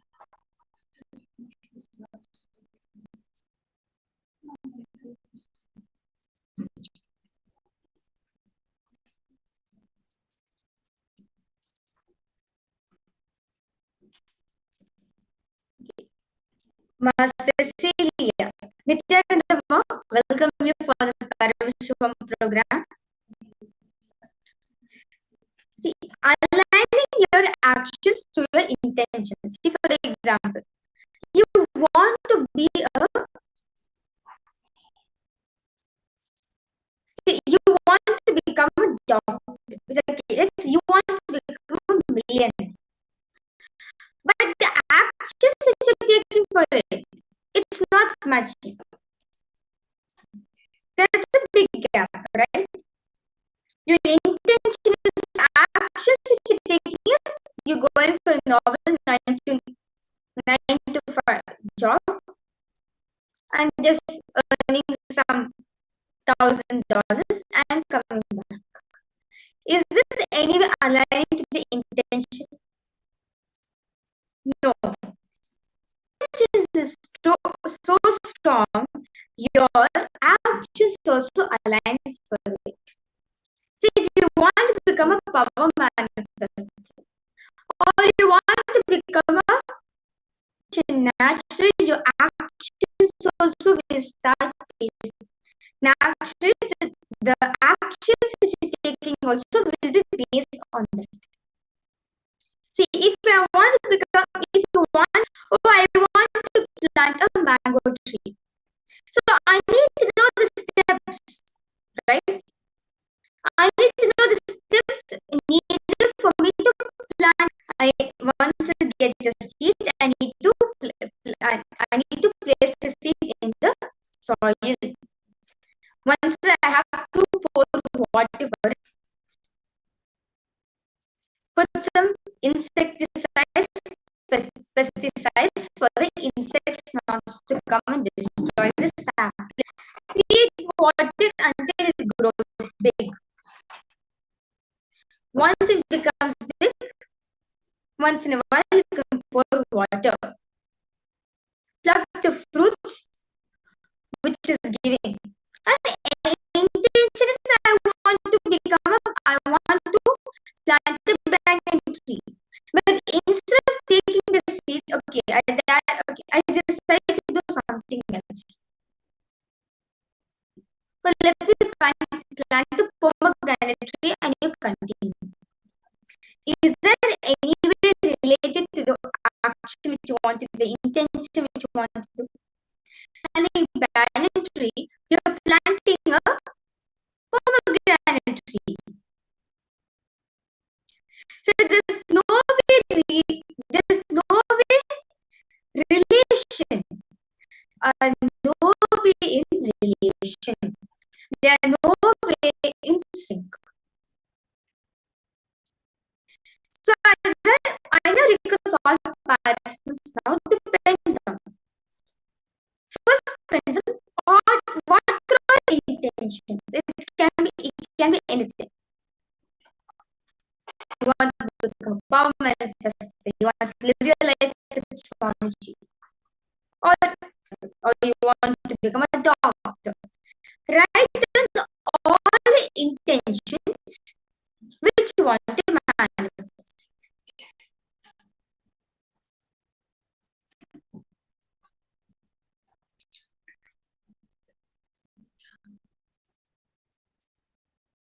Okay. Mary, you have posted.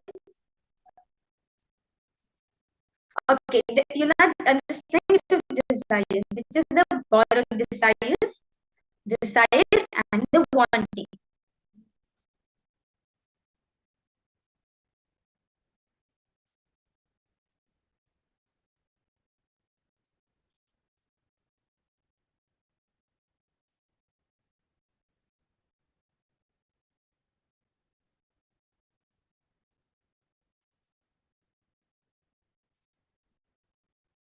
I now request all the participants now to enter all the intentions which you want to manifest in your life. Detail pen it down.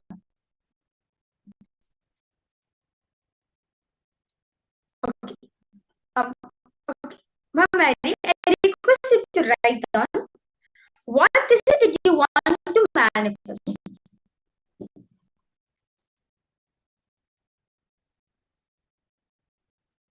When done all the possibilities, we feel like, okay, if I become a doctor, I can become an artist. What the intentions you want to have, when it done?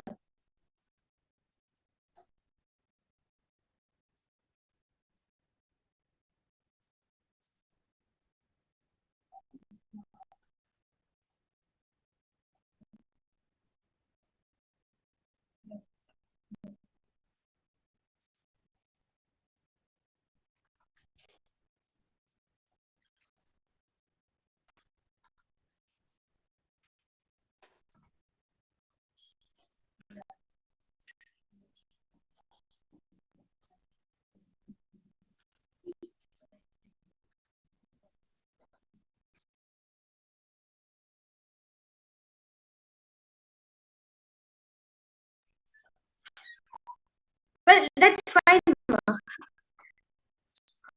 Well, from now onwards, what do you want to have your life as? Do you want to have a blissful life? What is it that you want to have?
It depends on all the realities which you want to manifest.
I hope all participants are done writing down your desires.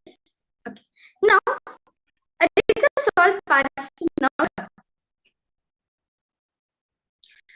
What are the actions that you have taken so far? Print on the actions. The action of studying the medicines, studying the anatomy of the body. Write down the actions which you have taken so far.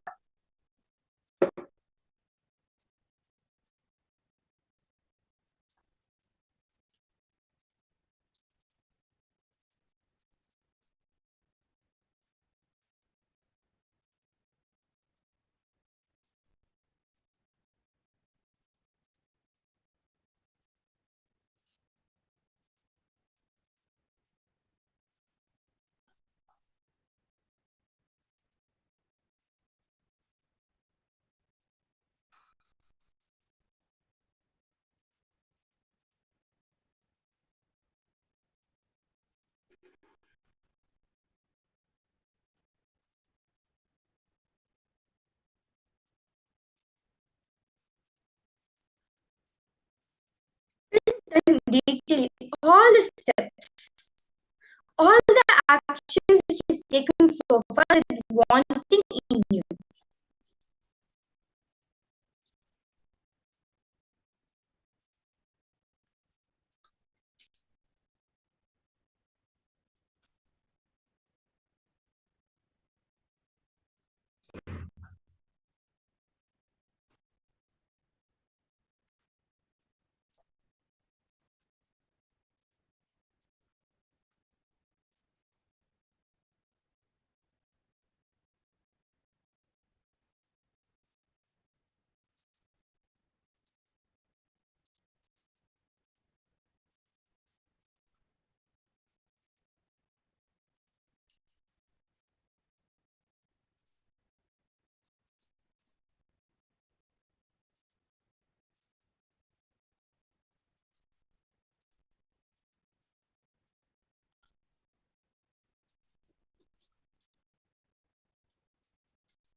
Hope all the participants then writing down. Okay. So now because all the participants, so now you have one side written all the and you have second part in your what are the actions you have taken to manifest this reality. I now request all the participants now to compare both of them. What is it you want to manifest and the actions which you have. The actions which you have taken so far in reality, practically what you've done so far, that's the actions. Is it both are in sync with each other? Is both are in alignment with each other? Now start compare both the tables and see where am I missing into aligning my intentions. Where am I missing? Is my action in which you want to manifest? Because all the participants to start verifying. Now all the actions which done so far, all written, which you want to manifest, are both are in sync with each other. You can look in and see. And I request all participants, suppose you can also feel the clarity or you want to share your experience also, do feel free to post in the chat section.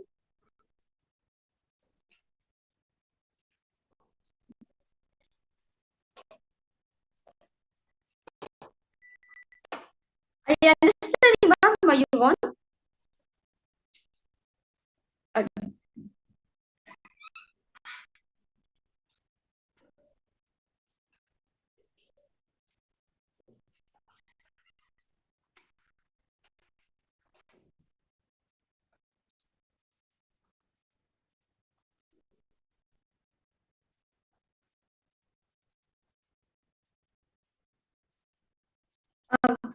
Ma'am, very clear, Nithyananda, ma'am. I request you to post if you have any further doubts, any questions you have, or you have further doubts, any further questions you have.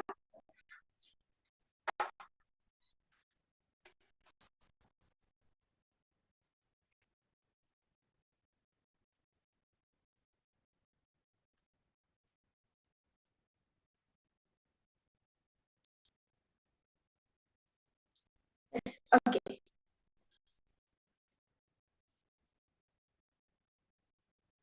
Okay. You want me to post it? About the question, I want to travel, of course. There is a Korean by interest and so on. Okay. Yes, I saw it.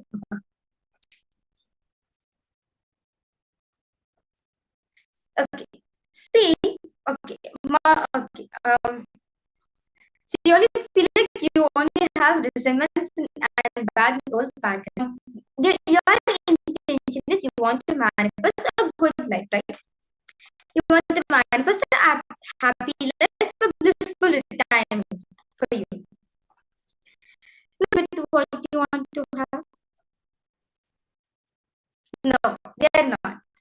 They are not. Can you see there is a loophole in this? Can you see there's a gap? Your actions which you're taking is not in alignment with it. This is why Swamiji says we are not aligning our action.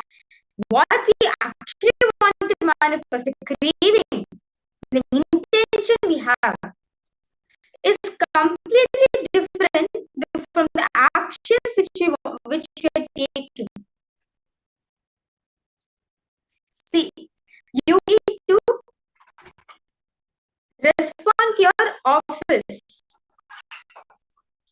You want to become inside yourself, you want to have that sort of practical situation.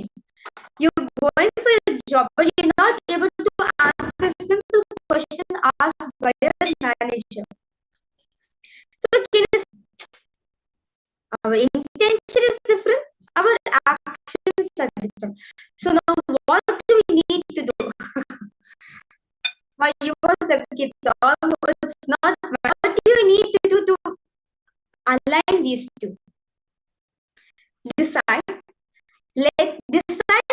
to, I'm gonna align my actions to my intentions. That's blissful body. If you want to manifest a healthy body, let my actions be, let me wake up in the morning, do yoga.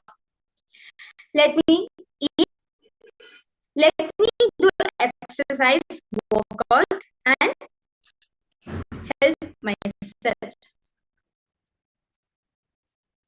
So decide to take up the action which is going to always understanding. Okay, now Mary. Now you're saying you want to have a blissful retirement. Now decide, today you decide, okay, for me I need to take. Let me read the Living Enlightenment book. Let me spend some time in meditation. Let me spend some time in yoga. Let me spend some time in the Paramashivoham. Are you understanding, ma? Today onwards, decide to take actions for the which you want to manifest.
Have all the participants done writing down?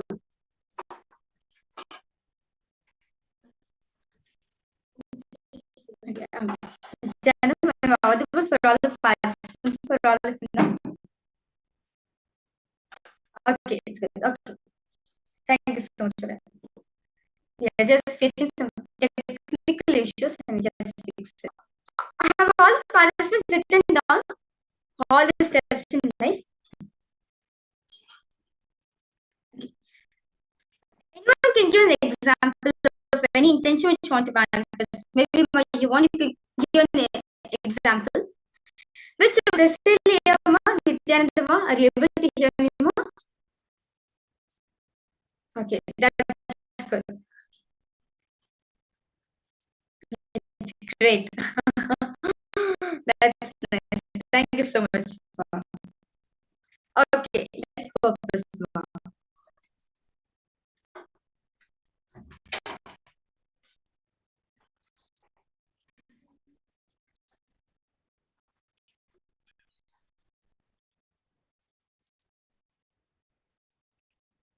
I see morning.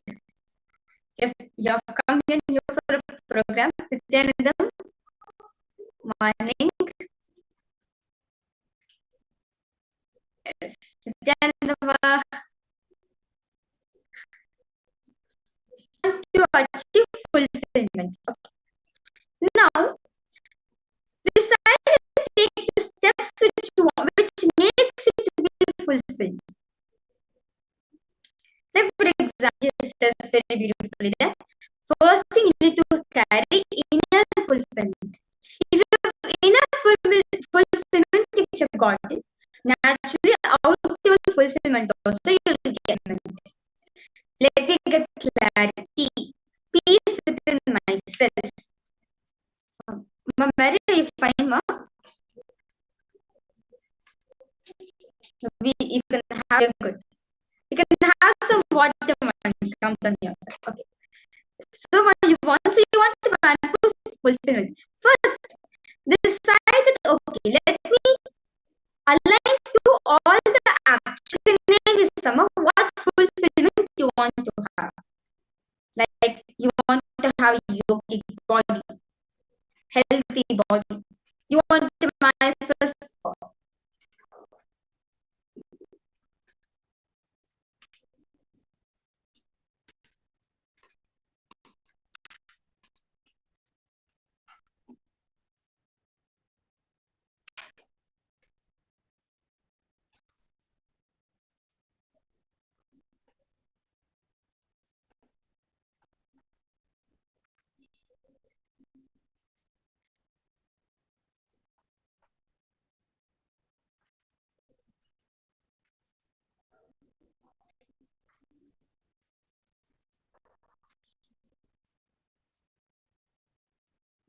Okay. Well, you want your ultimate fulfillment, which is enlightenment. Okay, achieve enlightenment, what Swamiji says, yogic body and a Vedic mind. So you need to build your body. So you need to decide, okay, I'm going to participate in the Nithyananda Yoga completely, end to end. I'm going to be integrated to it. And let me attend getting from the program. Let me apply it in my inner space. Let me apply it in my day-to-day problems. Let me sit completion before I go to bed for 21 minutes. Now, all these are actions which you are doing to manifest, and these actions are aligned to your intentions. Yes? So all participants understand. So this is what all of you need to do right now. All the eight you want to manifest, decide to take actions which are going to be alignment with these. Decide, okay, today I'm good, which is going to help me to manifest my intention. Yes. Okay, everybody have manifestation, perpetual counter. These are my actions which I'm going to take. I'm going to do completion every day before going to bed. Any incidents which is arising in my life, being completion.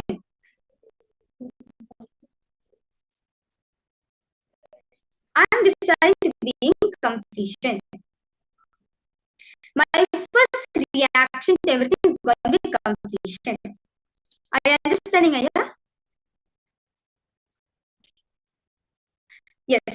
Yes, Ma, you want, yes. Detailed actions, yes. Detailed actions which you want to do.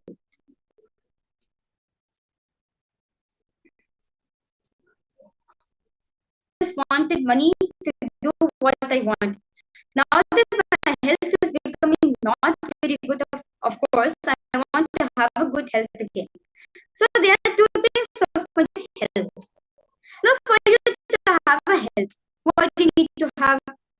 Okay, I'm going to do the morning yoga.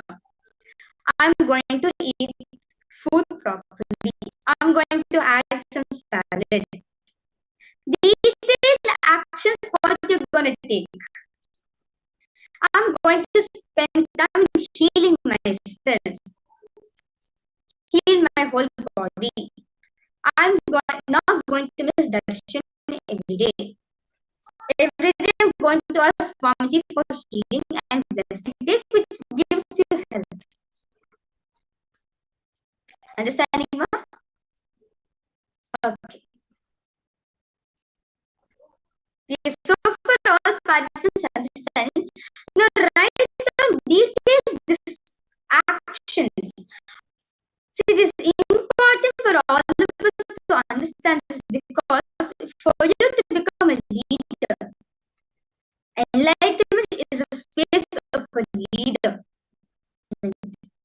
As Swamiji says, gods live in an organized way. Only when we organize ourselves, only when we organize, you manifest your realities. So all participants understanding. So request all of you take few minutes, which you're going to do, which are going with alignment to the intentions which you want to manifest.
Many things in my habitation.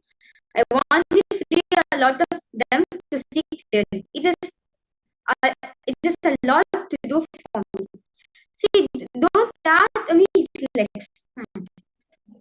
See, somewhere you have to start for you to achieve that, right? See, as a baby, what we do, we don't walk slowly. Only we get up. First step when we try to walk, we fall down. But okay, can the baby say, "Oh, I have tried so many times. Let me remain to being crawling"? Can the baby ever say that? If you have said that long ago, by now we won't be walking at all. Maybe crawling. Even though we might be somewhere you have to start. Only when the baby decides no. Let me try again and again until I get any support. Until that manifests, I will not give up walking. And that is how all of us are walking right now. So understand, this is actually part of our life. It is just we have forgotten it. All of us know that when we really want to manifest something, we have to go for it. Only when you start somewhere, you're going to see how it starts manifesting in you. Are you understanding, ma? Somewhere you have to start. Start and go. Okay? Are you understanding, ma?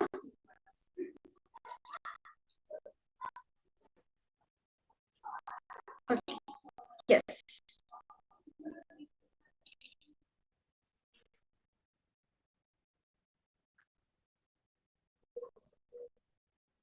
Okay, have all participants done writing down all your actions?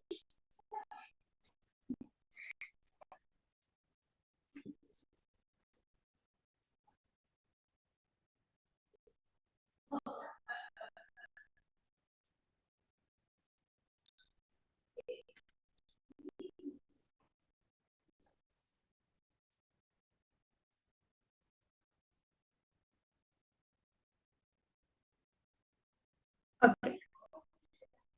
So have all participants done writing down all your actions now? Or is this more to be added to the list? Well, that's fine. Suppose if you have any further questions and doubts you have, do feel free to post in the chat section. So now all the participants, let's go enter in the power manifestation. All of you now start what you want to manifest. Through the power of levitation, you're going to be manifesting this. Okay? So request all participants now to please close your eyes. Issues, I do not know how to deal with it. Start with one place now. Just start to being completion first. Slowly, don't worry. Swamiji is always there with you. Do not worry about anything. Swamiji is there with you. Whenever you talk to Swamiji, ask him to guide you.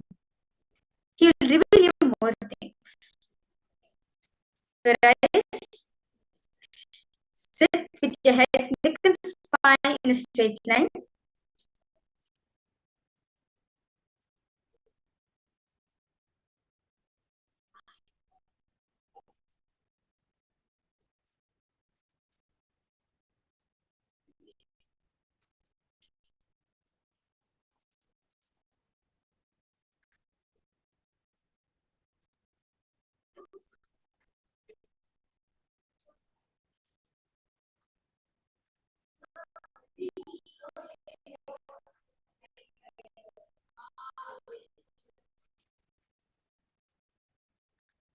Visualize Swamiji in your inner space.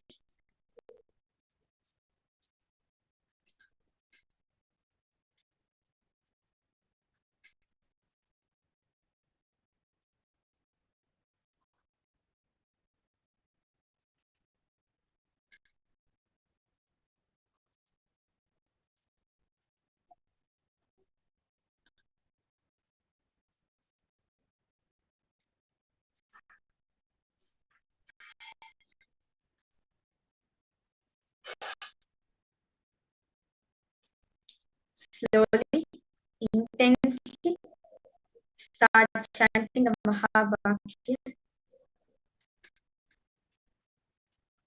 Om Nithyananda Paramashivoham. Om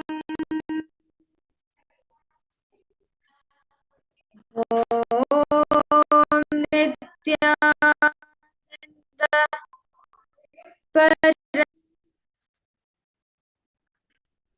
Om Nithyananda Paramashivoham.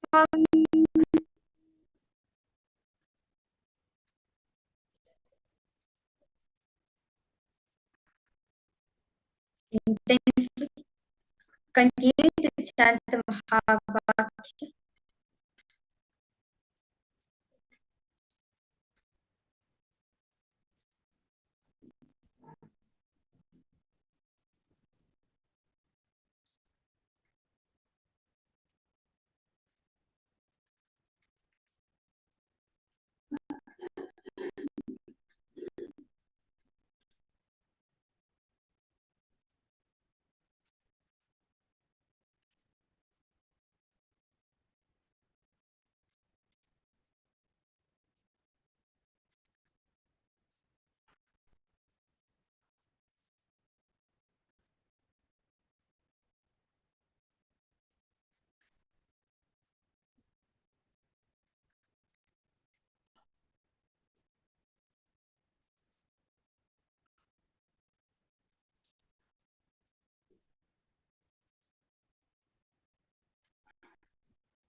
Yes. Continue to chant the Mahavakya. Yeah? Every chant the Mahavakya, we are doing the power of levitation.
Slowly, very slowly, please open your eyes, relax yourself.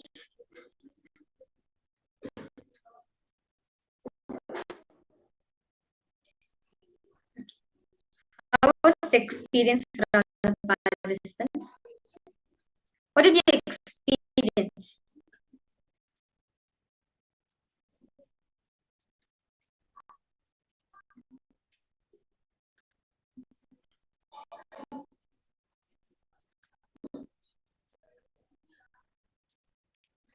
How was the experience? Did you feel like your body is so lift? Okay, whatever you posted felt a still mind. Okay, felt elevated.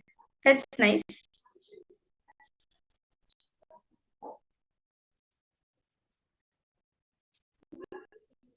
How to remember you want? Feel fresh air in my body. Okay, something new.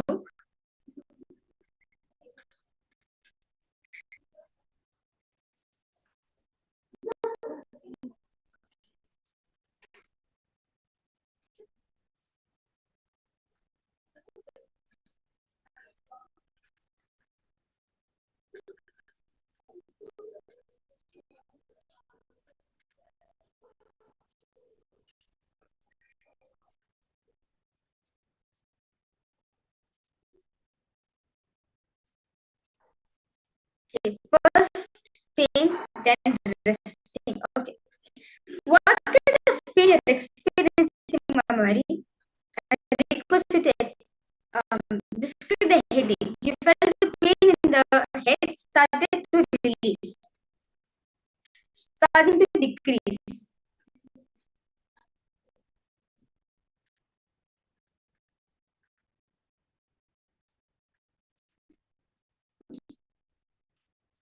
What is the exact thing did you experience? I request you to post.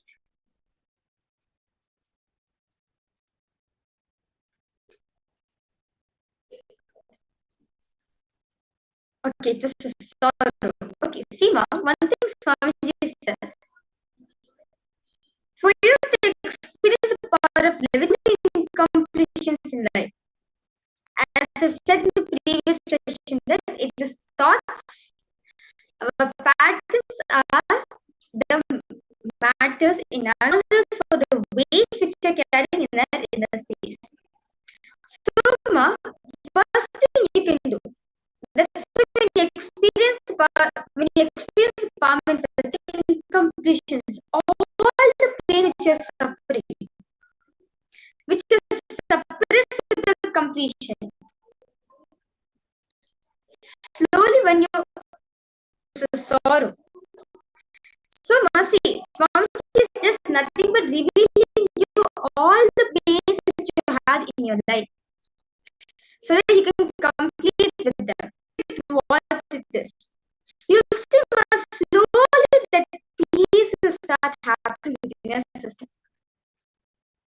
Without the space of completion, levitation is impossible. Swamiji says very beautifully. You may be weighing 100 kgs, but I can make you levitate. But even if you have one, I cannot lift you. I cannot levitate you because the patterns, the incompletions which are highest.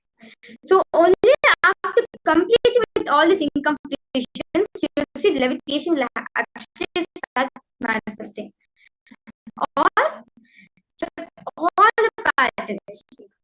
Immediately when you do power of levitation, you'll experience it. Are you understanding, Ma?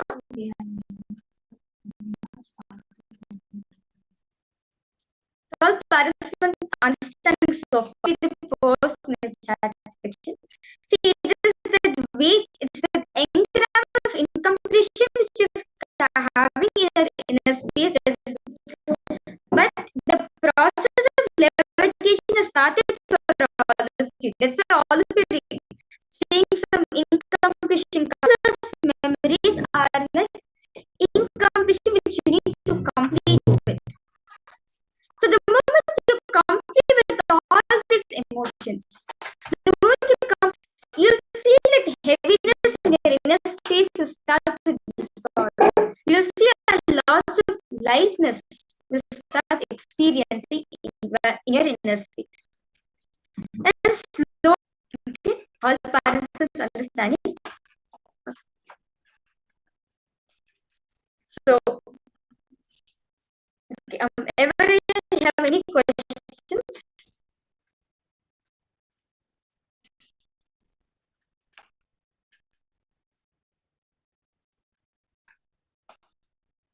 You have any I request all participants to post any further questions, any doubts to have, do feel free to post in the chat section.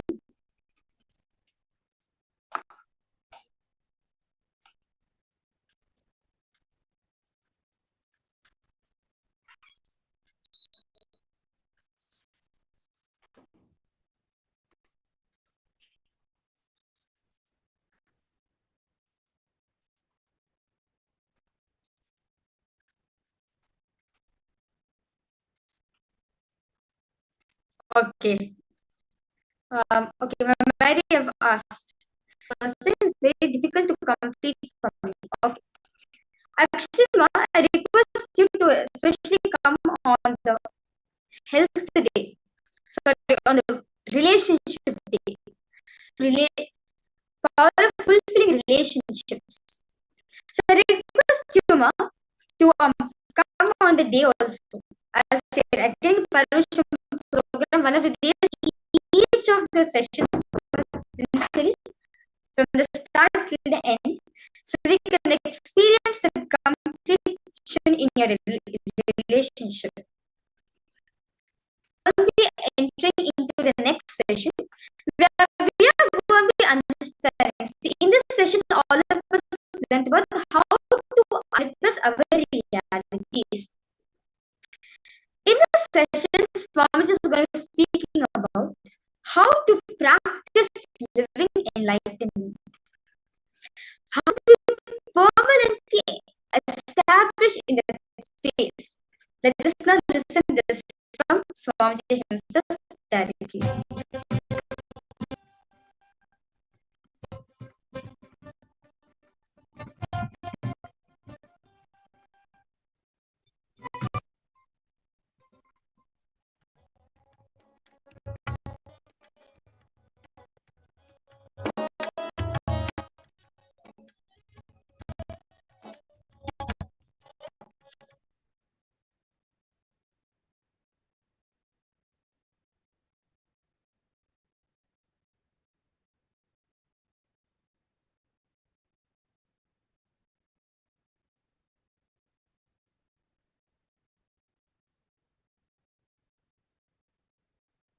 I welcome you all with my love and respect.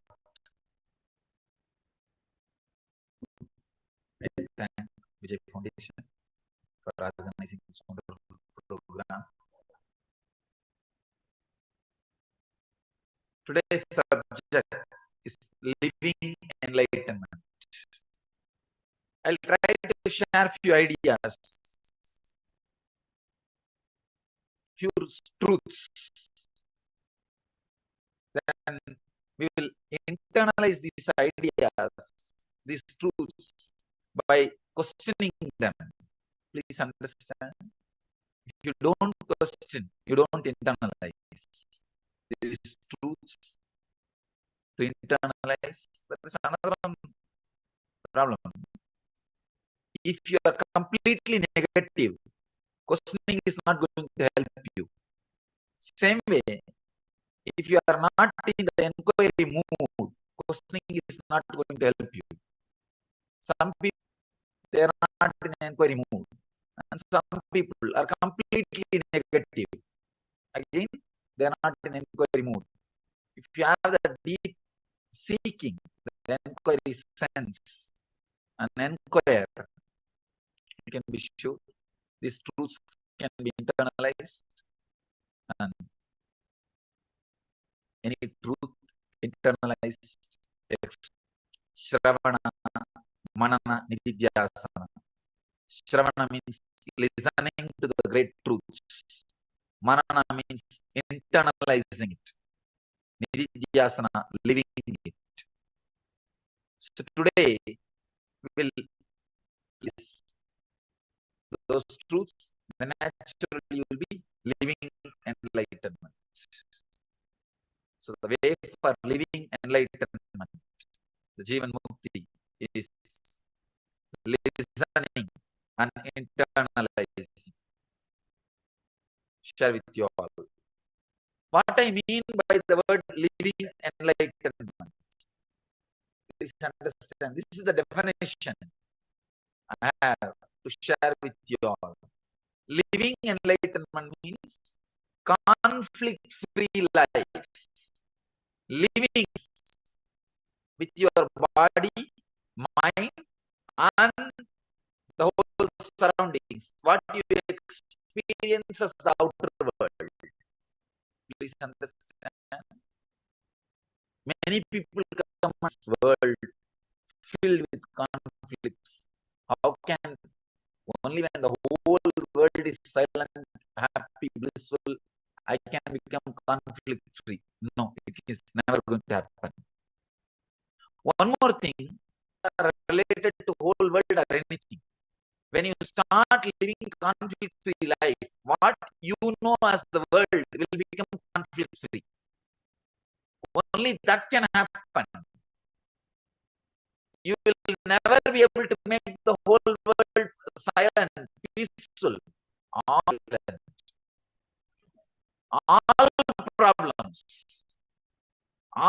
problems are created by them who are trying to create silence. Actually, even in the hall, meditation hall, I create more sound than the few people who talk.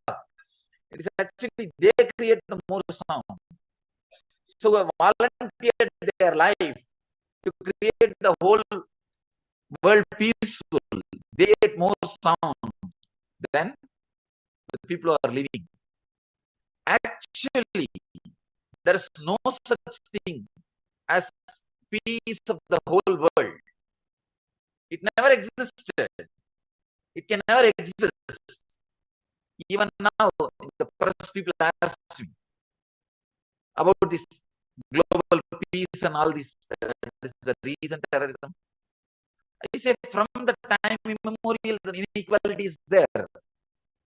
Actually, more and more inequality happens by the people who are trying to create equality. He comes to power, it becomes one more tradition. Last 3,000 years of the recorded human history, we have 5,000 wars to bring peace to the world.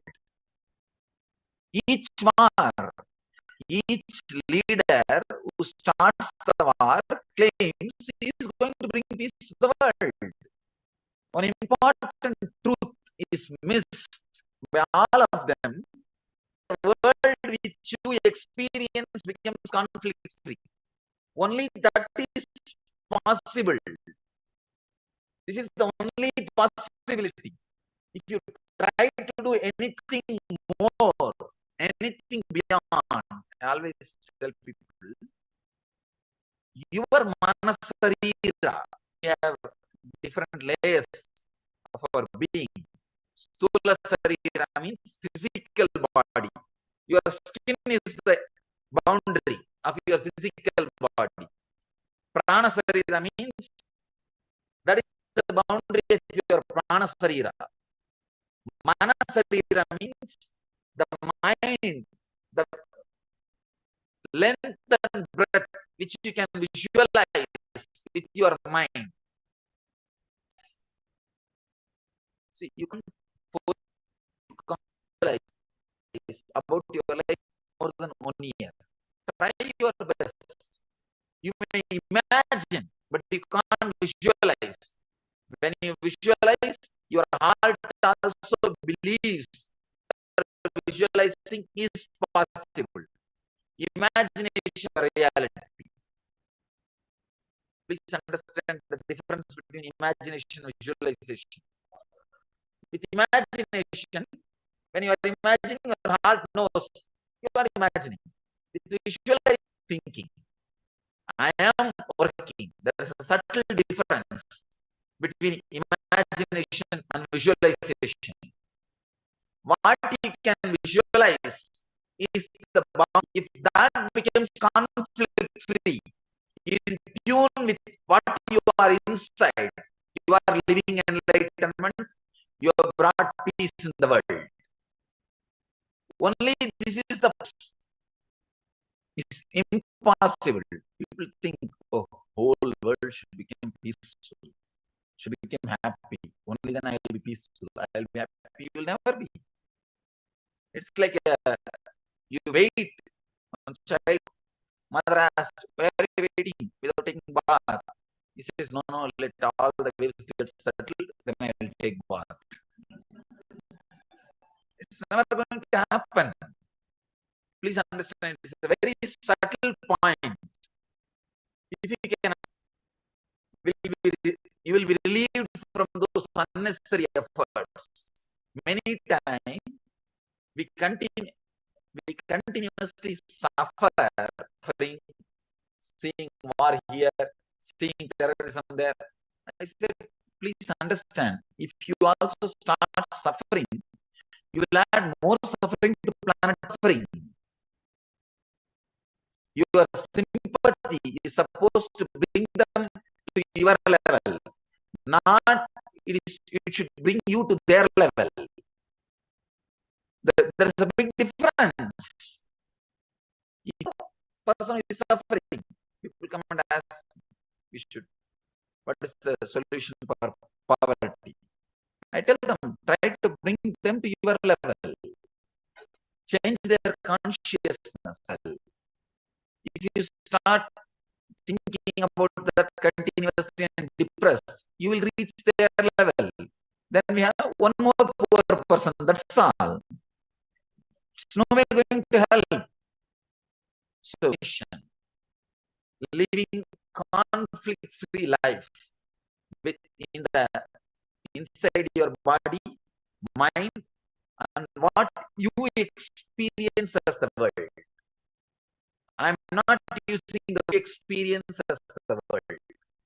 This is the only possibility. Nothing else is possible. If this is done, you are living enlightenment.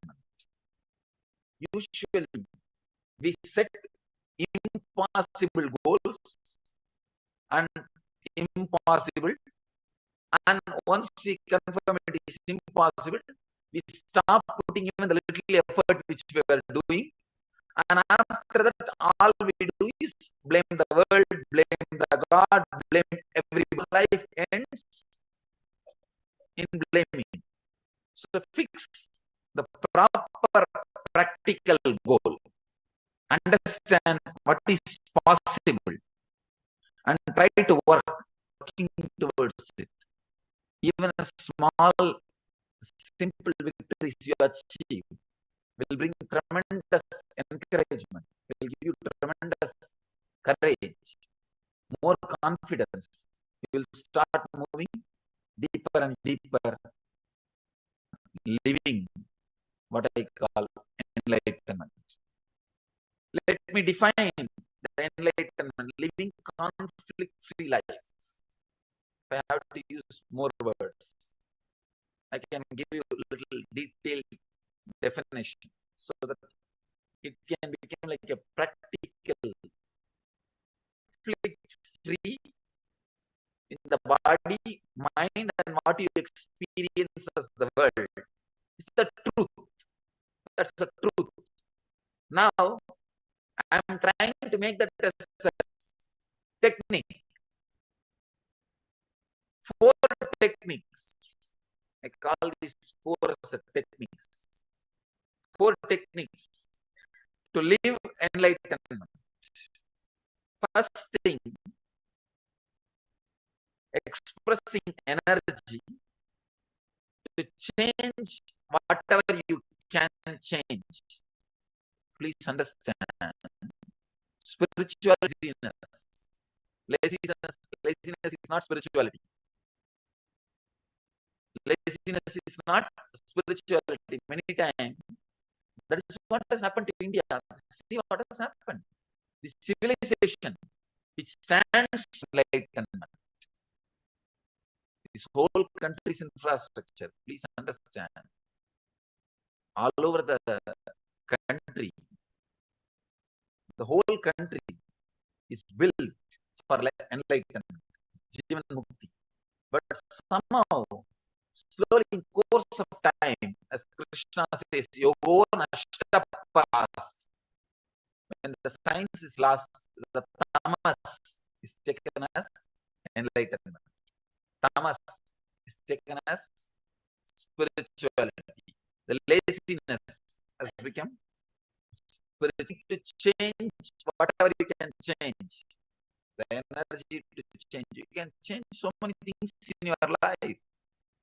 People come and ask me, is the life defined, predetermined, or we have free will? It's like a tape recorder. Go on, pre-programmed. But you have a will to interfere in many things. You have a will to interfere in many things.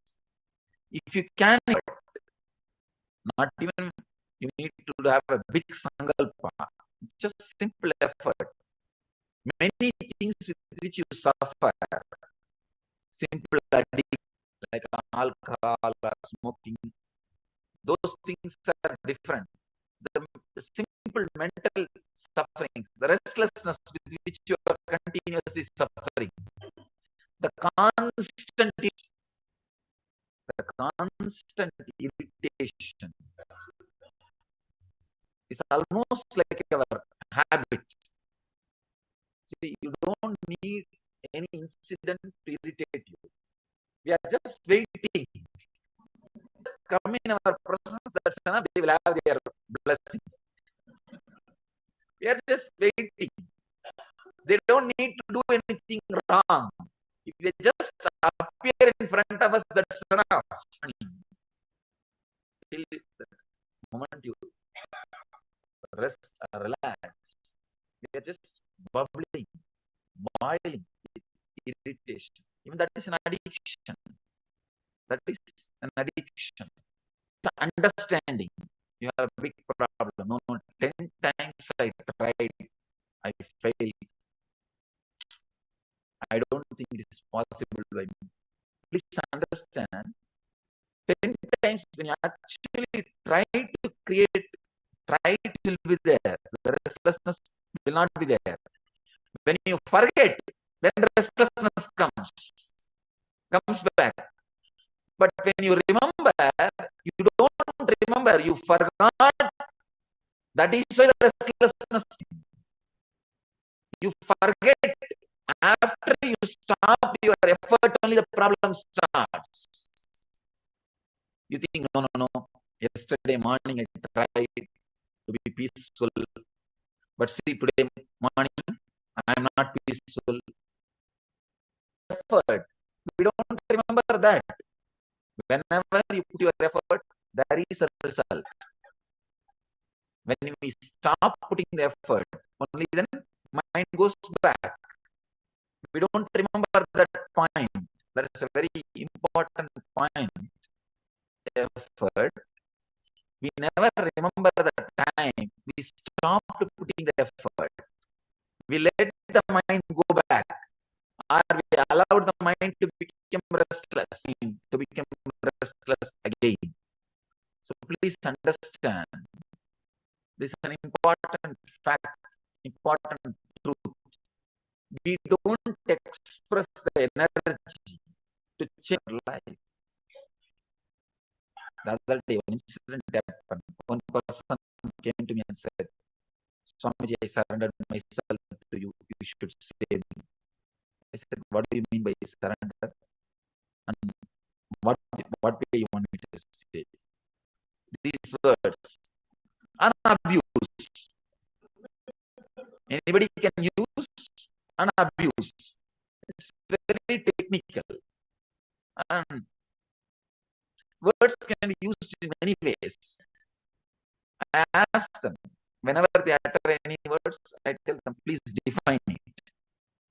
Define it. Because many times your dictionary is different from my dictionary. We don't use it. Each one has their own dictionary. So please define it. Let's define. He says, no, I have a bad habit of going to the wrong places. Now I surrender myself to you. You should help me to stop. I start with think of your life. You become insensitive to love. You become disrespectful to relationships. It is far more deeper in the life. And all few words I uttered. I told him, please carry on. At all. Still I am doing the same thing. I told him, what do you mean? You want me to take your car keys and hide? He told me, no, I have surrendered. What do you mean? You want me to take your car keys and hide and tell you not to go anywhere else? You have the independence. I can only give you the knowledge. It's you who needs to apply. Then I told him, what do you saying that I need to save you? If you say that extreme, then I can tell you, sit here itself, don't go anywhere else. Then you will say, no, I need freedom. Have freedom, have this knowledge also, so that you will live this knowledge in your life. No, you don't want knowledge, but you want freedom. It's like a freedom without responsibility. Freedom. We don't want to change. And we say, no, this is my life. What can I do? How will God save me? See, you are the God who can save you. Uttared atmanatmanam atmanam. By yourself. If you can't lift yourself, you are the worst enemy for you. If you can lift yourself, you are the great friend for you.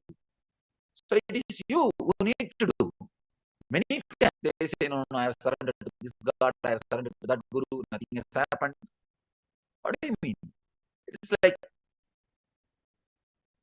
using the words, being hypocritical, not straight, not honest with what they want to do.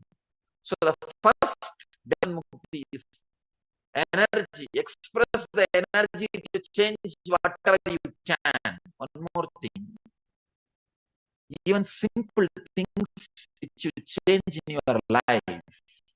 Please change the simple changes which you make. Suddenly you will see the cumulative effect of those simple changes. It's a huge transformation.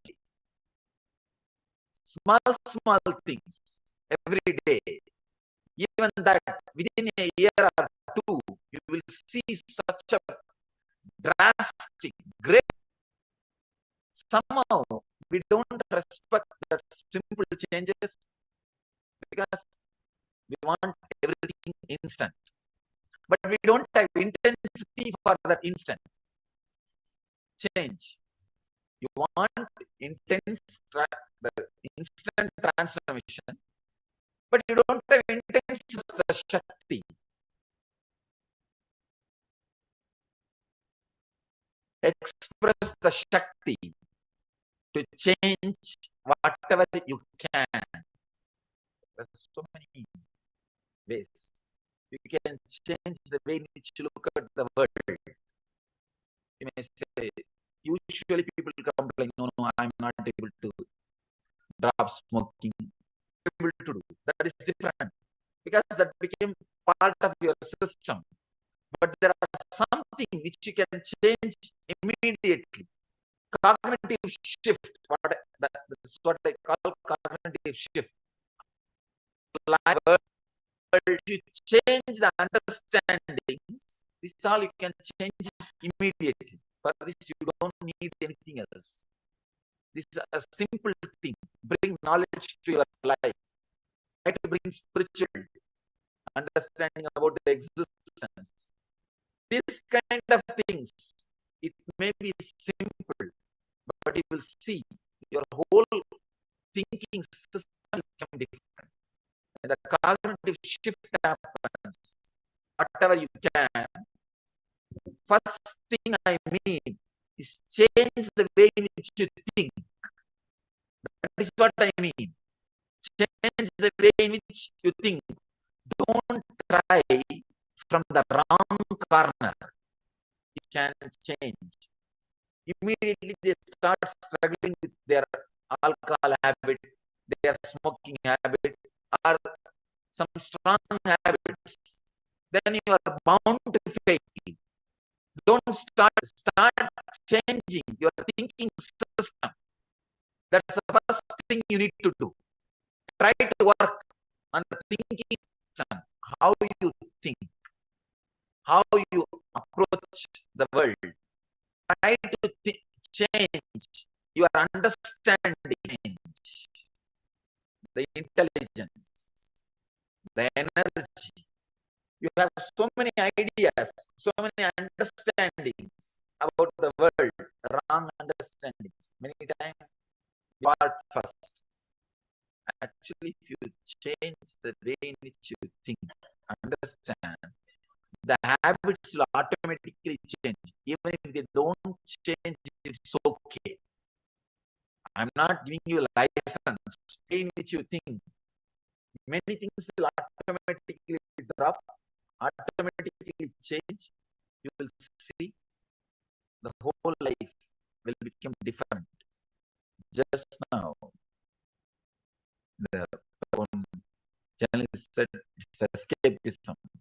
I told him, yes, even if it is escapism, it's okay. If I can directly do something, let me talk about it. If I can't do, let me not. So, whatever you can do, start working about it. Start doing something about it. Your understandings, you can change from today. From today, you can start changing the way in which you think. Many things about so many ideas you have can be changed. You can reprogram your inner software. You can create more clarity, more understanding. And one more thing. The Dharma is not belief system. It is not belief system. Dharma is the legal opinion about the existence of working. To the liar, you will same way. If a spiritual person who experiences the cross law and talk to him, relate with him, ideas, you will have an idea of how the existence. It's the legal opinion of cosmos. That is what I call dharma. So internalizing dharma is not just books means, oh, I start believing this Swami. I start believing that book. No. Knowing the facts, how the cosmos works. That is what is dharma. Being very clear, not believing if I do bad today, tomorrow something bad will come to me. Not believing that. Connecting, feeling, internalizing, understanding, it's a fact. We may not understand with our small logic today. It's a fact. It's what I call changing your mental setup, cognitive shift. An important thing you need to know. when you change the mental setup, mechanical parts of your brain will be awakened. See, the mechanical parts of your brain will be active just because you are a human being. The moment you take birth, you start to be active just because of your birth. But when you start understanding the cosmic dharma, when you start understanding the great truths, the non-mechanical parts rebirth. That is in the tradition we say, if you are initiated into spirituality, you are called Dvija, reborn. Means now you start understanding, just become new. You are not thinking in the angle of animals, the survival, just based on fear and greed. Animals don't, they run based on fear and greed. If you are running based on fear and greed, the mechanical parts of your brain is more than sufficient for you. To go beyond fear and greed, parts of your brain to be awakened. Awakening of the non-mechanical parts of your brain is what we call Kundalini awakening. When you start changing the way in which you think, the dharma, how the cosmos works, how this happens, how the people usually question me, how can energy be awakened by changing the understanding? See, in your life, day-to-day life, you can see. If you are trained to feel tiredness at a particular time, even if you have not worked the whole day, really, usually you get depressed morning around 9:30, thinking that you have to go to office. You get stressed. You can see even in Sundays when you don't need to go to office, that 90 yourself, today is Sunday, I don't have to go to office, relax. Even then the low mood will not leave. The mental setup is directly connected to your Kundalini awakening. So when you use the Shakti, change whatever you can change, you are awakening tremendous energy in you. Patanjali says beautifully, even if you fight with one habit, you are awakening, releasing tremendous energy in you. See, habit is energy, usually are in wrong direction. Unnecessarily wrong direction. Both. It's a habit. When you break one habit, even a simple habit like having a cup of coffee early morning, have breakfast unless you see the newspaper. Even these kind of habits, if you break even one single habit, you release tremendous energy in your system.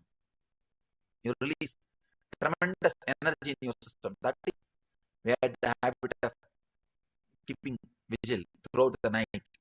This kind of habits, this kind of traditions, so that you will try to break and create new energy. New energy. Habit means what? Living in a mechanical way. Your awareness to this moment, if you live, you are in a habit.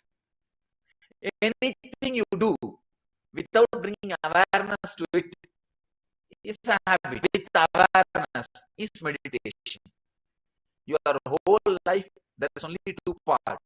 One is habit, another one is meditation. If it is done with awareness, it is meditation. Anything, any action, it is done without awareness. You think, no. How can driving become habit? You can see in your life many times. You will start from your house. Only when you reach your office and park your car, suddenly you will remember for last half an hour you have been driving. You have been driving. You've taken at least 200, 300 decisions. You've taken so many decisions. But only when you reach your office, suddenly you remember. Half an hour I was driving. Please understand, your life has only two parts. One is habit, another one is meditation. If you are not any part of your life which is meditation, is not a habit. It means now, till this moment, almost just habit. It is going on, going on, going on. Bringing awareness means trying to change whatever you can. Shakti. Express the Shakti to change whatever you can. Is what I call first technique, first method. Try to change even simple things. If you can change, kind part of enlightenment, living enlightenment. First technique. Second technique, accept whatever can't be changed. Now, big question comes. Where is the line? What I can change, what I can't change. Let me define what is acceptance. Then this goes, whatever you can change, the Shakti to change whatever you can change. Now I am saying the Buddhi to accept whatever can't be changed. Death can't be changed. Many things, the life can't be changed. The flow of life, relaxing with all those things. Buddhi to accept whatever can't be changed, which can't be changed. You know, accepting all that is what I call intelligence, Buddhi.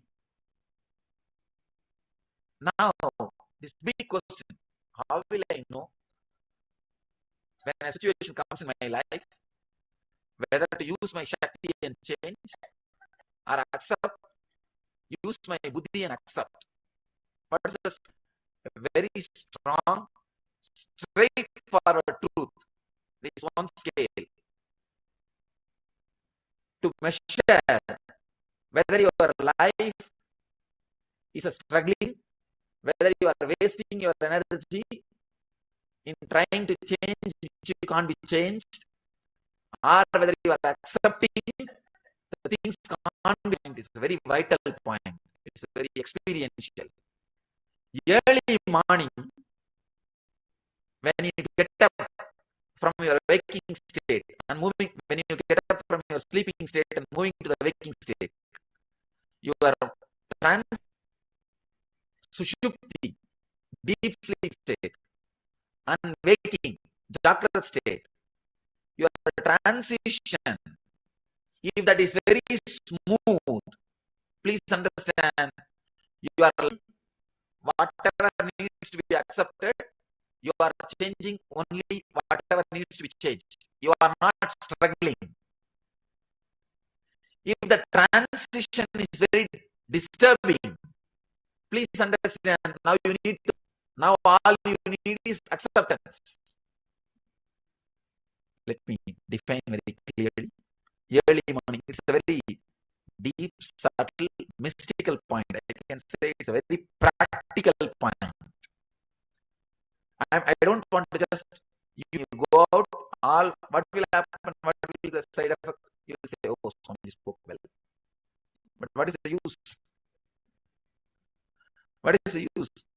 I am trying to share the practical techniques, very practical points. Deep sleep state to the waking state. After coming to the waking state, if you feel alive, two kinds of feeling you will have. Sometimes when you come to the waking state, you state.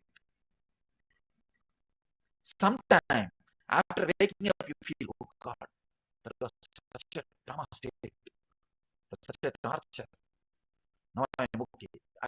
Especially after night mass, if you come out, you feel, oh God, it was a worst state. I'm so happy that I'm out of that state.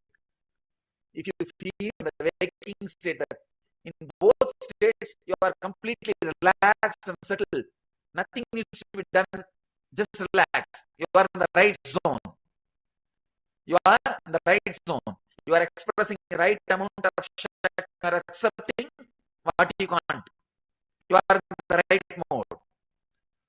If you feel the waking state, if you feel more happy and connected in the waking state, if you feel loaded in the deep need to change things now, you are lacking in that area. Please understand. If you are more happy after waking up, you felt you have been, somebody was sitting on you, people come and complain, Swamiji, Bhoot was sitting on me, on my chest and pressing me. No Bhoot needs to come. No Bhoot. No Bhuta needs to come. People come and complain. It's nothing but this psychological feeling of being suffocated in the deep sleep state. That suffocation is what you call some spirit was sitting on me, sitting on my chest and pressing me. All kind of suffocation in the deep sleep state and feeling very relieved in the waking state, very clear. You need to change many things in your life. Now you don't need to use your buddhi. You need feeling more settled in the deep sleep state. The moment you come to the waking state, if you feel stressed, if you feel disturbed, if your pressure goes up, the best they say 90% of the heart attacks happen only in the morning hours. They say Monday morning blow-ups. Especially Monday morning, office stress. You enter the waking state, you are filled with low suffocation and stress. Then, now you need to use your buddhi. You don't need to change things. You need to work or you need to relax. This is the definition. This is the scale. If you are more ease and settled in the deep sleep state or in the waking state, find out how you feel. You can find out. It's a very practical sutra to find out whether you need to use more Shakti or more Buddhi, because the whole spirituality, any seeker will have conflict between these two ideas. Many people need to accept that this is God's will, or you want me to fight it out. Come on, tell me. Many people ask me, please understand, I can only give you the technique. You can find out the solution. See, in the waking state, if you are fighting too much, relax. Start using the buddhi. Start accepting things as they are. Stop fighting. If you are stressed, more in the unconscious zone. If you are feeling suffocated, the deep sleep zone, the deep sleep state, you don't need. Start changing things.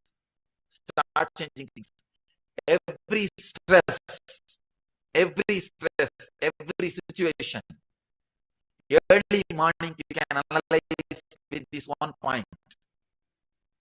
With this one point, any problem, you can take a decision whether to fight or accept within 24 hours.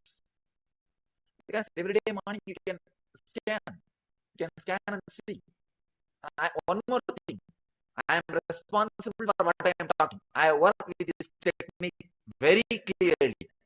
Not only it works, whether to fight or to accept, this is the method. Early morning, sleep with that problem that night. Early morning when you wake up, feel the sleep was suffocating or waking up is stressful. Find out if sleep was suffocating. If waking up after that waking state, if that was stressful, it is time, relax.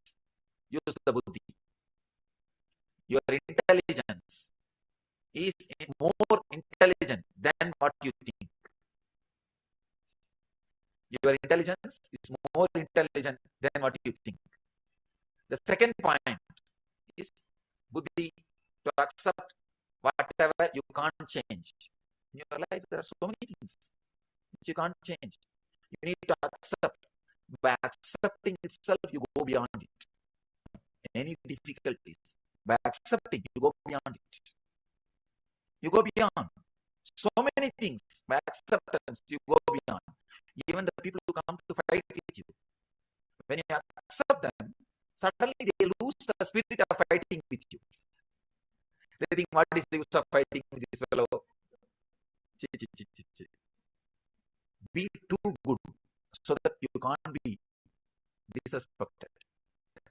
Important sutra. Be too good. You can't be ignored. You can't be disrespected. We don't have that much patience. That is where the problem starts.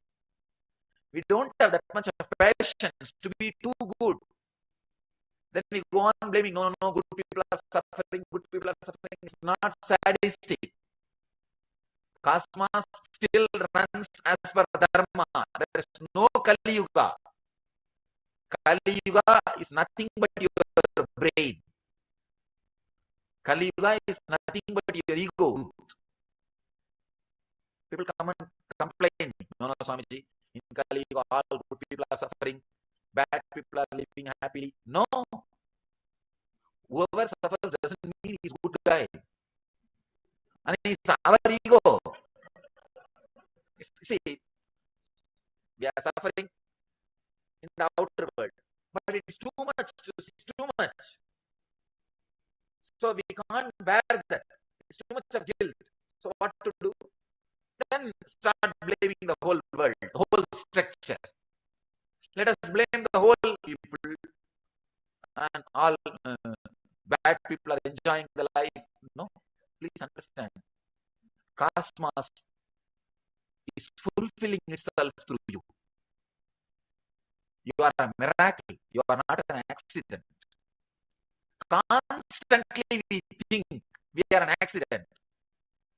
Cosmos is torturing us. No, it's not punishing you. People come and tell me, no, Swami, you don't know God is punishing me. Please understand, God has not come to that level to punish you. You are also not that great to be punished by God. God has also not come down to that level to punish you. Dharma. No, you don't know it is Kali Yuga. Dharma will not be prevalent. This history says, that Purana says, that Bhagavata says, that Sutra says, it's Kali Yuga. Life will be like this only. No. Be very clear. There is no such thing as Kali Yuga. There is no such thing as meaning of the words I am uttering. There is no such thing as Kali Yuga. It is our impatience to look into the truth. Is what we call or we claim, we come to the conclusion that it is Kali. You will see Dharma is prevalent. It is Satya Yuga. When you are superficial, when you don't look into the things, world is Kali Yuga. You are in Kali Yuga. You will attract only that kind of people around you. You will attract that kind of situations around you. You will be living in Kali Yuga. Actually, in what conscious you are, you will attract only that kind of people around you. You will be in Kali Yuga. If you look little deep, if you have little patience to look, the world is Satya Yuga. Still, Krishna is playing. Still, Rama is living. Still, all the great masters are alive. It is Satya Yuga. Still, Dharma is running. People ask me, what do you mean by this? So much of terrorism is going on, so much of poverty, so many wars. Understand? When Krishna was there was no war or what? When Rama was there was no poverty or what? No. Please understand. When Rama was there also, some part of the world, some people are living in Satyayuga. So, Satyayuga or Kali Yuga is not the chronological time. It is nowhere related to chronological time. It is individual's decision.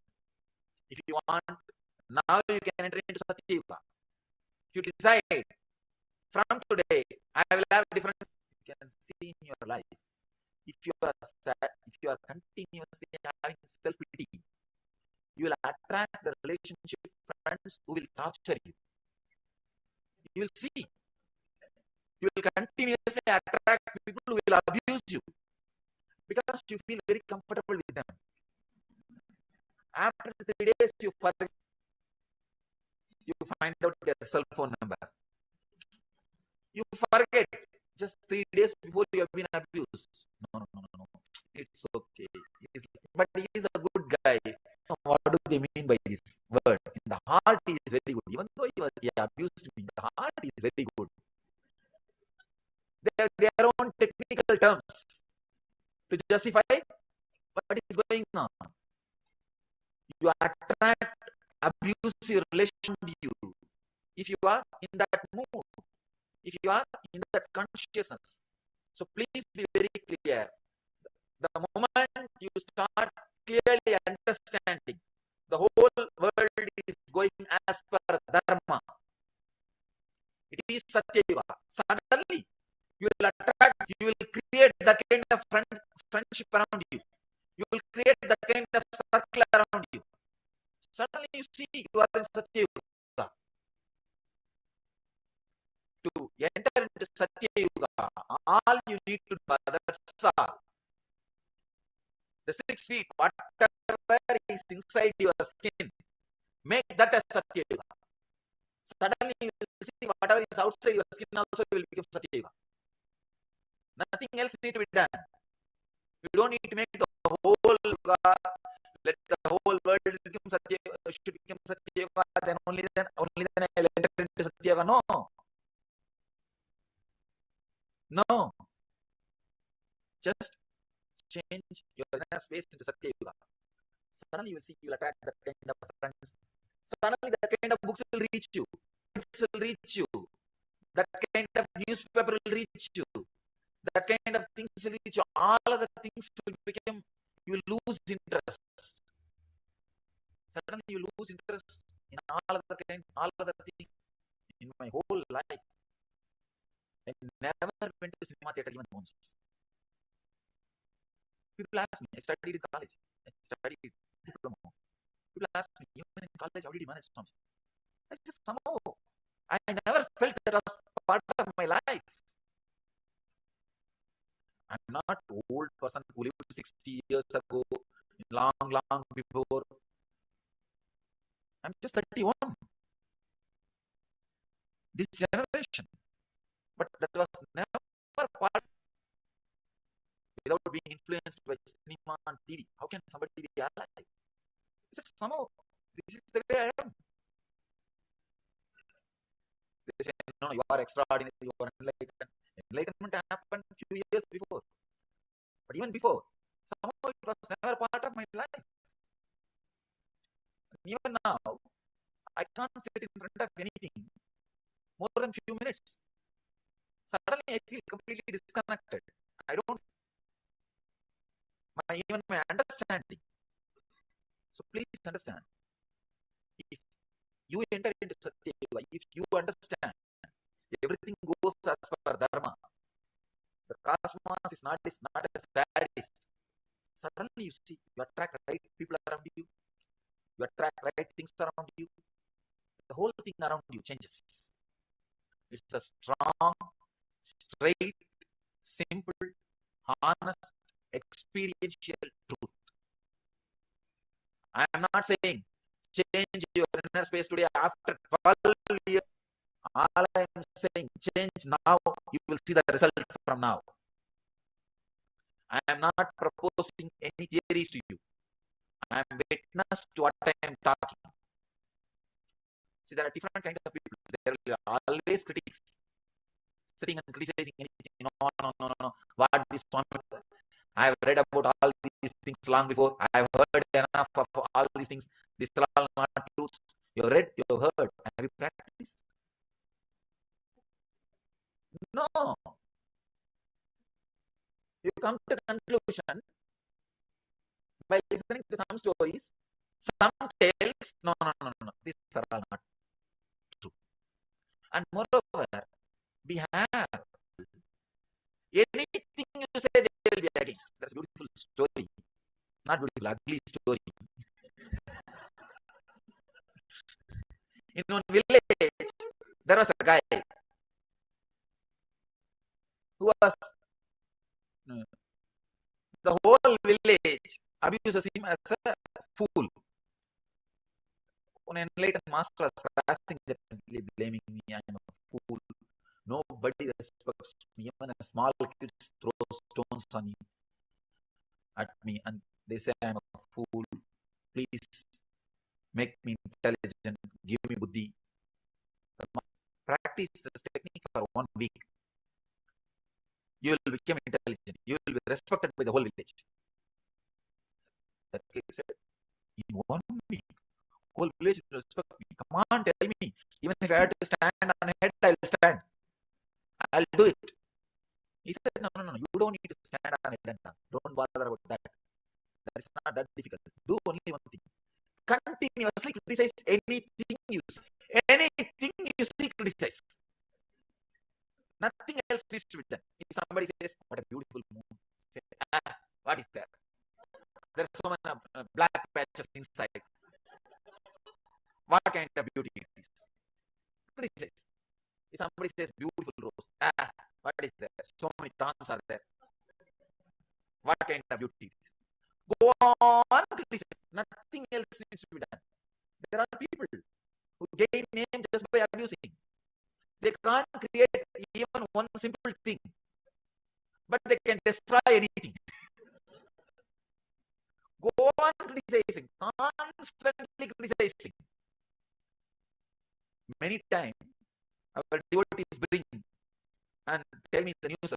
Swamiji, this guy has criticized you, that guy has criticized you. What to do? Please do something. He should be punished. I tell them, that state of consciousness which is separate hell. Understand, he doesn't need separate hell.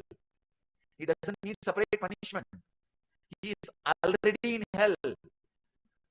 He is already in hell.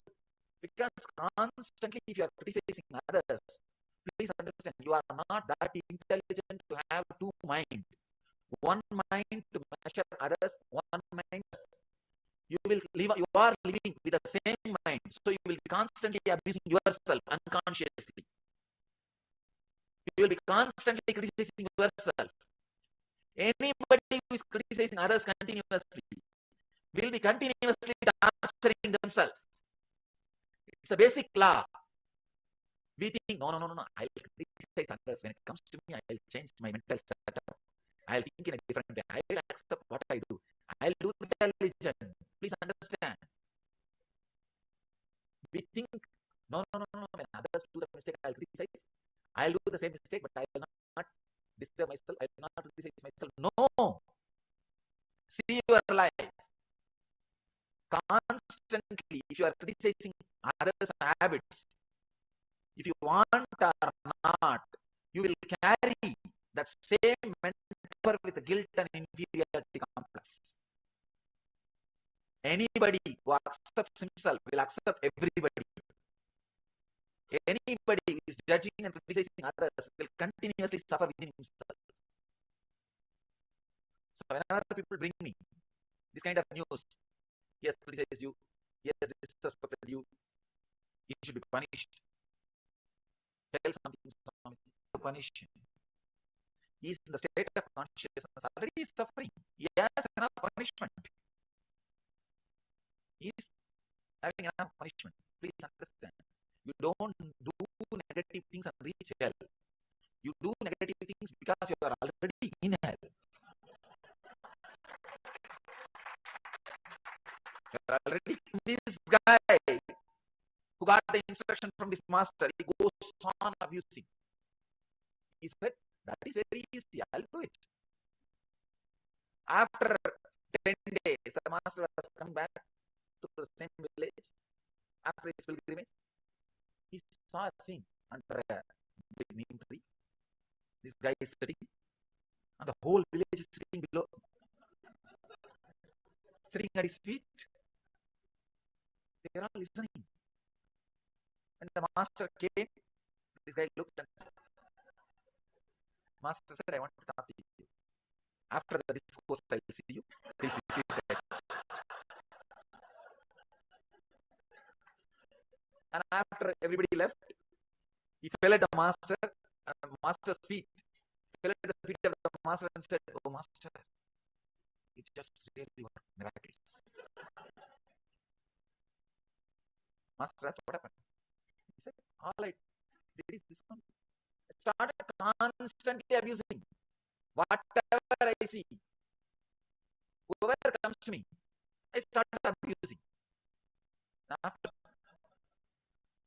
no, it takes only this much to show yourself as intelligent. All you need is constantly abusing around you. Nothing else needs to be done. Continuously criticizing. People who are continuously criticizing, one big problem is they will create only enmity. They will never be productive.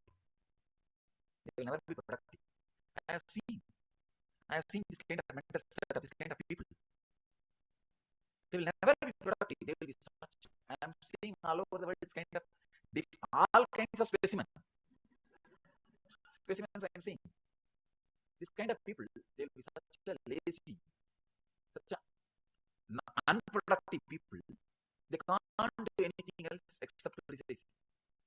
They live in Kali Yuga. They live in Kali Yuga. That's supposed to stay to be in. If you understand, still Dharma is alive. Still Dharma is prevalent. Still, that is the way the cosmos is functioning. Cosmos has not changed the way because the time has passed. No.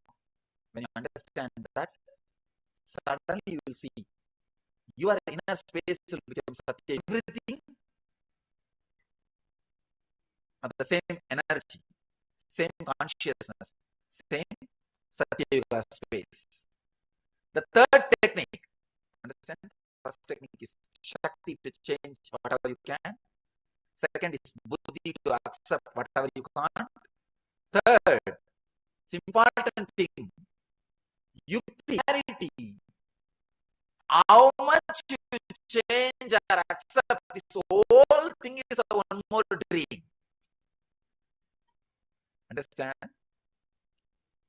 The ultimate step in Vedanta, or I can say ultimate truth in a simple words, whether you accept or how much you change, the whole thing is a changing dream. There is no scale. The whole thing is changing dream. Now I am putting the whole thing in one word. You don't need to struggle at all. This is I can say ultimate truth. What we call Zen or Advaita, however you change. The whole thing is a constant changing dream. If you understand this truth, how much you change, the whole thing is constantly changing dream. Suddenly you will see you are unclutched.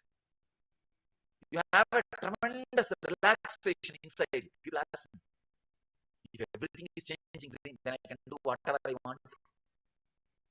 Please understand. If you internalize the truth, you will do whatever cosmos wants you. You will not be able to do whatever you want, because the moment you understand this truth, the tremendous inner healing will start happening. the struggle or the suffering will come to an whatever is happening is a changing dream. It is constantly changing. Your ideas are changing. Your ideas about changing is changing. Your ideas about transformation is changing. Your ideas about problem is changing.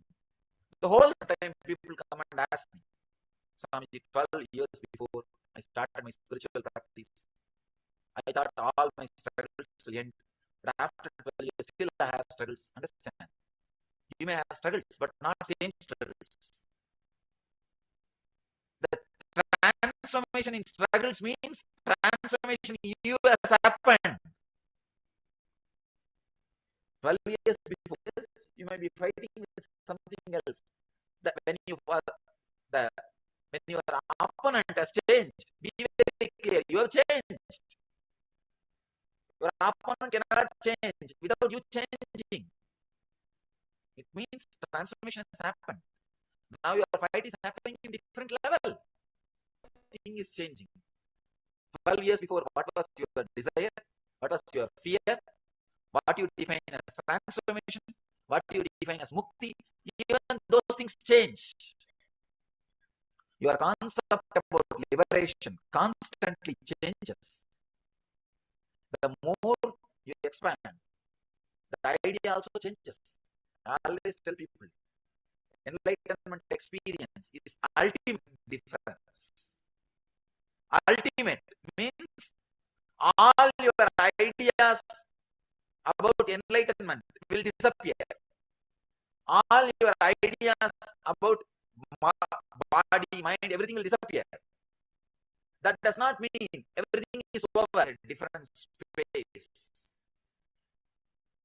This moment, you will think, oh God, this is the ultimate experience I can bear. Not more than this. But the same feeling. That's what I call enlightenment. It is a limitless continuum. Please understand.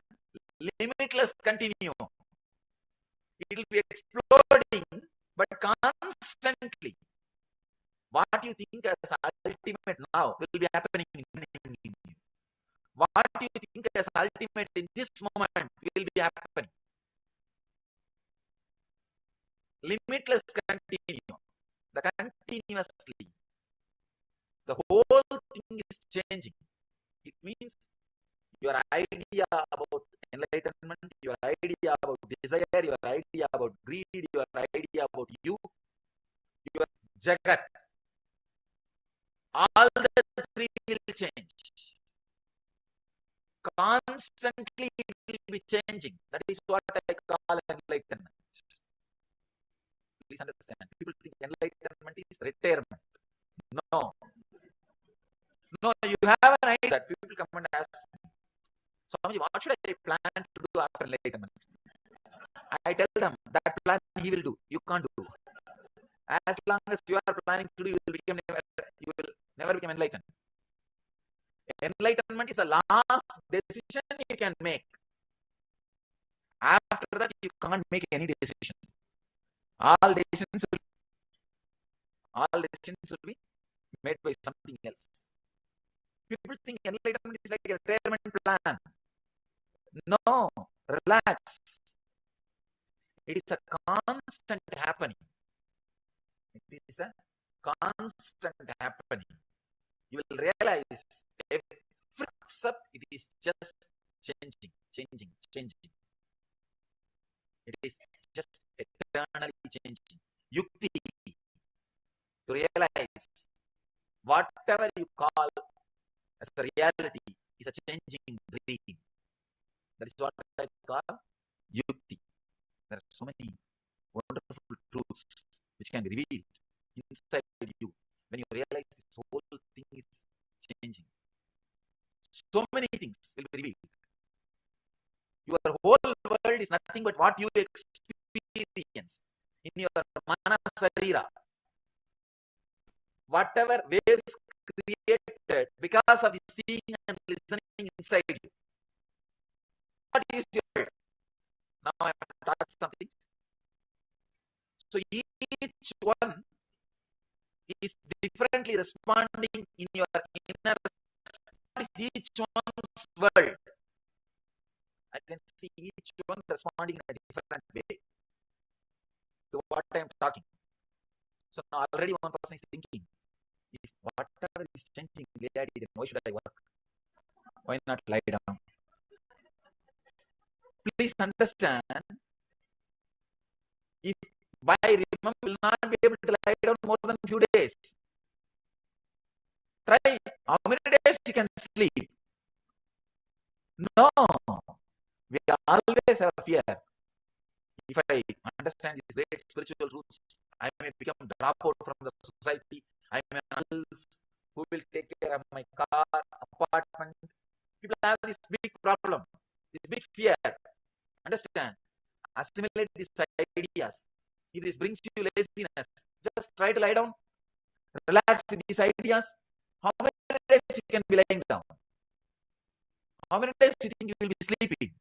No, not more energy will not let you lie down as lazy.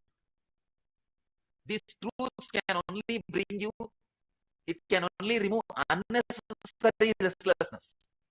It can never make you lazy. We always think, logically question, oh, if I accept these ideas, then I may become lazy. No, the unnecessary restlessness which is part of you, that will be removed. Never the needed energy, needed activeness, that will never be removed. You will be active, you will be alive, you will be taking care of your car, your house, your family, your relationships, your bank balance, everything. Only thing, the depression and irritation will be missing. But sometimes we feel that is missing. See, it was there for a long time with me. You feel lonely without that. With the depression and irritation. If that is not there for 1 or 2 days, you attended by mistake some meditation, some satsang. It is not there. You feel something is lacking. What happened? From today morning, things are so silent, smooth. How come? Oh, yesterday I went to satsang. And you are waiting. All right, this effect will be there, I think, next 2-3 days. You calculate. You decide. You don't trust this effect can last long, or this can become your part. All right, 2 days I'll be like this only. Afterwards, I'll become normal. I'll become all right. You wait for it. Understand? Understanding this one truth. This one truth that whatever is just changing. Whatever I think as reality is just changing. That clarity. Inner healing will happen this moment in you. All our life. See, it's like many times you can see when you have the nightmare, strong, frightening dreams like tiger chasing you, snake chasing you, or you are being imprisoned, or you are lost, you are near and dear on some kind of dreams, and suddenly when you wake up, what kind of relief you feel? Oh God, it's all a dream. How relieved you feel. That feeling, that inner healing can happen this moment from this life. From this life. Going through now. Suddenly, if somebody tells you, or you realize, it's just a dream. What will happen? Oh God, what tremendous relaxation. What tremendous inner healing. Understand? You don't need somebody even to tell you. You yourself can remember. You yourself can recollect. You yourself can raise you to that understanding, that yukti, that whatever is happening around me is one more real, one more dream. Whatever I think is third technique is yukti. Constantly you can remember. It's like a whole night you are dreaming as if you are making money, saving it, and building a big house. After completion of the house, You are wiping, cleaning. It's already clean. Even then you are cleaning, wiping. Suddenly you wake up. What will happen? That's the same thing you are doing again and again. It's what I call the third technique, yukti. Yukti of living enlightenment. The fourth, the ultimate one. The fourth important and ultimate one. Bhakti towards the unchanging energy. You may call that energy as God or Guru or Divine or Shiva, any name you can use. Unchanging, feeling connection towards the unchanging reality, bhakti. Understand? Four techniques to live enlightenment. One, Shakti, energy to change whatever you can. Next, Buddhi, intelligence to accept whatever need not. Yukti, understanding whatever you call as reality, how much ever changing dream. Yukti. Fourth one, Bhakti, strong feeling connection, feeling deeply secure, strong feeling connection with the unchanging one, unchanging reality. Understand? Strong feeling connection with the unchanging one. When it comes to you, you have a deep security feeling. Bhakti can bring tremendous security feeling in you. Let me explain how it can bring tremendous security feeling in you. If you think whatever you are having and enjoying, you are worthy of it. If you think everything is an accident, what has happened around you, your wealth, your intelligence, everything is an accident, you will always have a constant fear. Any moment it can be taken away. If not in this life, after death. If you understand what I am relaxing, it is because I am worthy. It is because I am worthy. It is there around me. If this clarity comes to you, you know very clearly, even if I die this moment, I'll come out and I'll raise in a space where I have all these things available. I have this much of intelligence, this much of money, this kind of ambience, this kind of situation, this kind of health. You know, even if you die this moment, you will take birth in the same kind of ambience. It will never be taken away from you. It will never be taken away from you. If you think whatever you have around constant fear, even when it is there around you, you will not be enjoying. When you sit in the car, you will have one thought. Who knows? Not only the car, even my life may be taken away from me. So even when things are around you, you will not be able to enjoy. When you relax, settle into that feeling connection to that unchanging one. Call it Shiva, you may call it Guru, you may call it God, anything. There is something which is unchanging. Feeling connected to it. Feeling connection happens in different dimensions. Sometimes in different bhavas.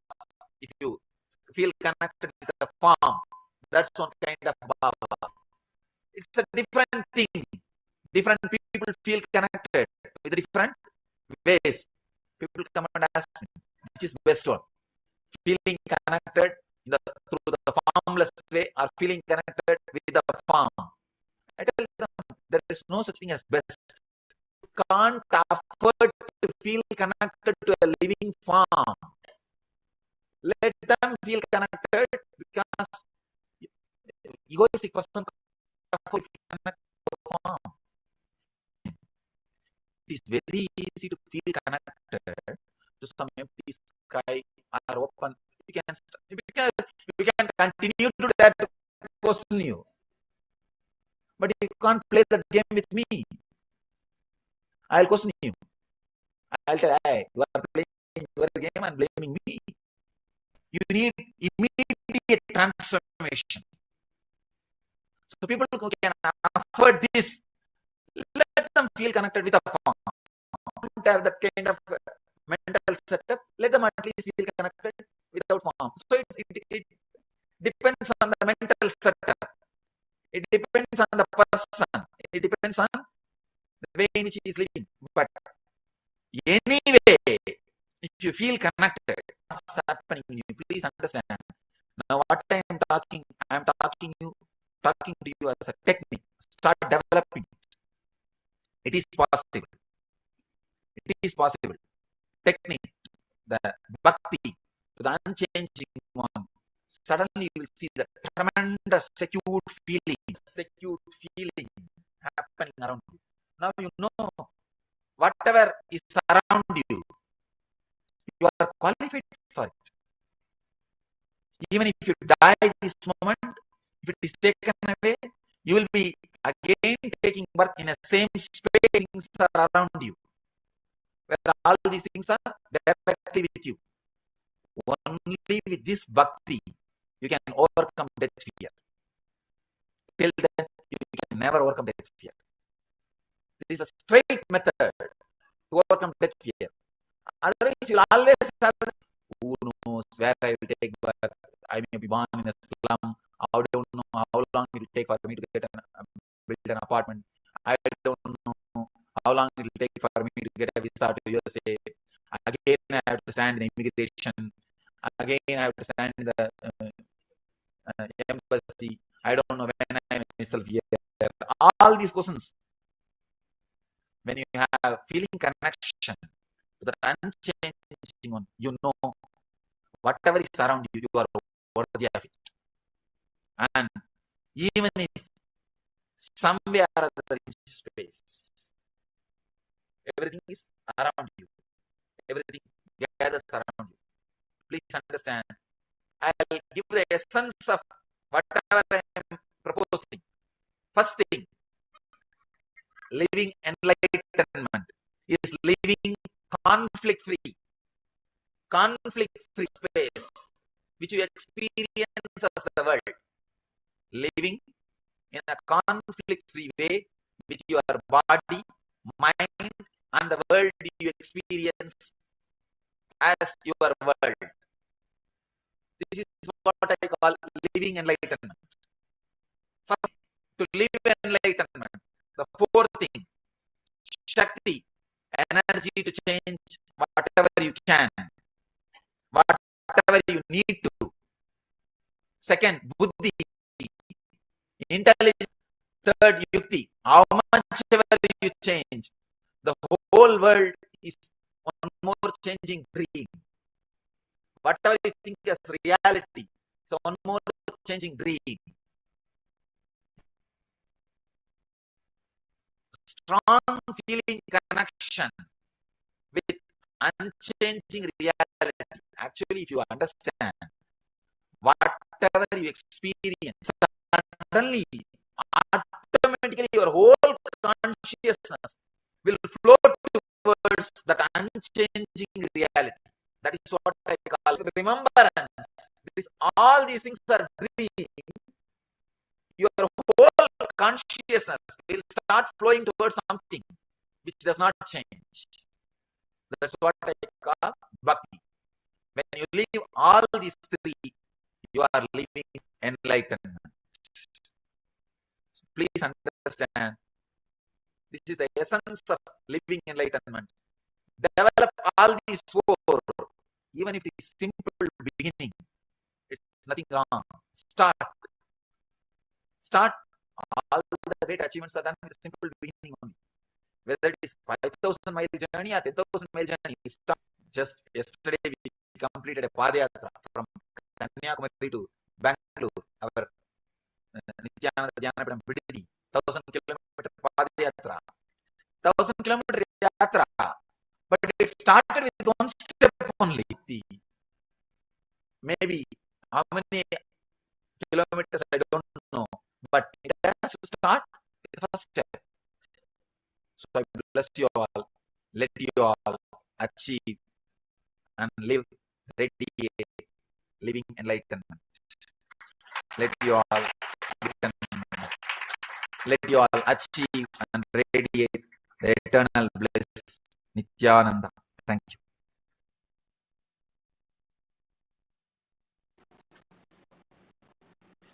That was a very beautiful session.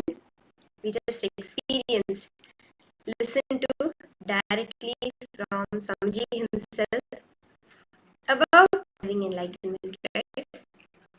About how living enlightenment is just a simple decision. Nithyanandam, to all those of you who are sitting here and enjoying this session, Ning, Vankali, Ever Alfaroya, Wim Vadikalaya. Yes. Nithyanandam, Mamihri.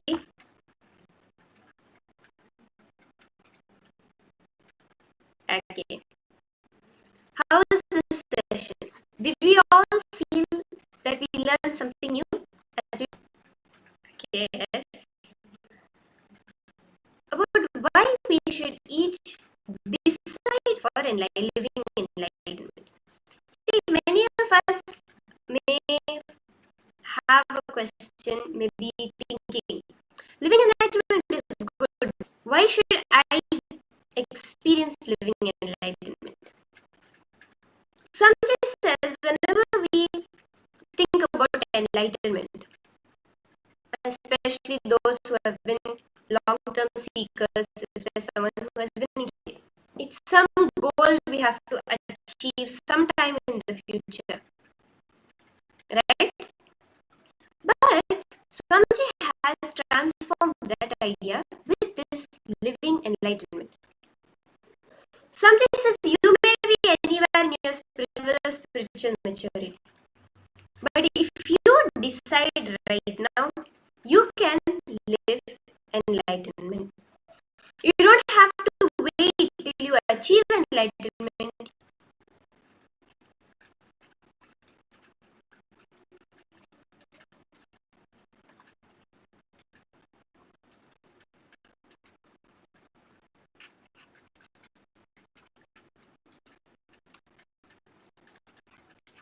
Swamiji said living enlightenment means living a conflict-free life without any conflicts, completely at ease with your body. The key ingredients to live enlightenment are Shakti, Buddhi, and these three words. Shakti meaning energy, Buddhi meaning intelligence and the understanding. Only these three are needed to experience enlightenment. Funny story to explain what living enlightenment actually is. He says a child was waiting at the seashore, waiting for a bath. The mother asked him, "Are you not going to go in the ocean to take a bath?" The child said, "No, let all the waves settle down and never happen." The same thing, when we wait for something to decide for living enlightenment, to settle in the ocean. We can't say, "Oh, let the world become happy, peaceful. Let there be no conflicts in my job. Let my relationships go smoothly. Let me become healthy." Then I understand this one thing. It's just a simple decision. You will be relieved from all the unnecessary efforts of trying to create for us to experience enlightenment. See, now to develop Shakti towards the master, towards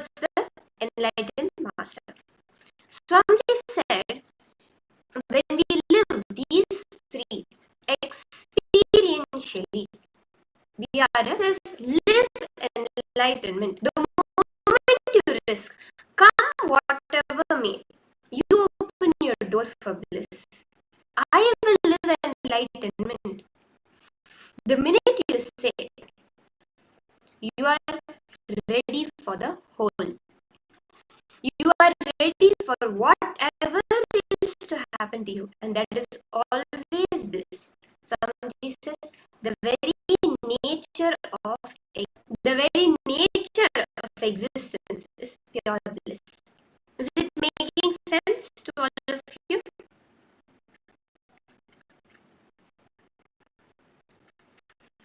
Just Swamiji says, between your inner world and outer world. As we learned a few days back about our inner image and our outer image, the gap that exists there, right? Is in reality. The whole time Swamiji goes back to living with reality. If we live without any conflicts in the inner world and the outer world, either we have to develop the outer world, develop the energy to constantly be in tune with the outer world, or bring the buddhi to catch up with your inner world, the intelligence to settle down into the inner. Going through this, if there's anyone of you that has any questions, any doubts, if there's any terminology which you're not catching, please go ahead and post it that you're also experiencing the powerful truth that Swamiji is revealing. Raise your Shakti, raise your outer world, raise your buddhi, raise your intelligence so you can accept whatever you have or whatever you are. Swamiji says through we live with so much of conflict, right, between our inner world and our outer world. Either we say in the inner world we want to get spiritually life, but in the outer world we want money, right? Now the desire for money that's making to come conflict our desire inside for peace, because we say it's such a hassle to go to work. But what Swamiji is saying is, either raise my energy so much that I can catch up, cope up with everything going on in my workplace and yet be at peace. Why is wealth not the ultimate goal of life? Either one of these, if we do and integrate ourselves, we are living enlightenment. It is just. Thank you for joining us. Continuously living the beautiful, harmonious feeling, just being in oneness with existence. That is living enlightenment.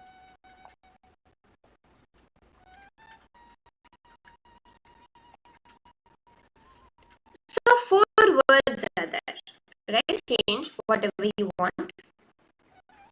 Buddhi, intelligence to accept whatever is not needed to be changed and whatever doesn't need to be changed. Yukti, the whole world is a constant, continuous, changing dream. Whatever we call as reality is a continuously changing dream. That a deep feeling connection, bhakti, towards the only thing in existence which doesn't change, the Guru, Swamiji, our first person. Shakti, Buddhi, all these 4 in your life experientially. You are living Jivan Mukti. You are living enlightenment. And write down these 4 words, okay? Because these are very, very important when it comes to living enlightenment. Write down these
Have you all done writing down these 4?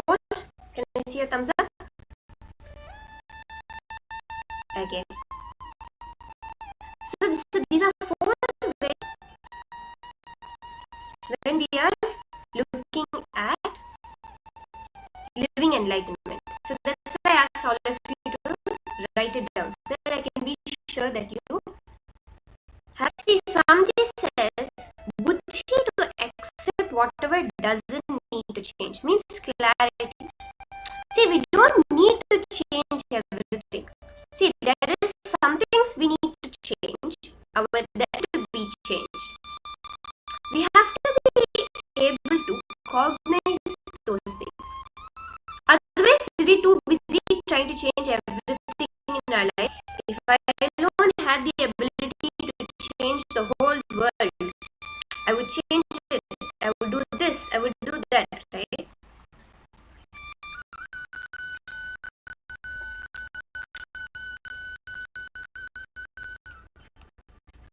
It's a fictional book in which they say that this man, he had the ability to change the whole world.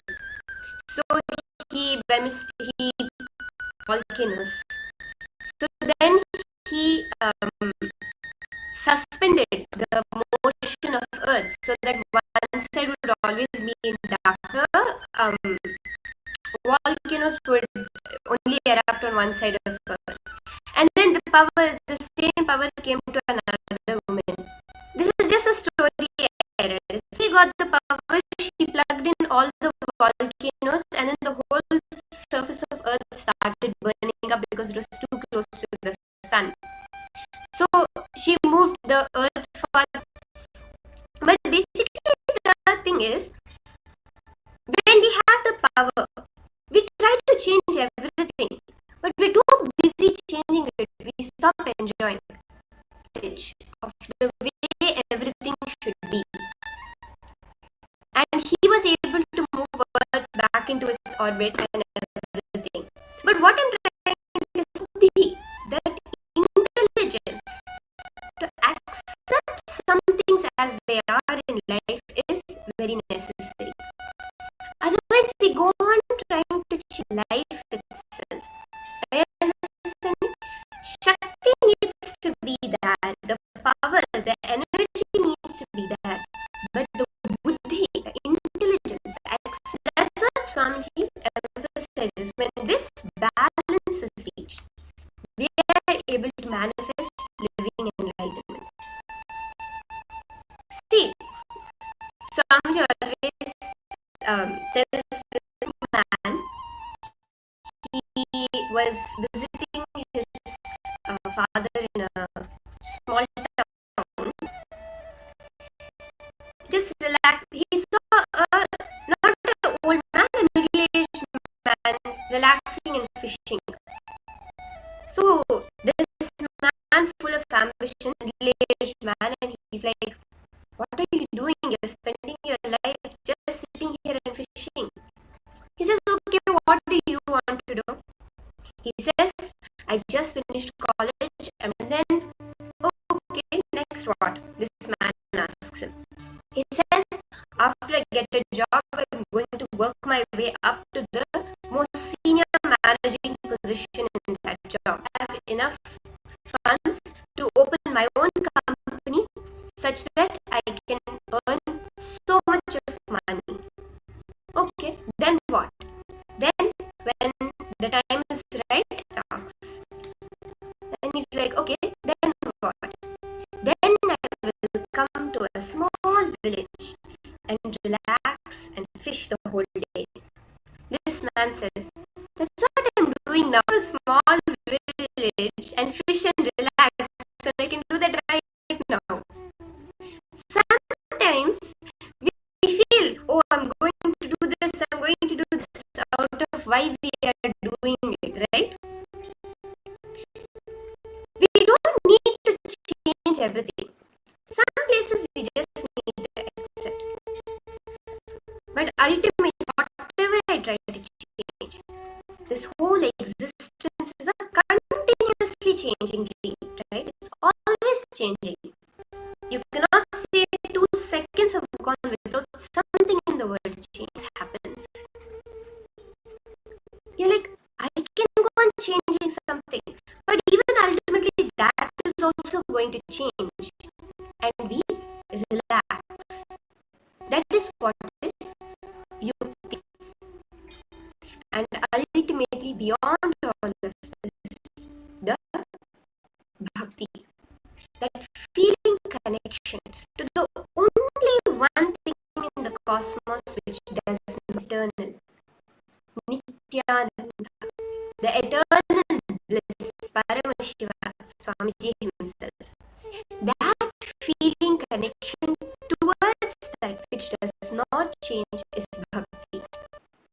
Swamiji experientially, see, not just as a concept. When you understand the power within you, you get the intelligence to accept, you get the clarity and the feeling connection to that one which does not change. When all of these four happen in you, it is mukti, enlightenment. Our own mindset, directly if we say, right?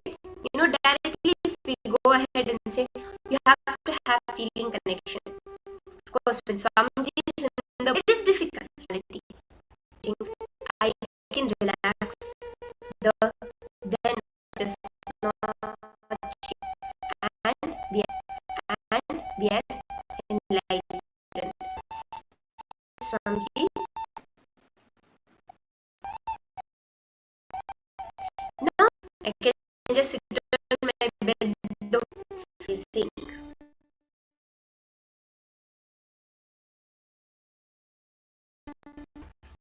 Without putting any taking proving. He says, approach me with the kind result is going to be this. Are you to find out, right? Come with that. If any of you have any questions,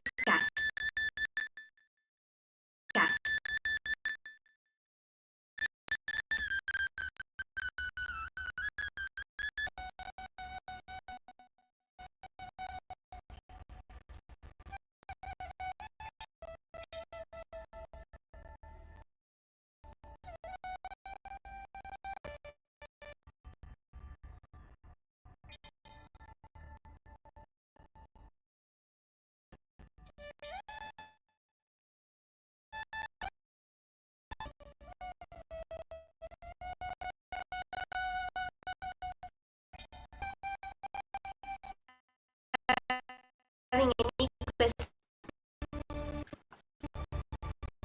See,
mission, no organization is needed.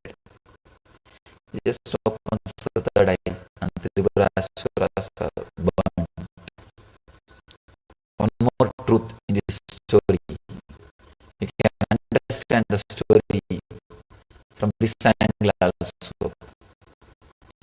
Our own inner engrams, the fear, greed, and worry. These are the three Rakshasas. And rituals, techniques, all those things. Open, bringing your intense awareness to this moment. If you can, you don't need chariot to burn the Rakshasas. All the three Rakshasas. Bring your awareness to this moment, and the inner awakening will happen. The Utsava has a great meaning when it's Ana, Karma, Maya, the three negativities. The ego, these three Mayas, Tripurasuras they are called. When they are torturing all the Devata qualities which you have. So the human body is a big warfare constantly playing. Suddenly one day morning you feel so fresh and such a master. By evening some samskara will trigger and some fear, anger, anxiety, insecurity, hatred. This love-hate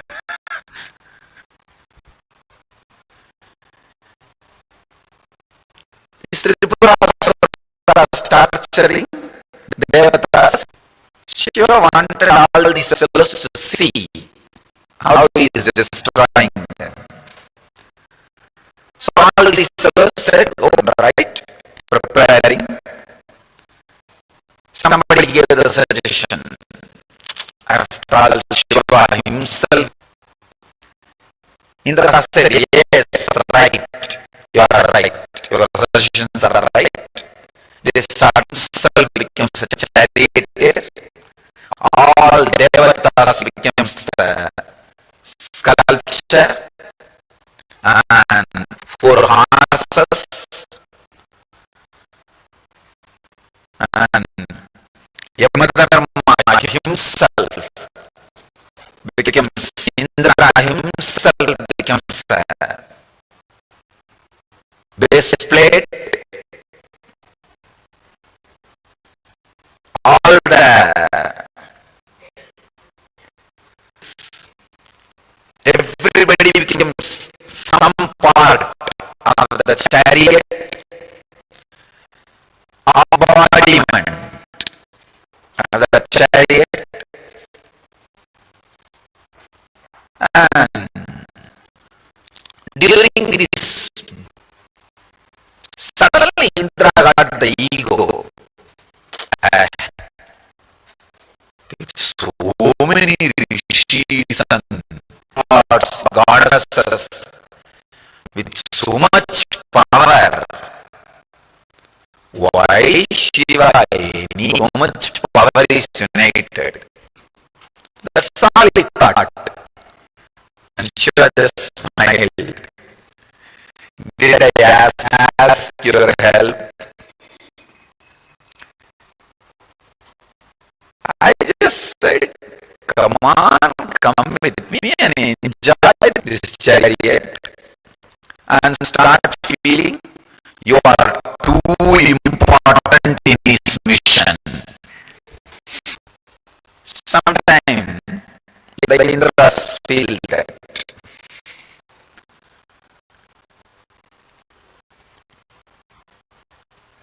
Shiva just smile.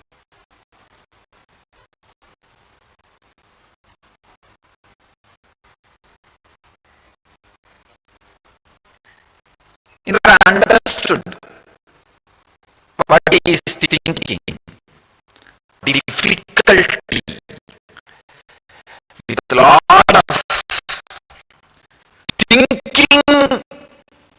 You are doing hard work. You can't get out of the ego. That's a big problem. So Indra has the same problem. We have done so much hard work. How can this is too big? This is an important mission. It's not even Shiva's mission. It's for this fellow he took the job. The whole confusion. For the sake of this, the devatas, these guys come on a job. He just tells them, come on with me and enjoy. But these guys can't keep quiet. And they will get into the ego. And then they will tell, it's all because of this hard work miles. And they have done only one mistake in building the chariot. How dare you fellows create this soul chariot? The moment they completed the chariot and tried to move, he came and broke got broken. And now the whole chariot is down, and Indra is in a big Shiva. Only when the depression comes, sometimes sense also comes into the depression. It's like a suffering, depression because of suffering. Inability. He runs. Mahadeva smiles at him and says, don't bother. Your chariot is not required. Wherever he is sitting, from there he just opens his third eye. And all the Tripurasuras are. Indra was shocked. Oh God, this whole chariot. And thought only because of this chariot you will be able to destroy the demon. Destroyed these Tripurasuras. Now please accept this as our humble offering. Shiva said, now you have sense. Understand? It is not required for the mission which I took up for you. Now it can be enjoyed as pleasure. Shiva says, go and worship Ganesha first. They go and worship back, and then Shiva goes on a jolly ride. Play for Tribhuvanas, Saptalokas, blessing the people.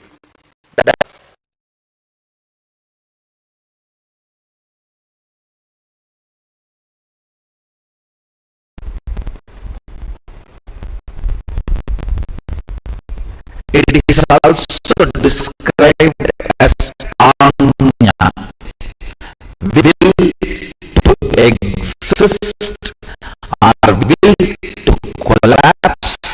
If your will gives you the hope about life, you hope about death, you will have death.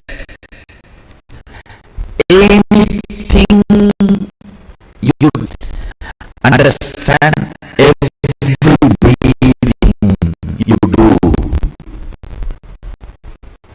and manifest, every rupee you spend, you work for that.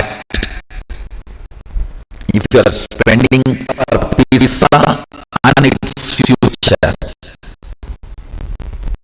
if you spend 1 rupee on Coca-Cola, on anything you spend money, you work for it. On any, you are will, what it carry on, good or bad. Listen carefully. Right or wrong, well, you carry in your anya, in your will. You are breathing life into it, to it. That is why I am saying is the most sacred spot in your life, sacred space in your life. What you cherish in your anya will matters.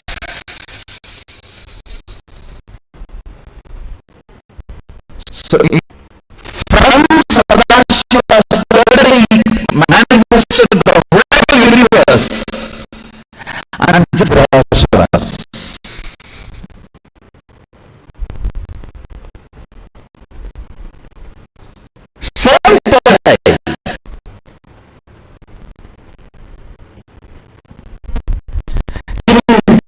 Manmata and Tripurashura.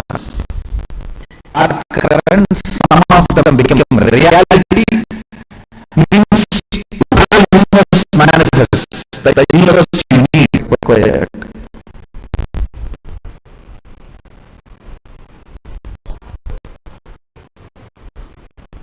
Non-required occurrence will automatically become reality. Understand? When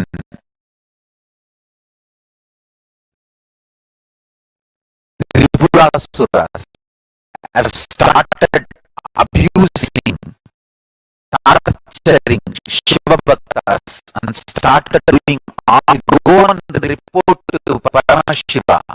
Devadatas go on the report to Paramashiva that these three people are doing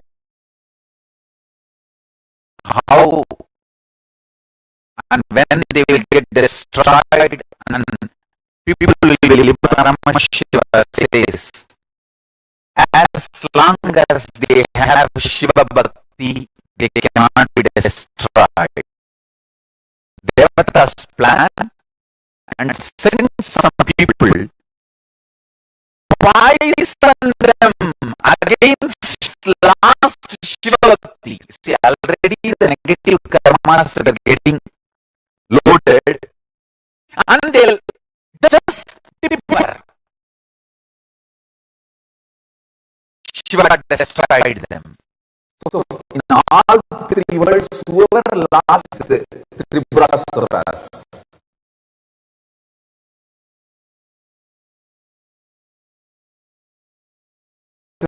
and their whole gang destroyed themselves by their own arrogance and their own ego,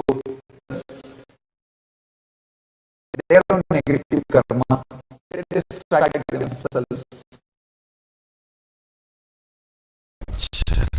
Can happen to a man is not being endowed with, not being endowed with the bhakti. Human being can suffer. I tell you.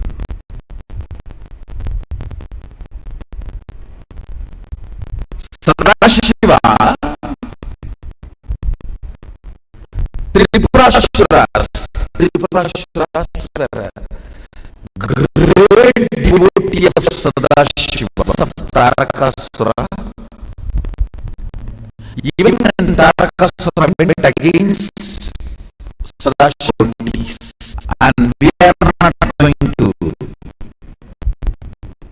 move away from Shiva. Close. But unfortunately, they had one uncle. Corrupts them and awakens the Rakshasa DNA in them. Come on, this is our lifestyle. This is our stuff.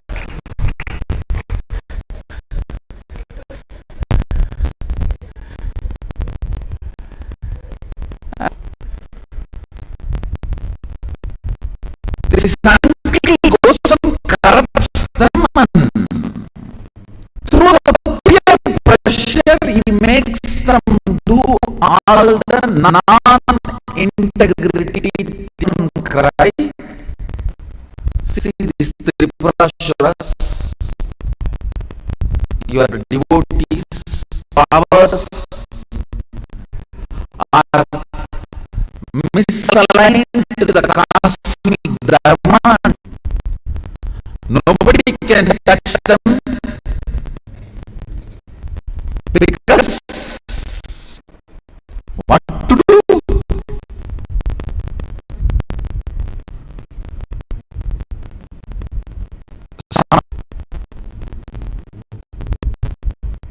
Simple. Sadashiva looks at Narada and tells to take the next step. That's it. Narada, he goes and tells the uncle,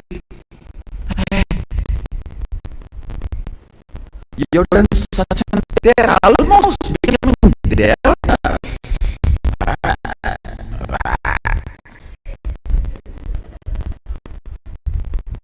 Wow, now you almost made the whole thing. And why unnecessarily these big Shivalinga and temples? Shavati is not the identity, or it's not fitting with it. It's something out of place. I'll manage, don't worry.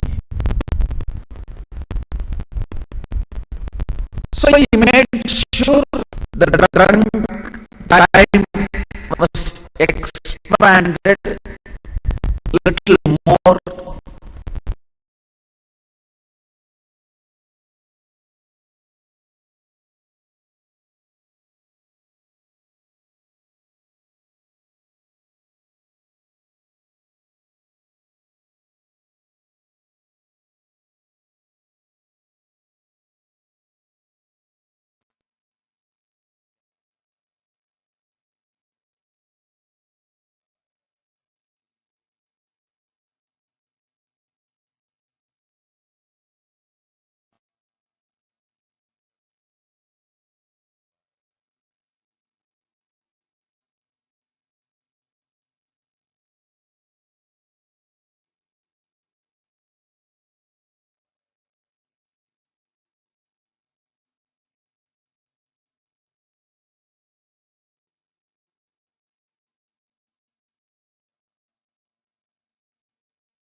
It was such a powerful revelation that Swami revealed about Tripurasuras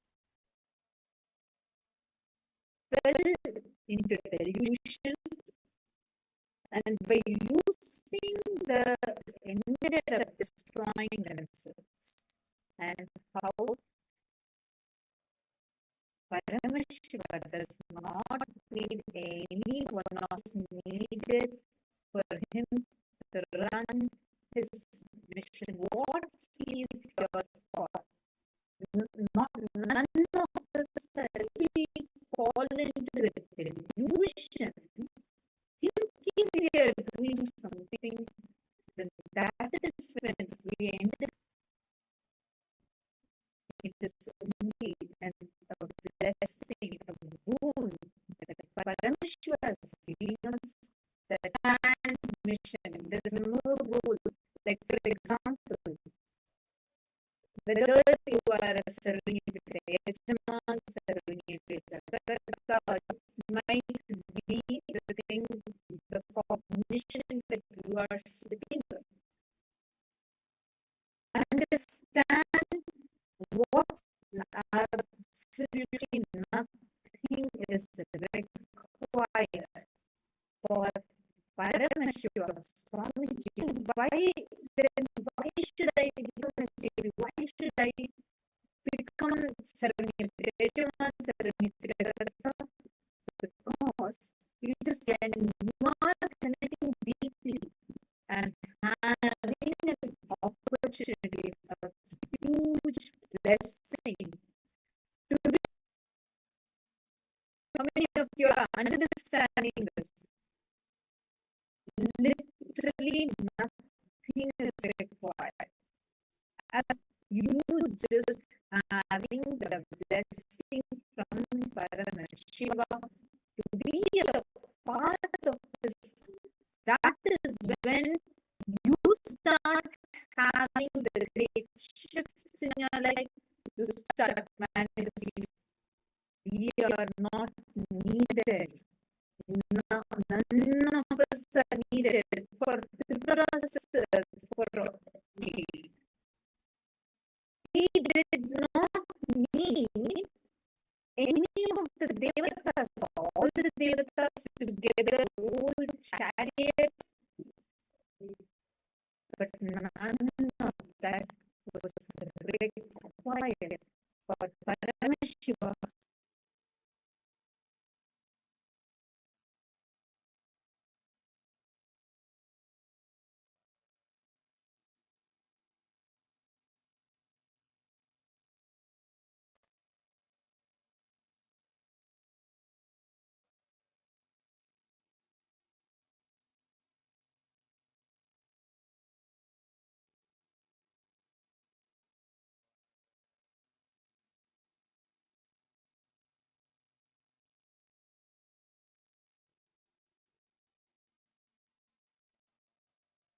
Sorry for the technical glitch.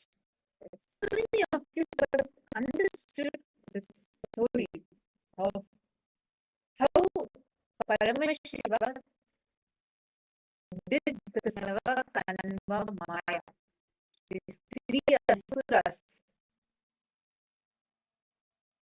How did Paramashiva just revealed it to us now? Literally, many devatas, so many gods. Brahma himself became the charioteer, and they put the four Vedas in chariot. Never ever like that the chariot was built in the whole universe. That kind of every power was just infused into it. So the Devatas started this chariot with so many powers. Why even Paramashiva was needed? If I just decide, I can go and kill the people. So many powers are endowed into this chariot. After that, what happened? Has to lift his arrow. He just looked through his third eye, looked at it, over. Killed. Understand? This is too important for us to cognize and too important for us to understand. We, in any form, are required for Paramashiva to run his mission. Huge blessing that you have an opportunity, a blessing, a boon to to be able to be a part of his mission. All Paramashiva did was joy being a part of his Leela. So that forever in the history recorded, just like how each one of us are having the blessing to be able that you are able to be a part of Kailasa as it is happening when Paramashiva running his grand mission, doing, executing, playing this grandly, and understand that you are having it as a blessing, as a boon. See, whenever you bring in your individual ego or identity, see, he is abundantly available going through you. You don't need to separate. The moment you connect to him, automatically, spontaneously, he will just manifest through transfer story. It is just a reminder.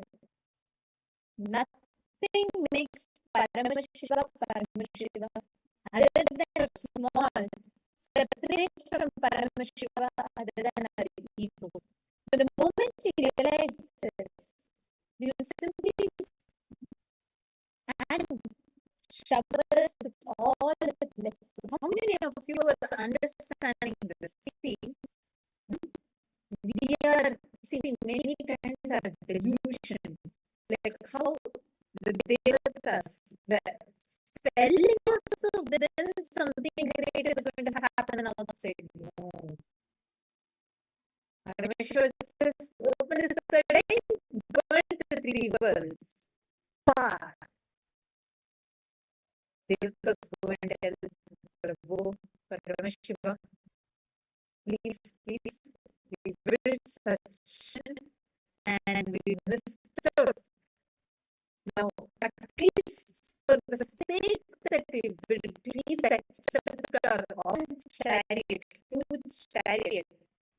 And then they go to completion for it, Paramashiva, and puja to Mahaganapati, Vignaharta, and do that. That's a process. I will accept the chariot. So the Devata is actually going to offer the Ganesha puja.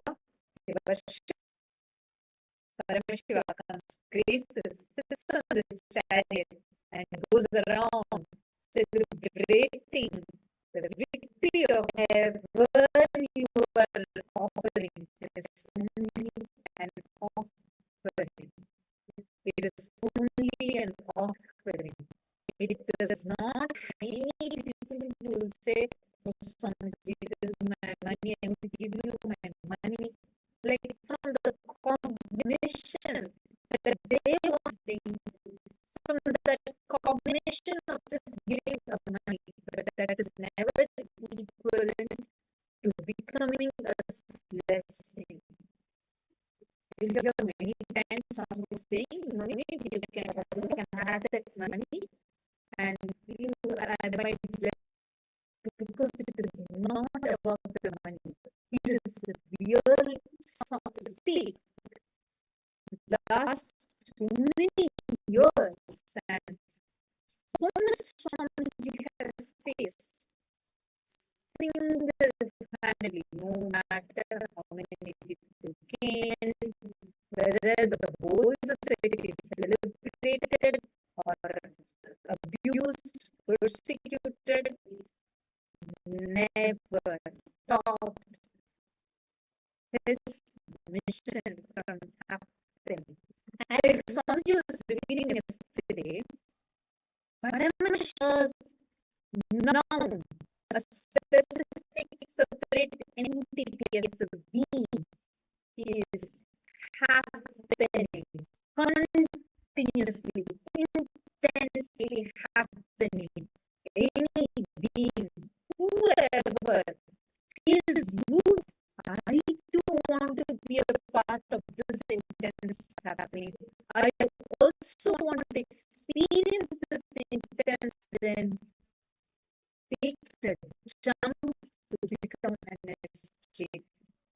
Is becoming a serving a pita means the seat of all knowledge, and whoever is being a part of this serving a pita is literally part of the whole, and by becoming a part of that, every penny that you put into it directly Swamiji is doing around the globe, and every punya that is coming, whatever punya the Swamiji is doing, all the blessing, healing, everything will come and be showered upon, not need any qualification. Firstly,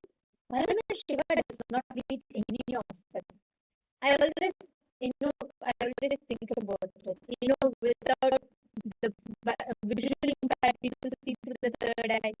People who are bound in wheelchair who have not been able to walk all Amaji, they walk.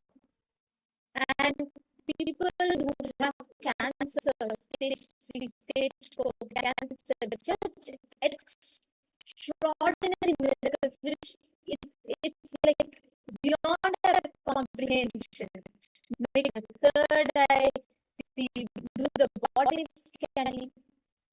He is making the ultimate imprint. How big is it to create? He has already established a nation by himself. So Swamiji does not believe that just to teach human beings. His existence is not compassion that he opens up the opportunity for us to become a part. It's not that without Devatas, Devatas also. Involved today, history remembers not just Paramashiva. Each time we remember Indra, the whole mess up, and then we also remember how they will carry it. The entire thing is remembered. They all become everywhere whenever that is what happens with Paramashiva. That is his compassion. See, it's going to happen. How many of you know Ramayana? How many of you here have heard about Ramayana? You can put yes in the chat. If you have heard Ramayana and you have heard about, okay. Okay, good. Can you request all the participants to post in the, okay. Actually, there's a beautiful incident. You know Ramayana, you know how Lord Hanuman was Bhagavan Rama. Okay, so Rama had Lord Rameshwaram in the southern tip of India, modern day India. To reach the modern days, Ravana had kidnapped Sita and Sita was kept there. That ocean. First, Lord Hanuman actually just chants Rama Nama Bhagavan Rama. The moment he connects, he gets his ability, the power, he is able to cross the entire ocean just like flying and reaches the other end. He goes backwards. Then next, the whole army now wants to go there. And for this thing, Lord Hanuman, he only had to tell once Rama's name, Bhagavan Rama's name, because immediately he wanted to cross the ocean. He says, come on, let's build a bridge to cross the mountain. Why? When you read Ramana, you wonder why. Then Lord Hanuman could have just was able to just, and he was able to fly. Then Rama himself should be able to go fly and go. Understand to give an opportunity for every being that was there to be able to be a. It would have been just 1 second for him to go, not just cross. He could have, but no. It is the whole Leela was not for an entire Vanarasena that was there as a part of his mission. That is the compassion of us to run his mission. It's in the same story, same part. Rama, one dream once. He was able to cross the entire ocean. Then why would Rama, whose name you can manifest powers, then why should he cross the ocean by building a bridge? Because that is the compassion of an avatar, just to give all of us an part of his divine flame. Actually, the same story. There's a small incident that happens. Monkeys and people that were very ancient forest dwellers, huge-sized gorillas and monkeys that who were trying to take big bridge. And amongst all that Vanarasena, there was this one tiny squirrel. And this squirrel was continuously taking a pebble and going and taking a pebble. See this small squirrel struggling and start laughing. And they say, what is the use? You see how big boulders we are carrying and we are building the entire bridge. The squirrel does not bother, takes a pebble from here, goes and puts it there. Takes a pebble from here, runs and goes and puts it there. Trying to build that time. Bhagavan Rama picks up the squirrel in his hands, and either the big boulders nor these small pebbles are actually going to, irrespective of that his mission is going to happen. But it is that sincere devotion from Leela. Lord Rama blesses the squirrel, not just the squirrel, but ever it will carry the 3 lines on its back, signifying that Lord Rama himself has forever its entire next lineages, generations together, the good for its service. Understand, whoever feels that you want to be a part of this, who want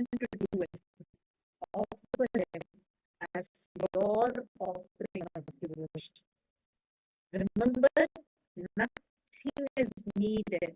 Devata's chariot was not required for Paramashiva. Bhagavan Rama did not need the entire one. The whole thing was a plus. The entire thing was just so that we too can enjoy being a part of this divine mission. It is you having the blessing to be a part of this Leela. That is what matters. How many of you here want to off from understanding that nothing is required for Swamiji to make Kailasa happen? He's already on devotional offering you want to offer. How many of you here want to take that step? It is because the Spirit decided, hey, let me do my maximum capacity, but its entire lineage was blessed by Ram.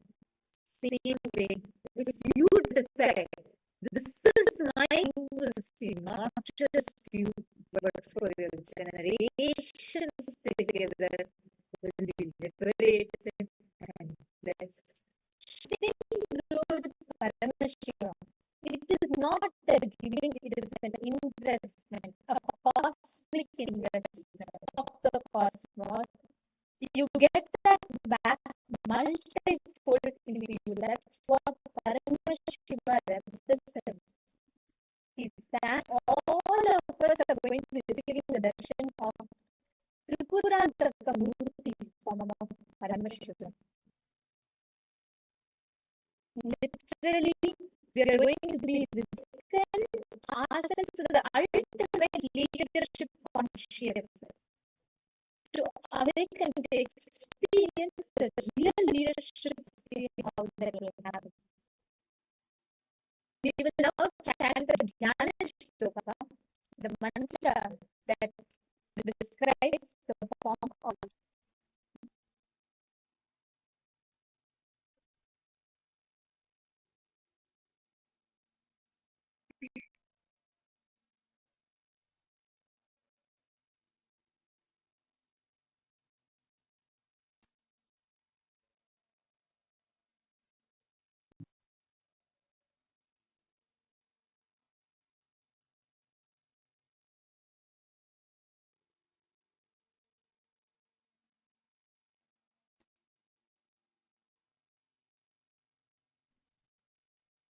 Now, we are going to chant the Jnana Shloka of Bhagavan.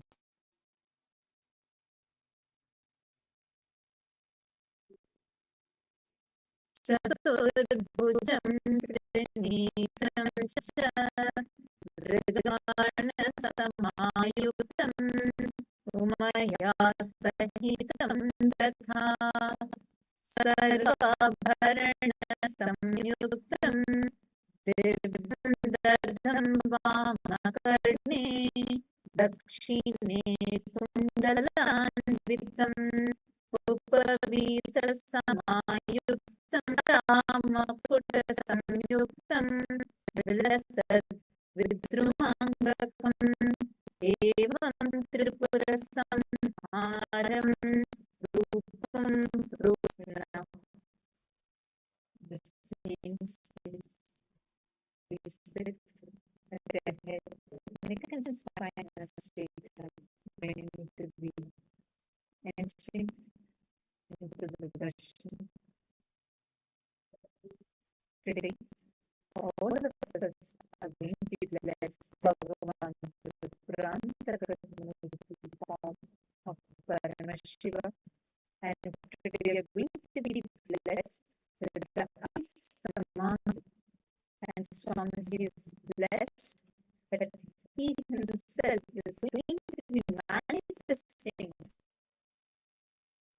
through his Divya Sharira all of suffering to experience is challenging enough to receiving darshan.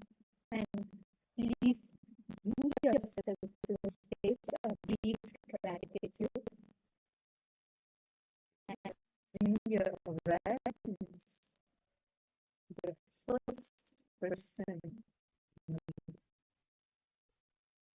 Bring the deep